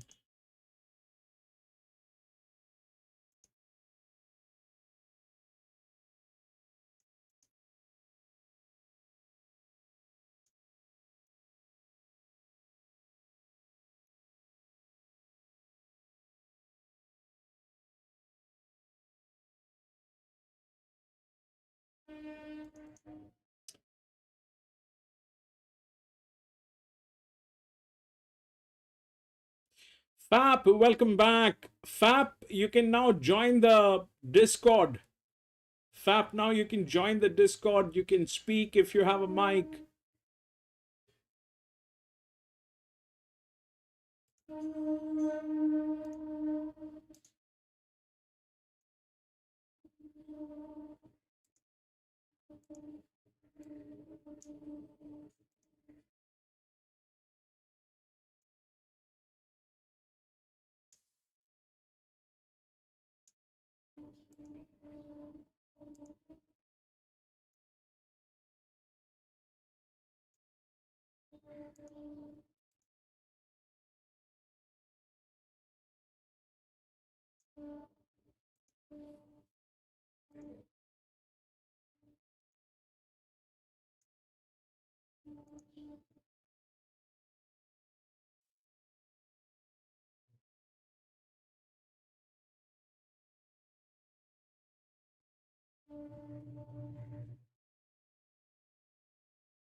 Brilliant.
To win Ipswich. Suggesting maybe a play on 2 horses, maybe both each way. Anil, welcome back. 6, which is firmed up a point, currently at $9 a tab. And the other one that I'm particularly keen on each way, 16, Flash Prince. Now, he was 17 down to 15, back to 17. And on tab right now, price is at number 16. It's over the page. I think around about $17, but I think the 16 and the 6 have something small each way on both of them. Then Zinatar, the map looks good. Jungle Prince will need luck, but if he gets it, he's obviously a fairly strong finisher. And third up today gets to his right trip for 16.90. Alrighty, I went with the 6 over the 1. It was just the barriers really that sort of pushed me for that decision. So that will be Moonshine Run, really lightly raced, just having start number 4 today. Thought he was terrific first up at this trip, so he should have taken a bit of nice benefit from that run as well. Jungle Prince looked amazing in the yard, obviously talented, still lightly raced, just the barrier.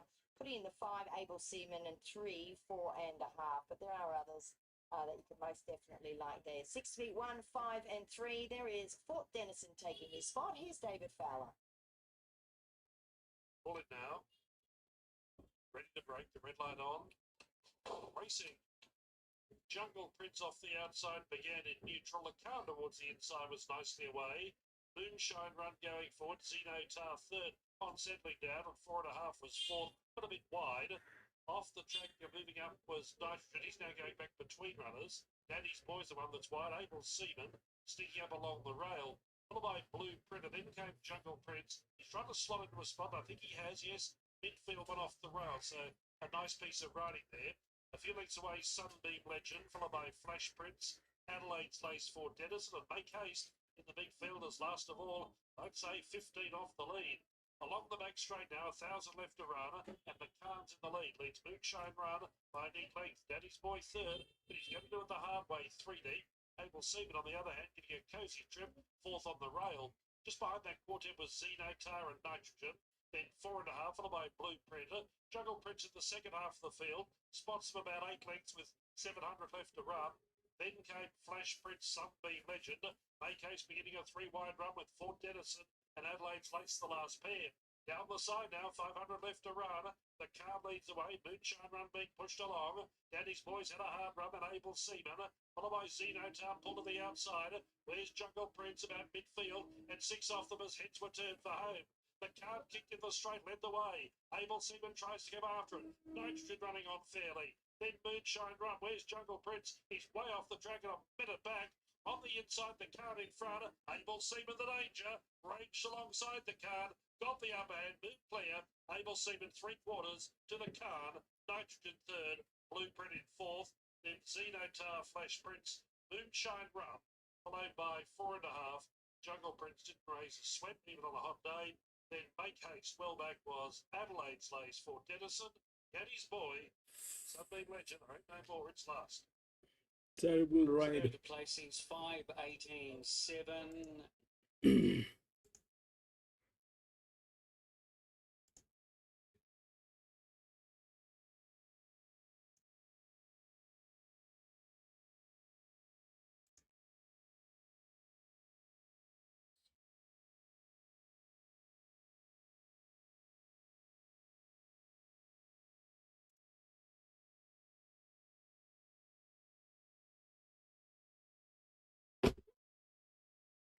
Okay, this is what I have. 8 is the favorite. It's a horse. It has a lot of advantage. It is the best one through the handicapping. Next is 12. They're all tailing gates. That's what it is. The difference is here it doesn't have 12 is a better handicap. This is within the rails, but this is probably not the way we should be looking at it. If those two are there, then 8 and that 10 and 9 are very much there. They're talking about 11 and 2. They're talking about 2 other horses will 8, 7 and 11, 7 and 11. These two, they're talking about these 2 horses, 3 and 7. But then what happens to this outer drift? I mean, the inner drift. That probably is not something that'll happen. One is in the best hands. One is in absolute best hands. Out of all these horses, like this one here, that 3 was in the best hands. Here, this 1 is in the best hands. So it's either these 2 that'll get in, because 1 is within the rails. So is 7. So is 7. But there's no connection between these 2. That's an inner drift. This is an outer drift, which is higher than this one. So 1 definitely is something which is which is there, and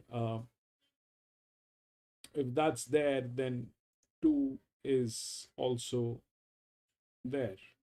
Those two are there because that's how it is, the numbers. But the question here is whether these two will work or these two will work, and they have these two.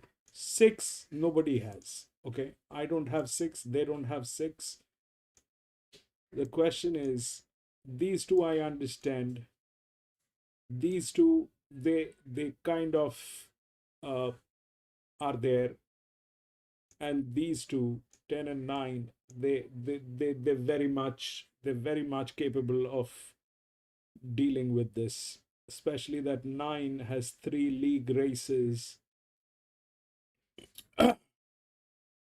That's gate number 8. If these two work, then that will happen. These two I understand. 8 is the I mean, there's no point going with a horse. This probably is a very bad idea to go with a horse and put money on a horse that may do, may not do. There's a lot that is there. We've got a very high machine learning on 12. The handicapping is just like that. It lacks this side of the rails, obviously, and this has the rails on both sides. This is the second one. 12 is probably the second in terms of what it is, but if we look at how that is, this is the lowest this is the lowest value. That means this is probably one of the best horses. Then it is 8. 8 also lacks this side of the gate. The question is 10 and 9 and 2 and 1. 10 and 9, 2 and 1. Or 11 and 7, like what they're talking about. 8 and 12, we are in tandem. 8 and 12, I understand. I don't like the 8, but that's the best fit. The second one is 12.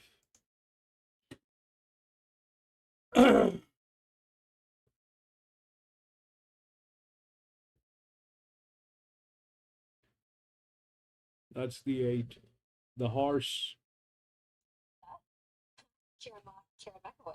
Yeah, 4-year-old Entire's had 8 starts for 2 wins and 3 minor placings. He's probably in need of the run at Hawkesbury when resuming on the 8th of December, finishing 3rd behind It's a Wonder, but put it all together on the Beaumont last start, stalking the speed and dashing through to beat Prince of Swords by a big margin. I think he's going to end up in the right place here. There looks to be a little bit of speed on foot. If he can sit 3rd or 4th, wait for the gap to present, I think he's the one that he'll have to beat. Very typical long row. He's got that deep, rich, healthy coat on him. Very good looking type. Nice and laid back, moving out well. 9, Matter of Honour, Linda Lawson and Aruba.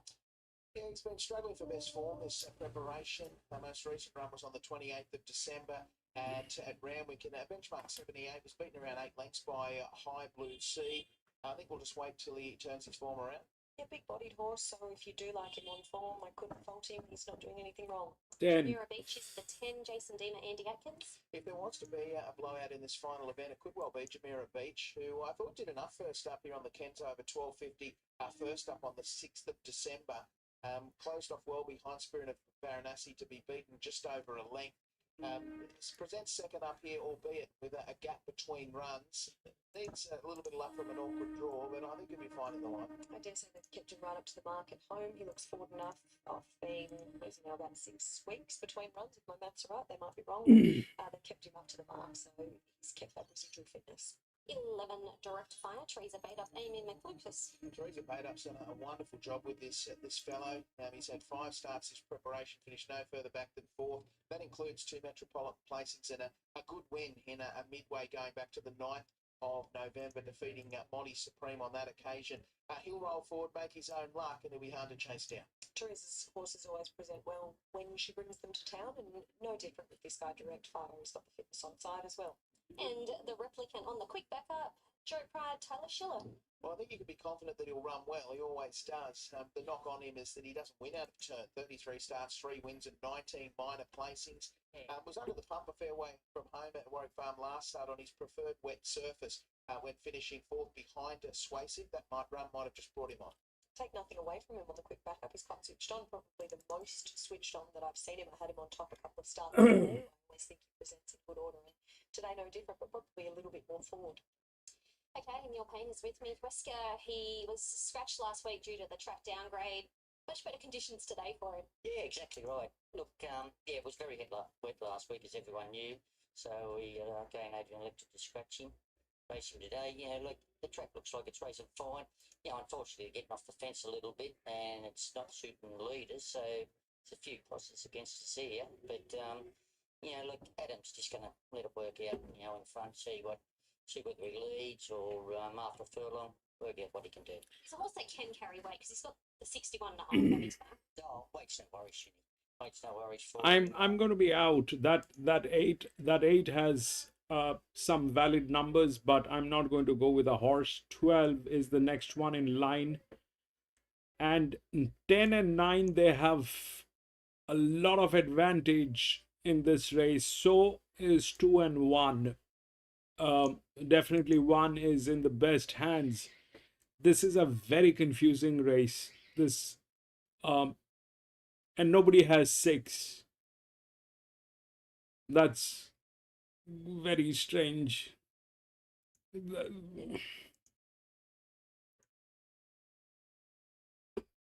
11. Yeah, 11 is, they're talking about that 11. 11 is here, but it lacks both the rails, both side. It doesn't have physics. It probably, I mean, I don't know if that works. 1, 2 and 3, then that will get somewhere, but I don't know. I don't know this. And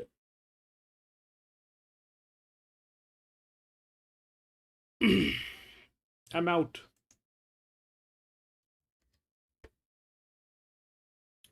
It'll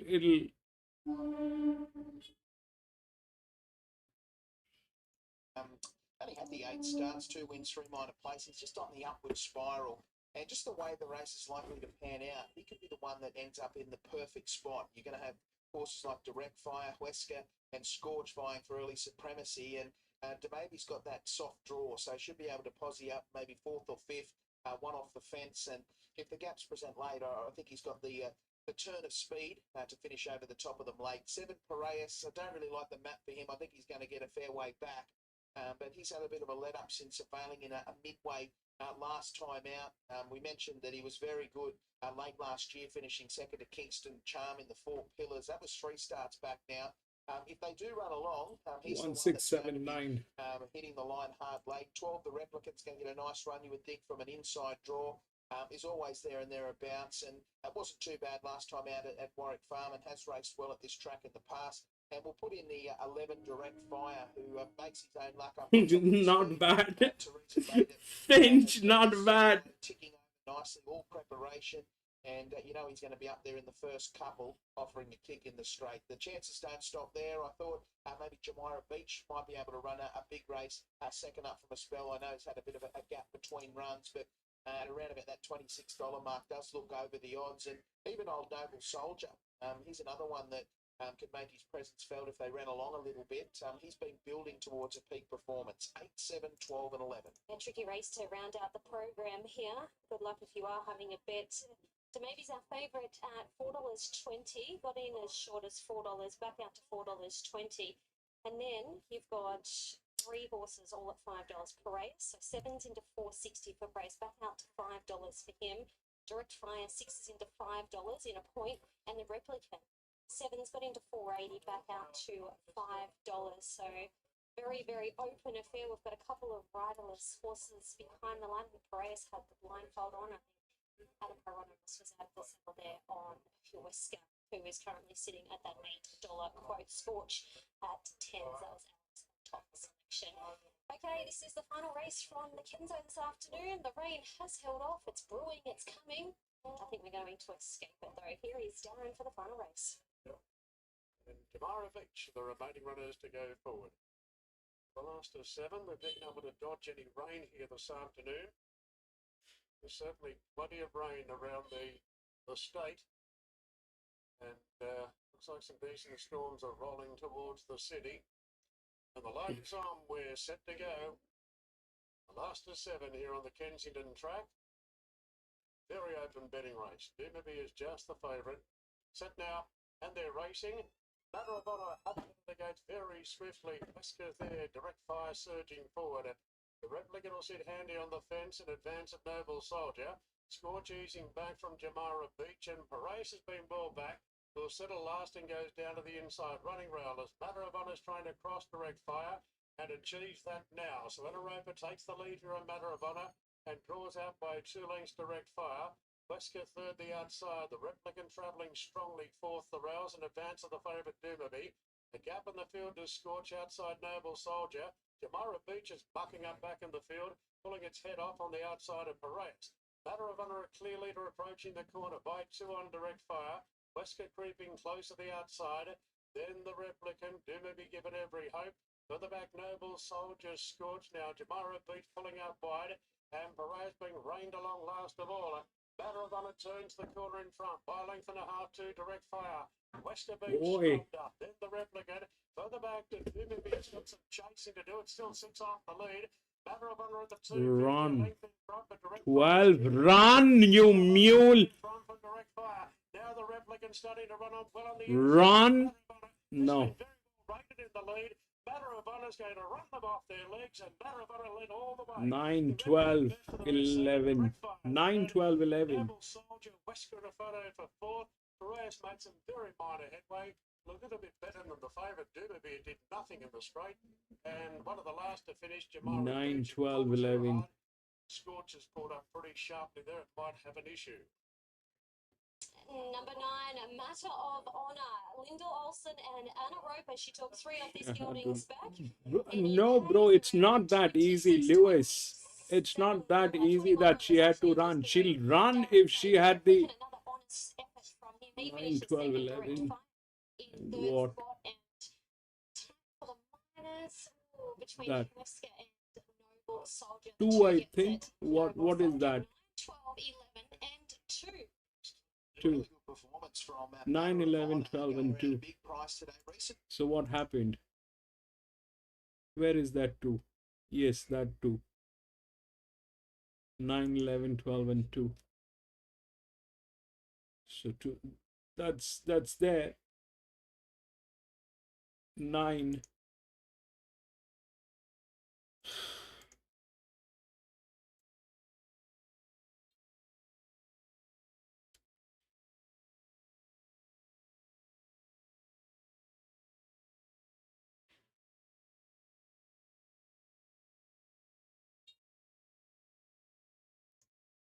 Nine, 12, 11 into 9, 12, 11.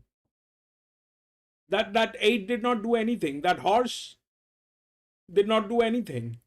That's a horse. That's the lineage of King George V. That didn't do anything.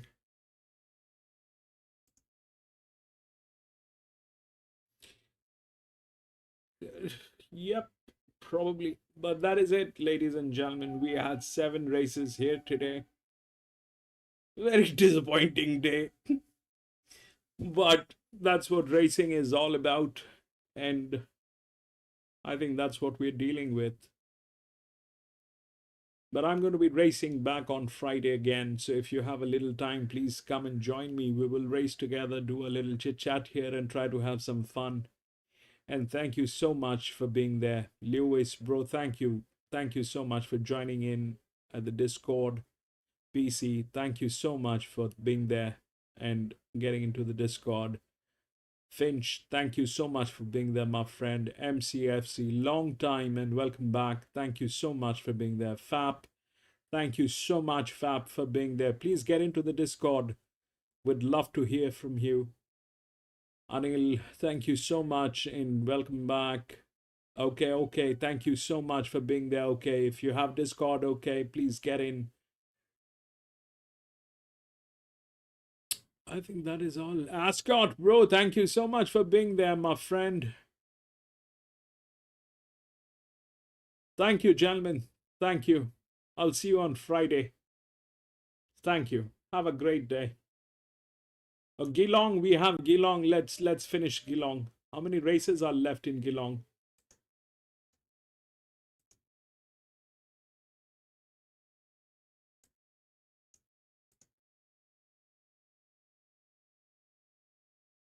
Hey, Geelong, there are 2 more races to go.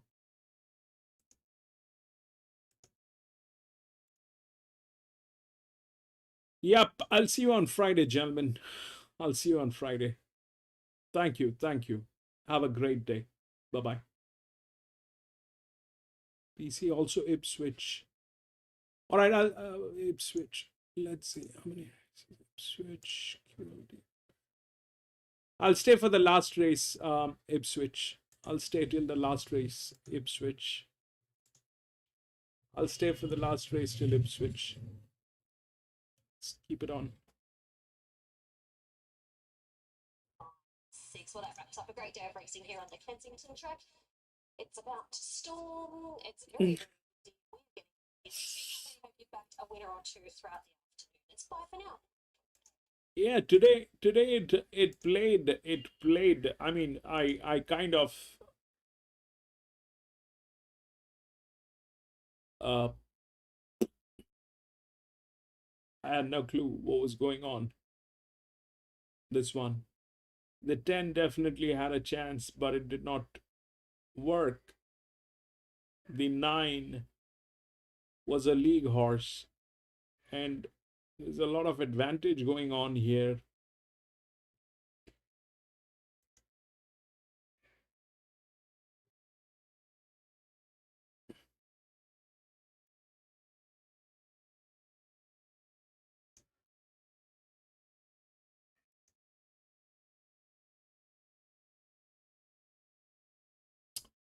It's just mulish. That eight was, I mean, there's, I don't know.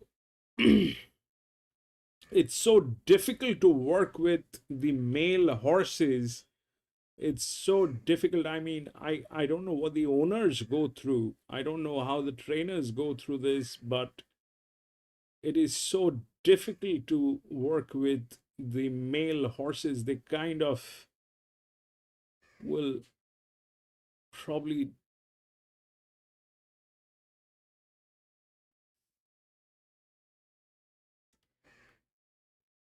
and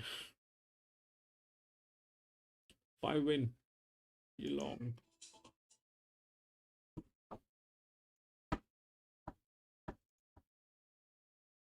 Then Ipswich Geelong.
The first one, PC.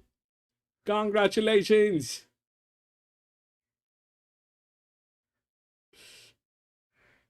Five. Nice one. That's the first one that worked today. For all of us, I think.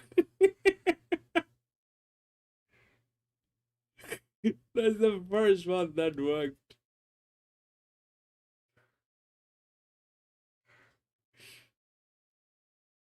Oh man, I mean, I can see what's going on. This is absolutely crazy. If you look at what's going on, these people, I mean, here that how will you go with someone with that kind of a problem?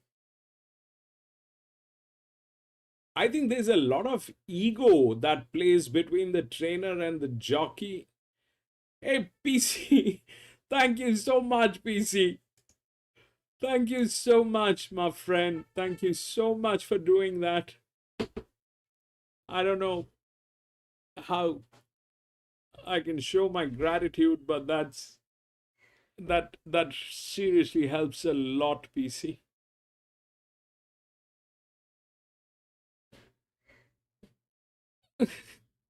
Yeah, we all are sticking in here. But I think there's a lot of ego that plays between the there's a lot of ego that plays between the jocks and they purposely they sabotage. The jocks, they purposely sabotage. They, I mean, there's no other reason.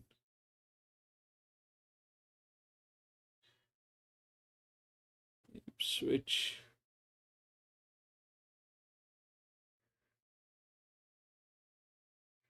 Ipswich race 8.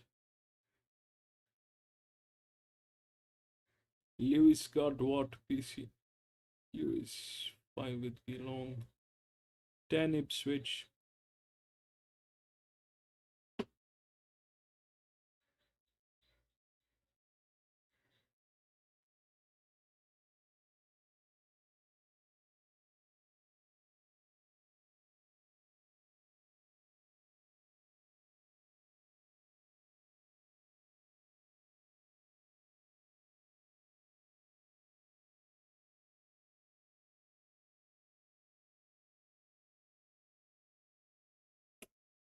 No,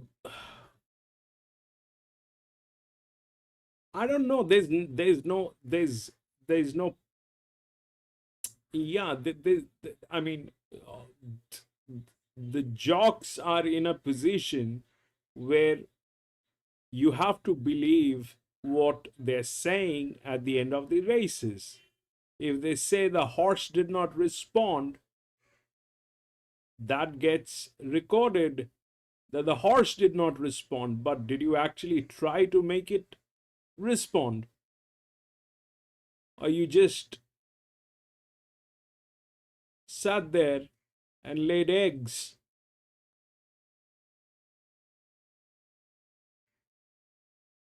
And I think that there's a lot of ego that plays. I think it's nothing but ego. Who is better than who? Is it the trainer or the jockey?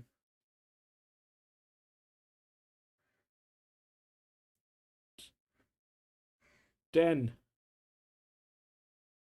Ipswich. Why there's no sound? Oh. And still hasn't got clear. It was just sort of stuck. The rider, she was swinging off this mare. So she would have got over that run pretty cruisy, and hopefully she gets clear running today because she can figure. Araminta gets blinkers again today. Chris and Corey Munson, Siobhan Rutledge. Yes, Vicky's back on. Where do you think this man might settle to go? Oh, Maxie, it's hard to know. Jenna, when she draws well, she's always in your leading bunch. She drew 8 the other day and sort of 9th in the run. So, 11 today. Yeah, I guess it depends on how well she begins. Alrighty, let's move on to Isle Orn. Barry Luck with Ange Jones. Yeah, well, I think Surely the speed map has got to be spot on for her. She's got a little bit of gate speed, and from the barrier should be able to pick and choose. Probably settles just behind West Cork here, and I think that's her best chance of winning. She goes okay. This is her cup of tea midweeks at this level here at Ipswich. Paul Butterworth trains the 13, Hussey Empress with Georgina Cartwright. Just a one run back. Didn't do a lot there at the Sunshine Coast, so hoping she goes a little bit better second up today. Naughty Words has Robbie Dolan aboard for Mark Curry. Won a Class 1 last start in Toowoomba over the 1,200 metres. This mare, I swear. yeah, and Naughty Words. She's got Dole and good gate minimum handicap, so a couple of things in her favour to maybe run well again. Sharp and Power is the 15, Angela Plum and Anthony Allen. Angela's only hopefully smooth for 2 starts, for a third and then a second here behind Vast Karma, so she's going well. She's always had a reasonable ability around about this level. No More Red is the 16, Jade Hampson claims 3 kilos for Scott Morrison. Probably wants a lot further than today. Chance with Wolves is a roughie from the Jan Aiken stable with Madeline Wishart. It's the same as this guy as well. He probably gets back and runs on okay, wanting further. And down the barrel, Ken Jones, Taylor Marshall. Yep, didn't do enough first off from the spot. Rightio, that is how the horses look for our 8th race, our second last here today. Well, he's been quite the firm, hasn't he, Maxie West Cork? Today, $4 into $3.60. Yes, so is that causing any outward movement with some of the other horses here? Well, can't get on what I want was the early favourite. It's the one that's slightly in the drifter. 4 out to $4.80. A couple of the others here that's been spec Naughty Words, 11 into $8 and now $8.50. So that's a decent go, dropping 3 points. 11 into 8, but back to $8. So keep an eye on number 14 here. A little bit of confidence in the air. But I felt this guy, West Cork, with Michael Rodd in the saddle, would assume control from the front like he usually does. Often he's got horses that want to go with him. He usually eventually comes out on top, so it all depends on just how much energy he's got to use through the first 200 or 300. I was hoping today that he'd get there fairly quickly and they might just lay off him a little bit, and then he's going to be all mightily hard to run down. Yeah, who do you think will join him? Maybe super quick? Yeah, possibly. There's a couple of others that like to be handy, but surely if they're going to speed map, they'll look at it and say, well, if we hit this off, we're going to run last. So I think today might be the day for West Cork to enhance his already good record here at Ipswich over this track and distance. Loves it. Under the Palais, the ex-Southerner was eye-catching here. A little bit easy in the market though today. Then I've got 11 Isle so that's the one that I'm getting a mental picture, getting it perfect from that good draw. Isle so definitely here with an each-way chance. And number 10, Araminta, with that gear change that we spoke of a little earlier. 4, 6, 11 and 10. Alrighty, I'm 6, 11, 4 and 2, so 6 being under the Palais. She does have the drifts. I think that could be a couple of reasons. One, she comes from a very, very small stable, so there might not be many sort of following her. She was particularly unlucky at the Sunshine Coast. The other reason could be that she's yet to win actually on a good track, so that is some concern. But I think maybe she's going a little bit better now. It was a great parade by her. She draws nicely, so she should get... It's a 5-year-old man. What a 1400 meter, 1350 actually. Not a bad one. As well, the mare by Harry Angel, she's second up. I think she's beaten by a pretty nice horse in Provence. Last time out, definitely for West Cork. He made his case that he'll do all the bullocking work up front. Often he's just a bit of a sitting duck, but if he's going to get away with it, it's here at the 1350 at this track and can't get what I want.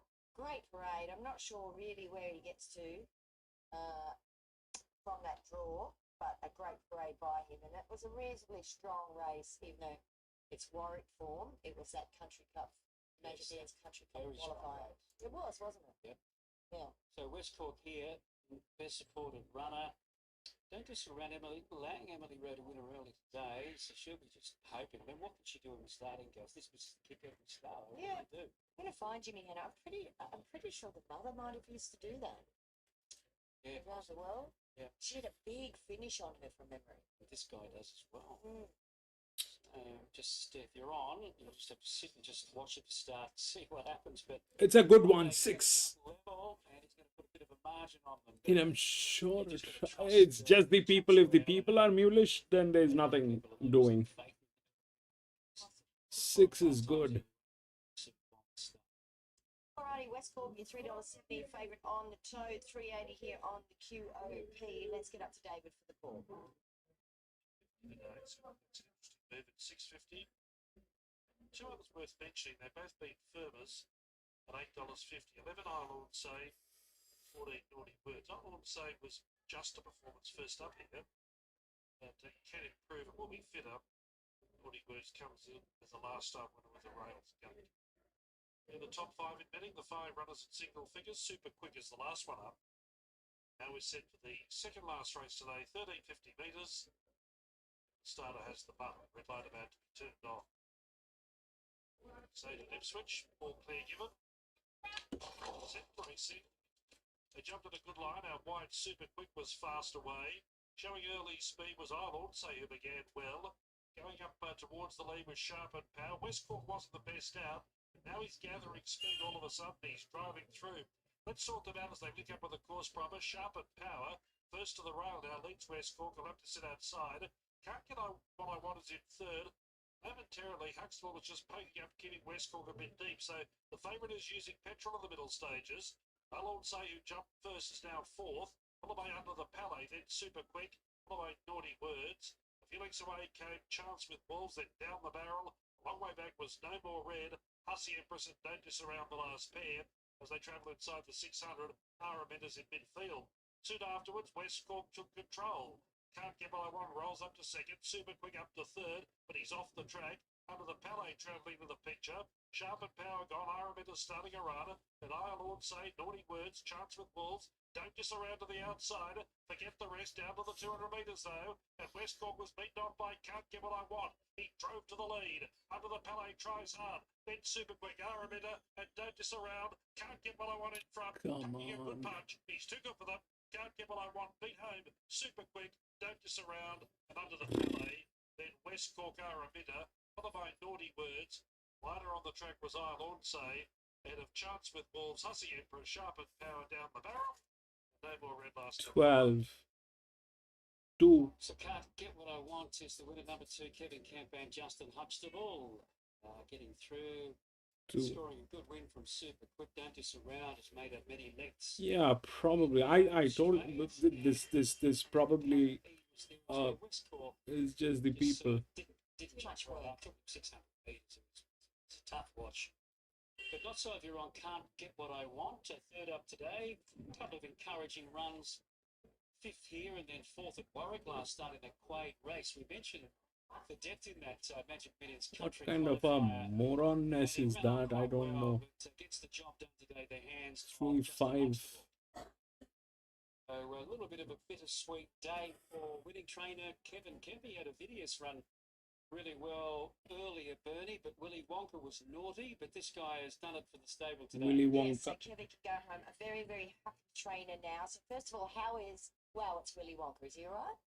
Yeah, both horse and jockey are fine. Thank you very much. It's the main thing. He didn't want to be caught, did he? No, he didn't. He was running around. Well, the pony tried to get him. He laid the ears back and raced him. Unreal, yeah. Very competitive. So lucky to finish. People recording. Done a great job. And everybody, thanks. Certainly did. We mentioned Vidius. He ran well earlier, but now you have a winner with Can't Get What I Want. Just lovely style of a horse, isn't it? Lovely horse, yeah. He's and just only maturing now, I reckon. Just starting to mature. Justin rode him so beautiful, then he had him up there a bit. And the wide gate probably done that. Otherwise, we might have been back a bit further. But anyhow, it suited him. Yeah. I was wondering, I was perturbed, where is this horse going to end up? I actually didn't think that's where he would be, that close. No, not that. Could be midfield and 3 deep. And Justin said, oh, I hope not. And I said, oh, well, see what you can do. He's done wonders, and he made the favourite West Cork really work to get around him as well. That's right. Yeah, true. I didn't know that, but I'll take it. Tactics. Tactics. Tactics. All right, where to next, Kevin? Where are you going next? Lovely back here, wouldn't it? Somewhere like that. Yeah. Yeah, we don't aim too high. You never shoot yourself a foot too many times. But still, I think it could What can Certainly getting you stronger. I do, couldn't believe PC? what I saw This today. they seriously That's have 14 problems for within their starting to turn out teams. nicely for. They seriously have problem. I think the biggest problem is they don't run it like a corporate. They don't. I mean, the people who run it like a corporate, they're successful. But people who do not run it like a corporate, they suffer from all this emotional angle, egos, and all that thing. It plays the kind of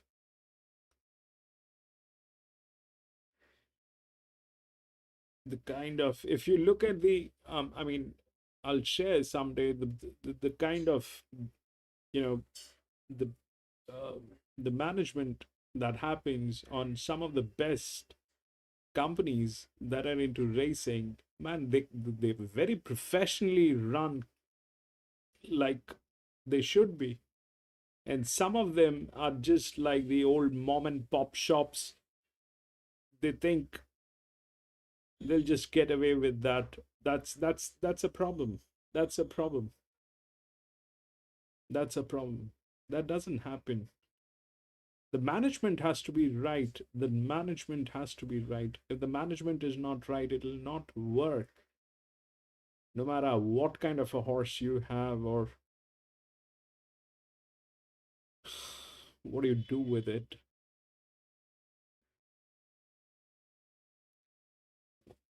That's a problem.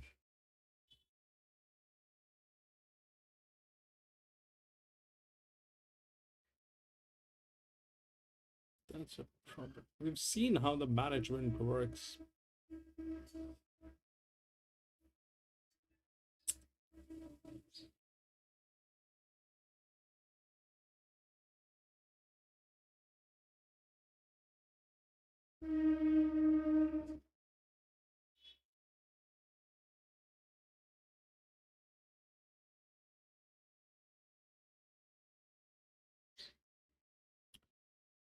Yeah, PC, they always have excuses, PC. They always have excuses. They will come up with a bunch of excuses the moment they are confronted. If you hold them and make them sit across the table and ask them questions on every 100 meters that they have raced, 14 questions that will come up on a 1350. 14 questions will come up if you ask them questions, and they will run out of excuses. At the end of the day, the incompetence will come up, but that is not done. They don't do it. They don't run it like they should be doing it. They should run it. If you make them sit across the table, show them the race that they have just raced, and ask them those questions. What have you done here? What have you done here? What have you done here? 14 questions. Every 100 meters, one question. Where is the reaction?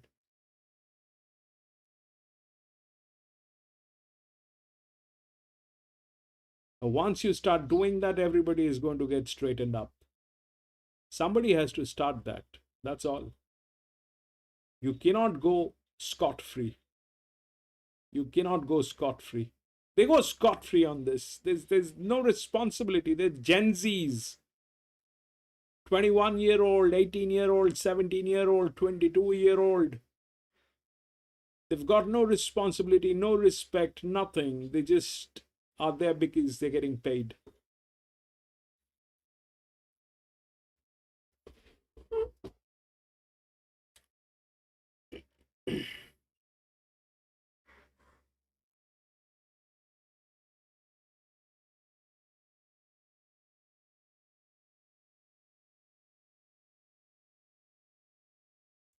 We've got no control over any other Okay, well, let's see if we can find a winner, Wayne, and kick it off with this first race on the card. Now, we saw Koyos go around today, so it's a most likely scratching after finishing fourth on Mackenzie. So that'll change the market. It'll make Mrs. Marie quite a pronounced favourite here. Of course, Barry Connor's train, named after Mrs. Clary, I believe. One, you could tell us a bit more about this one. 260 at this stage, but those markets obviously will be significantly short of Koyos coming out. Sheriff Star, Cool Blaze will be in this market, and then Gilney and Away and So Say. Racing and Sports Speed Map has Cool Blaze as the likely leader from a whitish gate, but comes in one with the likely scratching there as the one mentioned earlier, Koyos. How do you read the first? Oh yeah, it's good to see John Singleton come up with the name Cardi, and obviously he's always had horses with Clary and Marie, and what lovely people. I think a bit of trivia. I think I rode my last winner with a claim on one of Clary and Marie's Underdale. She's a good mare to me, and she had a brother called Robert Star that I won quite a few on as well. And you know what? I think you know too. They always check up on my health, my well-being when I'm not around. So they're really wonderful people. So he's only got a boutique stable these days, and you know what he does with them. When they're right, he can get them home. And so I think this, I'm a little bit keen on this because I just think that she's obviously a 3-year-old now. When she could go around and race with a 2-year-old, she went around the Long Road Plate. I just thought we'd show you one of the trials. So I had a couple of trials leading into this. Got natural speed. That's sort of the bally face chestnut out front with Singo's colours on the top. Now she cruises out in front here, and she never really changed the run. Now, going too rough when she debuted at Canterbury Starter, she was 60 favourite, and she had a tough run there. She put up lane after running the Long Road Plate. Just see the trial here. Exactly. Zach Lloyd in the saddle. He rides again tomorrow, but it's just he only had a sneeze. There's no hunger. So I just hope obviously she's had a few dramas, been off the scene for a while. But Chloe's going to be. There's no hunger on the others. Get that one on the board, go forward. I guess after that, but she's a flash is all time. I think. Well, we're just going to worry, I suppose, about. We're going to be saying it all day, aren't we? And all night tonight. That we're just going to worry about the weather. What horses can handle it? Well, these horses have never hardly ever seen a wet track. I've got her on top. Young Zach to ride. I've got Koyos in there. I didn't know whether it was running or not when I put the numbers through. So obviously, I doubt whether it would back up. I could probably find another number in the morning. Sheriff Star, it's got a chance. He's first up. It's had 2 trials. Its last one was a very, very quiet trial. And it's got a little bit of ability, a little bit of, it's been gilded for its last preparation too. So, and the other one's thrown in, Cool Blaze. She showed very, very good speed on debut here at Kembla recently, and led to the just in shadows as opposed to she fought hard when the other was challenged her. I'm pretty keen on 3, 5, 1, 6 and 4. Race number 2, it's a class 1 over 1,000, the Kembla Grange Classics March 14th handicap of the year before we know it. It was a good race. This is a handy little field away.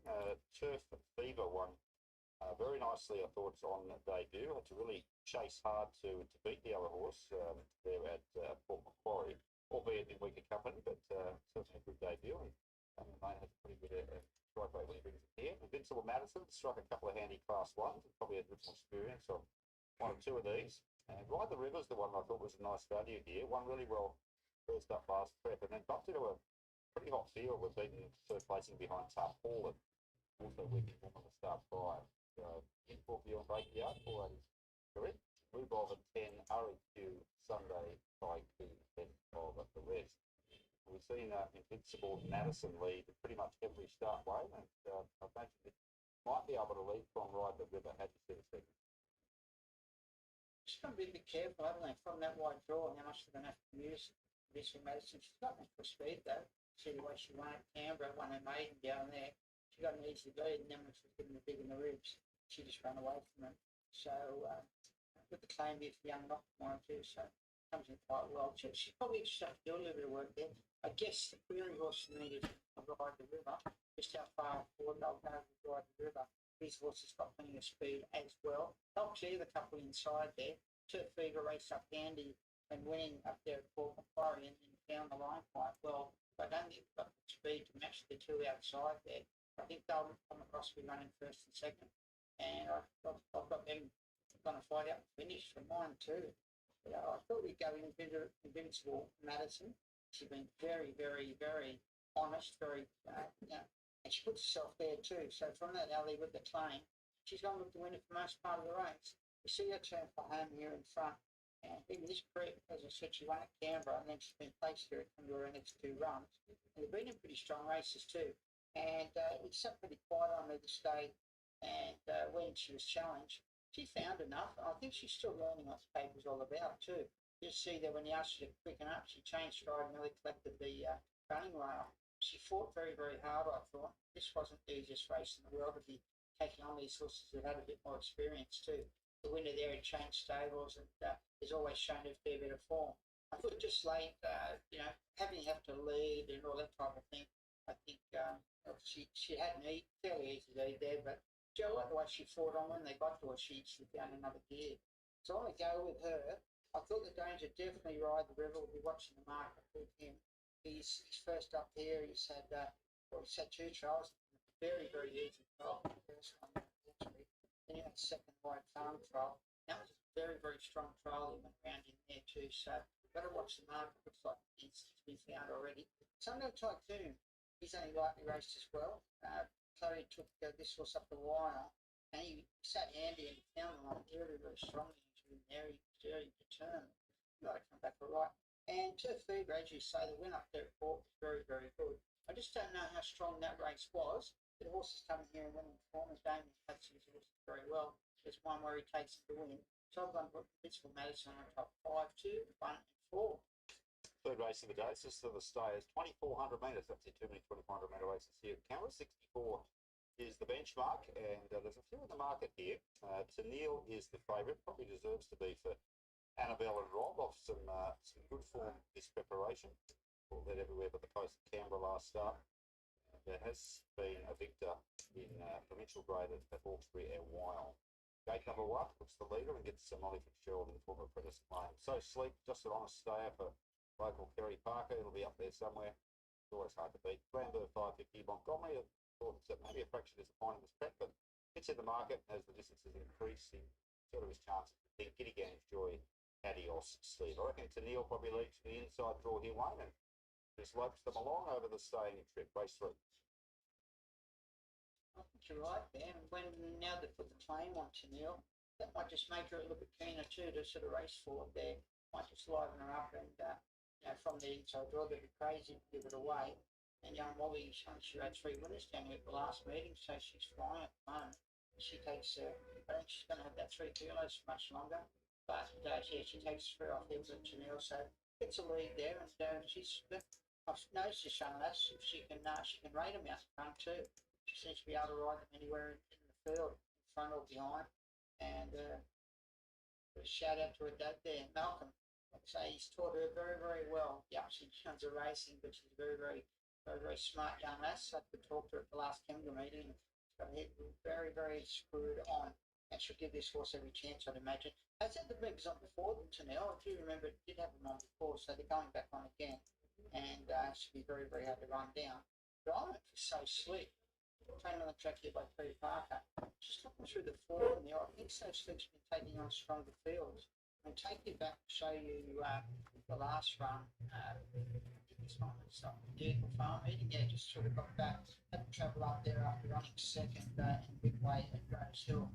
Just here, just had to get out and do the chasing here, come out from behind them. Sort of left flat-footed for mine, whether just flat on the day or obviously wasn't just up to winning on that occasion, but I thought the effort was quite good. I thought it was quite honest, kept coming to the line. I thought it was probably doing its best work the last 100 metres of the race. So it comes back here to its home track. It's only had a couple of runs here and has been placed here. When you go back, as I was saying, it's running against better horses. The Canberra 2,000 metre race a while back, they run that very smart King's horse, Gilded Water. Now it's been a fair way there, but horses like that, taking on them type of horses, that's contesting stronger races for mine. So I'm going to go with So Steve to beat Tennille. I've got number 5, Montgomery. Did pull up, was in the market the last couple of runs. This last one did pull up, just slow to recover. So things weren't obviously right there, but runs been quite good. Flan Burr, a 9-year-old, he's still racing good hard. He hasn't won for a little while, but his runs have been around the mark. 2, 3, 5, 4. Okay, let's go to race 4. It's the Class 1 over 1,200 metres. Key scratching here of O'Leary, who, of course, won today on the Kempton, so I'm likely to see this filly go around a bit again tomorrow. So that's will change this market. You think Eastern Front will be a lot shorter than that at $2.70. In fact, delivery has come out on the tab app at this stage, but $2.70 for Eastern Front at this stage. I'll run you through the markets as they stand. Stratify 420, the Pacific 440. That's a Sarah Ryan runner. I thought its win last start was pretty good. Beating Cool Blaze, who will get a handle on earlier in the day and maybe might be able to front and form their way. Show Ponies at a $5 chance now. And Amigos no more at 10. Whispering Muriel at 13. Who doesn't have a jockey. Whispering Muriel, I think, is also down a run on Canterbury Friday night meeting with their Farnham runner, so it's probably unlikely to go around. And if it doesn't go around, it takes the speed out of the race a little, and means that horses like the Pacific and Stratify might go around here. How do you see, Rach? Leary coming out really does shake up the field, doesn't it? Yeah, this one is the last in Ipswich. I thought we go back and look at Eastern Front's recent trial. It's had a couple of yarn with Brad Witter, was forming with Joe Pride. It's got a little bit of ability, this fella. Hasn't run since back in August last year now, but I thought this trial was quite good. He wasn't exerted at all. Back in the field a bit. He's only let the run home sort of late there. I thought that he puts him in the white cap, just learning up from there now, and he ends up running third in the trial, but he was never ever let go there. Could have won the trial easily, so it just tells you that he must be going okay. They decided to come here first up, where he never won first up before, but new stable now and has been placed first up, so it makes it a bit easier now with O'Leary coming out, so it did look the winner, so it just tells you it's from the count on one today, O'Leary.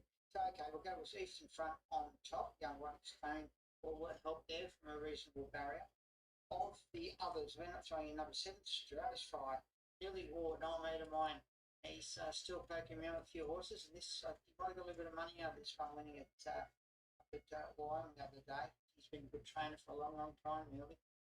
Riverdale, wholesale boom, all them horses back in the late 80s, 90s. A lot of luck with Merlin, and he's a very good trainer. Haven't seen him down at Kempler for a while, so I could run him tomorrow. This horse I think does go right, only lightly raced 3 runs this filly, and she's winning around place better.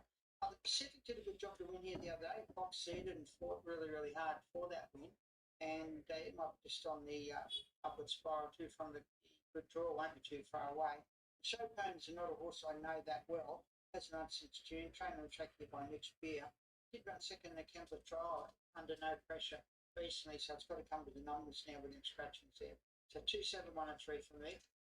All right, we're halfway through the card. We'll take a break and come back and look at the quaddy legs at Kempler.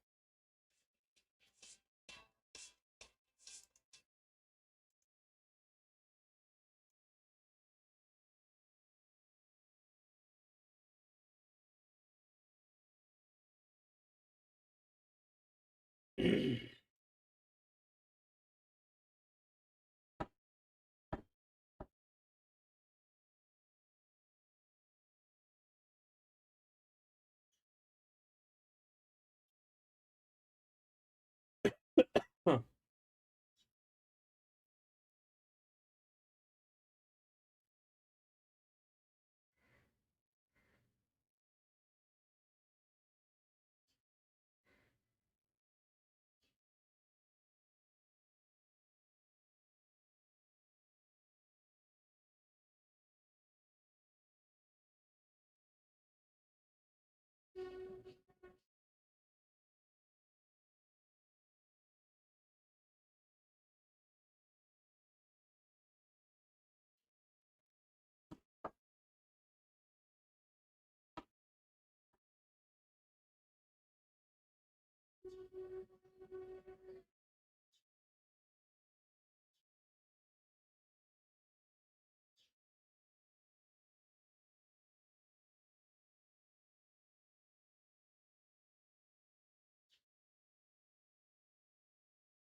Born and bred here in Newcastle, and yeah, down there, Newcastle Knights fans, so we love it here.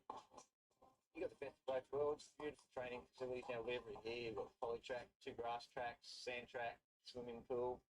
Yeah, great environment for the horses. Yeah, only 2 hours from a lot of tracks where the horses would have to go to Sydney or the country. A lot of options for them. And then as far as living, probably can't get much better. We've got the beach, all the beaches here on one side, and then on the other side we've got the lakes. Yeah, it's a beautiful place to live, and sort of like a big country town. Name of the game is obviously train winners, so we're just continuously trying to do that.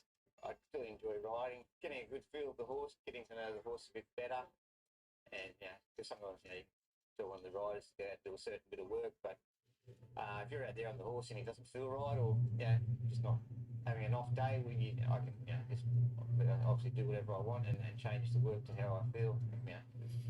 Feels all right tomorrow, we'll go again tomorrow. So yeah, I still love riding, love going fast, and still get that adrenaline from riding and work.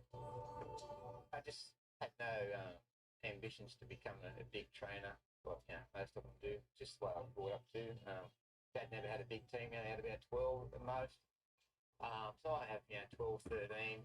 In fairness, most of them are all pre-training before they come to me. They all have 4 to 6 weeks work, especially the don't syndication horses. They all get pre-trained down at Doomben Park where they do a great job. We get on very well. The majority of my horses now, I train for them. Obviously, it's a matter of placing the horses, which again, that comes back to especially the dynamic horses. Adam White, and Dean, they know the form and the breeding backwards. I train the horses, pick the races together. Now they've got their form gurus that they use, and are very successful most of the time picking the right race and right venue to suit the horse. And we're very lucky that way. Generally it works out that we get it.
Then wanted to lay in a little bit late.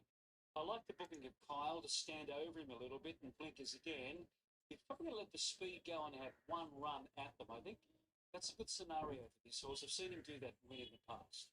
Okay, let's have a look at our favourite now, 15 Explorer. She is first up from a spell. Johnny Smurden trains with just for Franklin. Yeah, ultra consistent. Only failure last prep was at a last run. And wasn't a very firm track. I know this track's firming up today, and she might be better with a little bit of give in the ground. Nevertheless, she's first up, and her recent trials have been very good without having to be asked for any supreme effort. So nice and fresh, 3 kilos off, a lot of natural speed. She'll probably let Tarps go, and she should get a chance there after in the straight. Rightio, let's look at Kvack now from the Ryan Tyrrell stable, Bailey Wheeler. Hasn't won for a little while now, this fellow. He's struggling to recapture some of that good old form, but he looked pretty good in a recent trial at the Gold Coast, beating Flaghall, who's 6-1. On race day, he's just coming up a little bit short these days. Kemizavi is the fun rate also from the Tony Golden 2 here in Ipswich with Emily Lane. They're pretty genuine. I love the way he lowered his head and really attacked the line here last start to win that benchmark 65, beating an okay horse in Action King. He was near the rear, 3 wide, which wasn't ideal. And I thought he was really good late there. He's got barrier 11, so not easy, but as you say, he's got a terrific record here. Twyford is a horse that likes to get up front in the band, Maxie, as you say. Johnny Hubbard, Justin Constable. Yeah, couldn't quite do it last start. They went very quickly. Remember, Weigel Tiger was sort of stamped urgent and won. Pretty handy horse, we know, Weigel Tiger. So he probably wasn't suited by that frenetic tempo. He'd rather be up handy where he can conserve a little bit of energy on pace, and he should get that opportunity to do that here.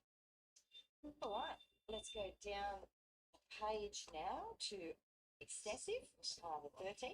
Yeah, Chris Lee's Andrew Mallion. I think she's got a good chance. She was third in that streak of winning race. That was the race where Jack Marcus had no chance, and she drew actually 8 of 8. She was first out, but then Andrew Mallion allowed her to balance up at the rear, and she was making good progress late. I think the tempo is going to be much stronger here, but this time she comes out of barrier 1. I think she'll sit in the first 4 or 5 and can run a terrific race. Tarps is into 480 now. 7's into 480 for Tarps. Scotty Morrissey, Jade Hampson. Well, he's obviously going to be lit up. Prentice Ridden, outside gate.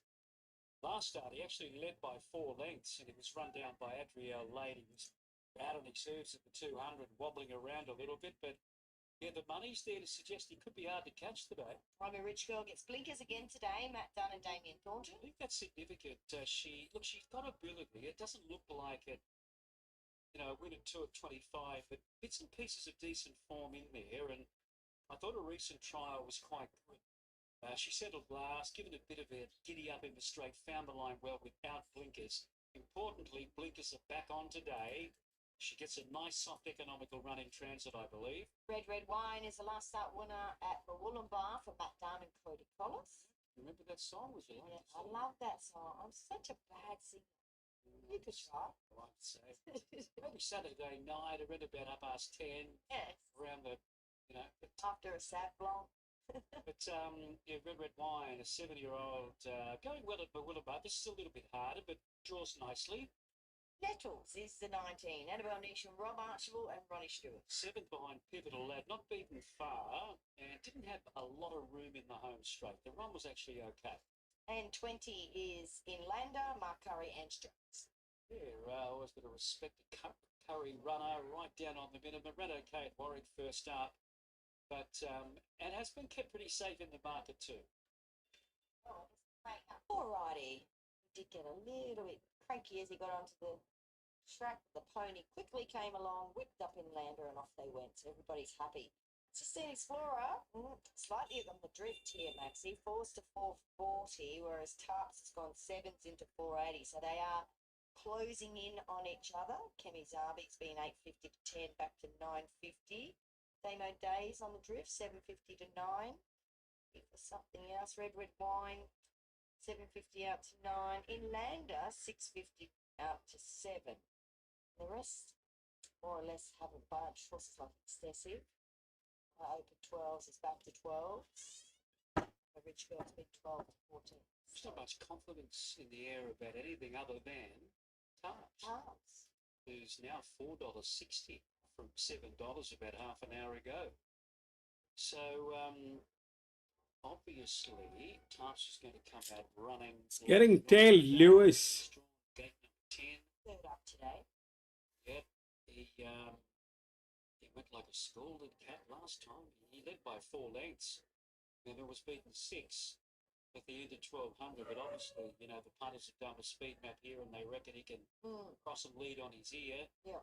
Steady and go up the top of the straight. You know, when you can do that here at Ipswich, if you just get So left alone Ipswich.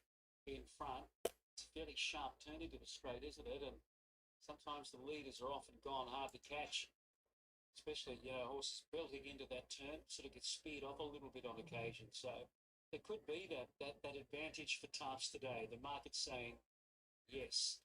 But Sistine Explorer will probably have to be the one to sort of take the field up or try and sort of bridge the gap. She's got plenty of speed herself, so I'm pretty sure Jasper Franklin will be waiting for Tarps to cross and lead and then probably try and trail him up at some point. Going to take the punt on him. He's pretty good fresh 16 Explorer, and I do love the way he's been trialling. Hasn't been really asked. Usually runs well when on the fresh side.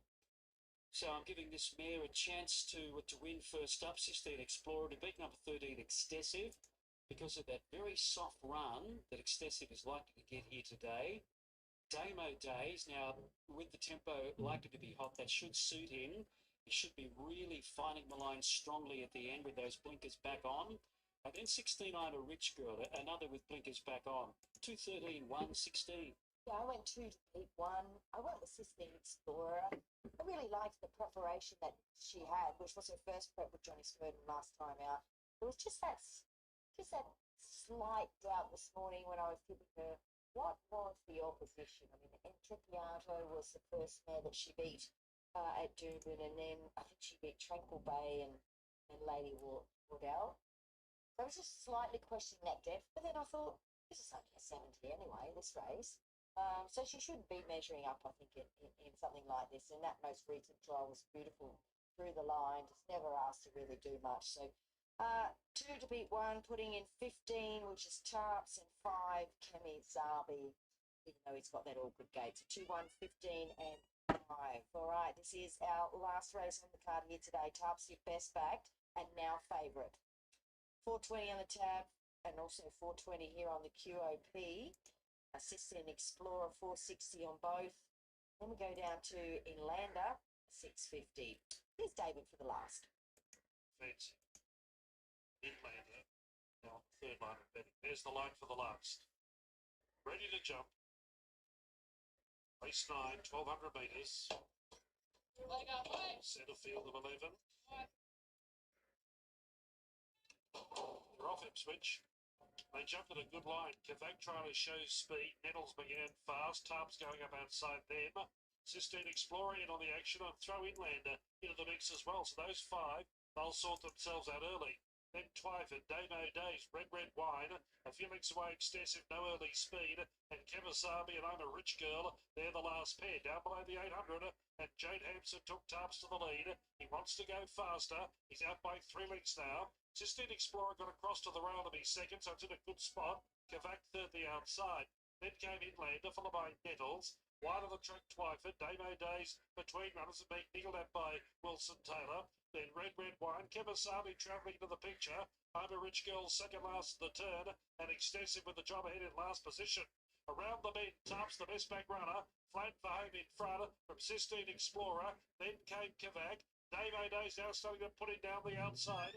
Red Wine and Kevasabi and Twyford were wider. Tarps is trying to hang on grimly. There's a wall chasing it. Damo Days running in a second. Tarps in front too good. Tarps beat Damo Days. I'm a Rich Girl third. And I'd say Kevasabi fourth. Sistine Explorer not far away with Nettles. Then came Kavak Excessive. Red Wine. I'm a Rich Girl and Inlander up towards the tail. Well, Tarps took him a while to sort of hit his straps early. Eventually got the lead after 200 or 300 metres and travelled strongly, didn't he? And the money was absolutely spot on. Jade Hampson getting the tempo perfect on Tarps. And he wasn't for catching. A couple of them speared off, turning into the home straight. Damo Days has tried hard, but never really a chance of catching Tarps. Tarps was out on his hooves, wanting to lay out. There's a run for 16 Explorer. She can't take that run, and it's up to Damo Days to be the pursuer there. But No Cigar at number 15 has got the money. You can see them. The Kemi Zabi was very good. 15. Kemi Zabi, the widest run, so they got speared off. And that made it difficult for them. And you can see three from the outside, red sleeves. That's I'm a Rich Girl. She got home nicely first up from a spell. But number 15 is the winner, Tarps, Scott Morrissey, Jade Hampson, beating Damo Days. Third going to I'm a Rich Girl.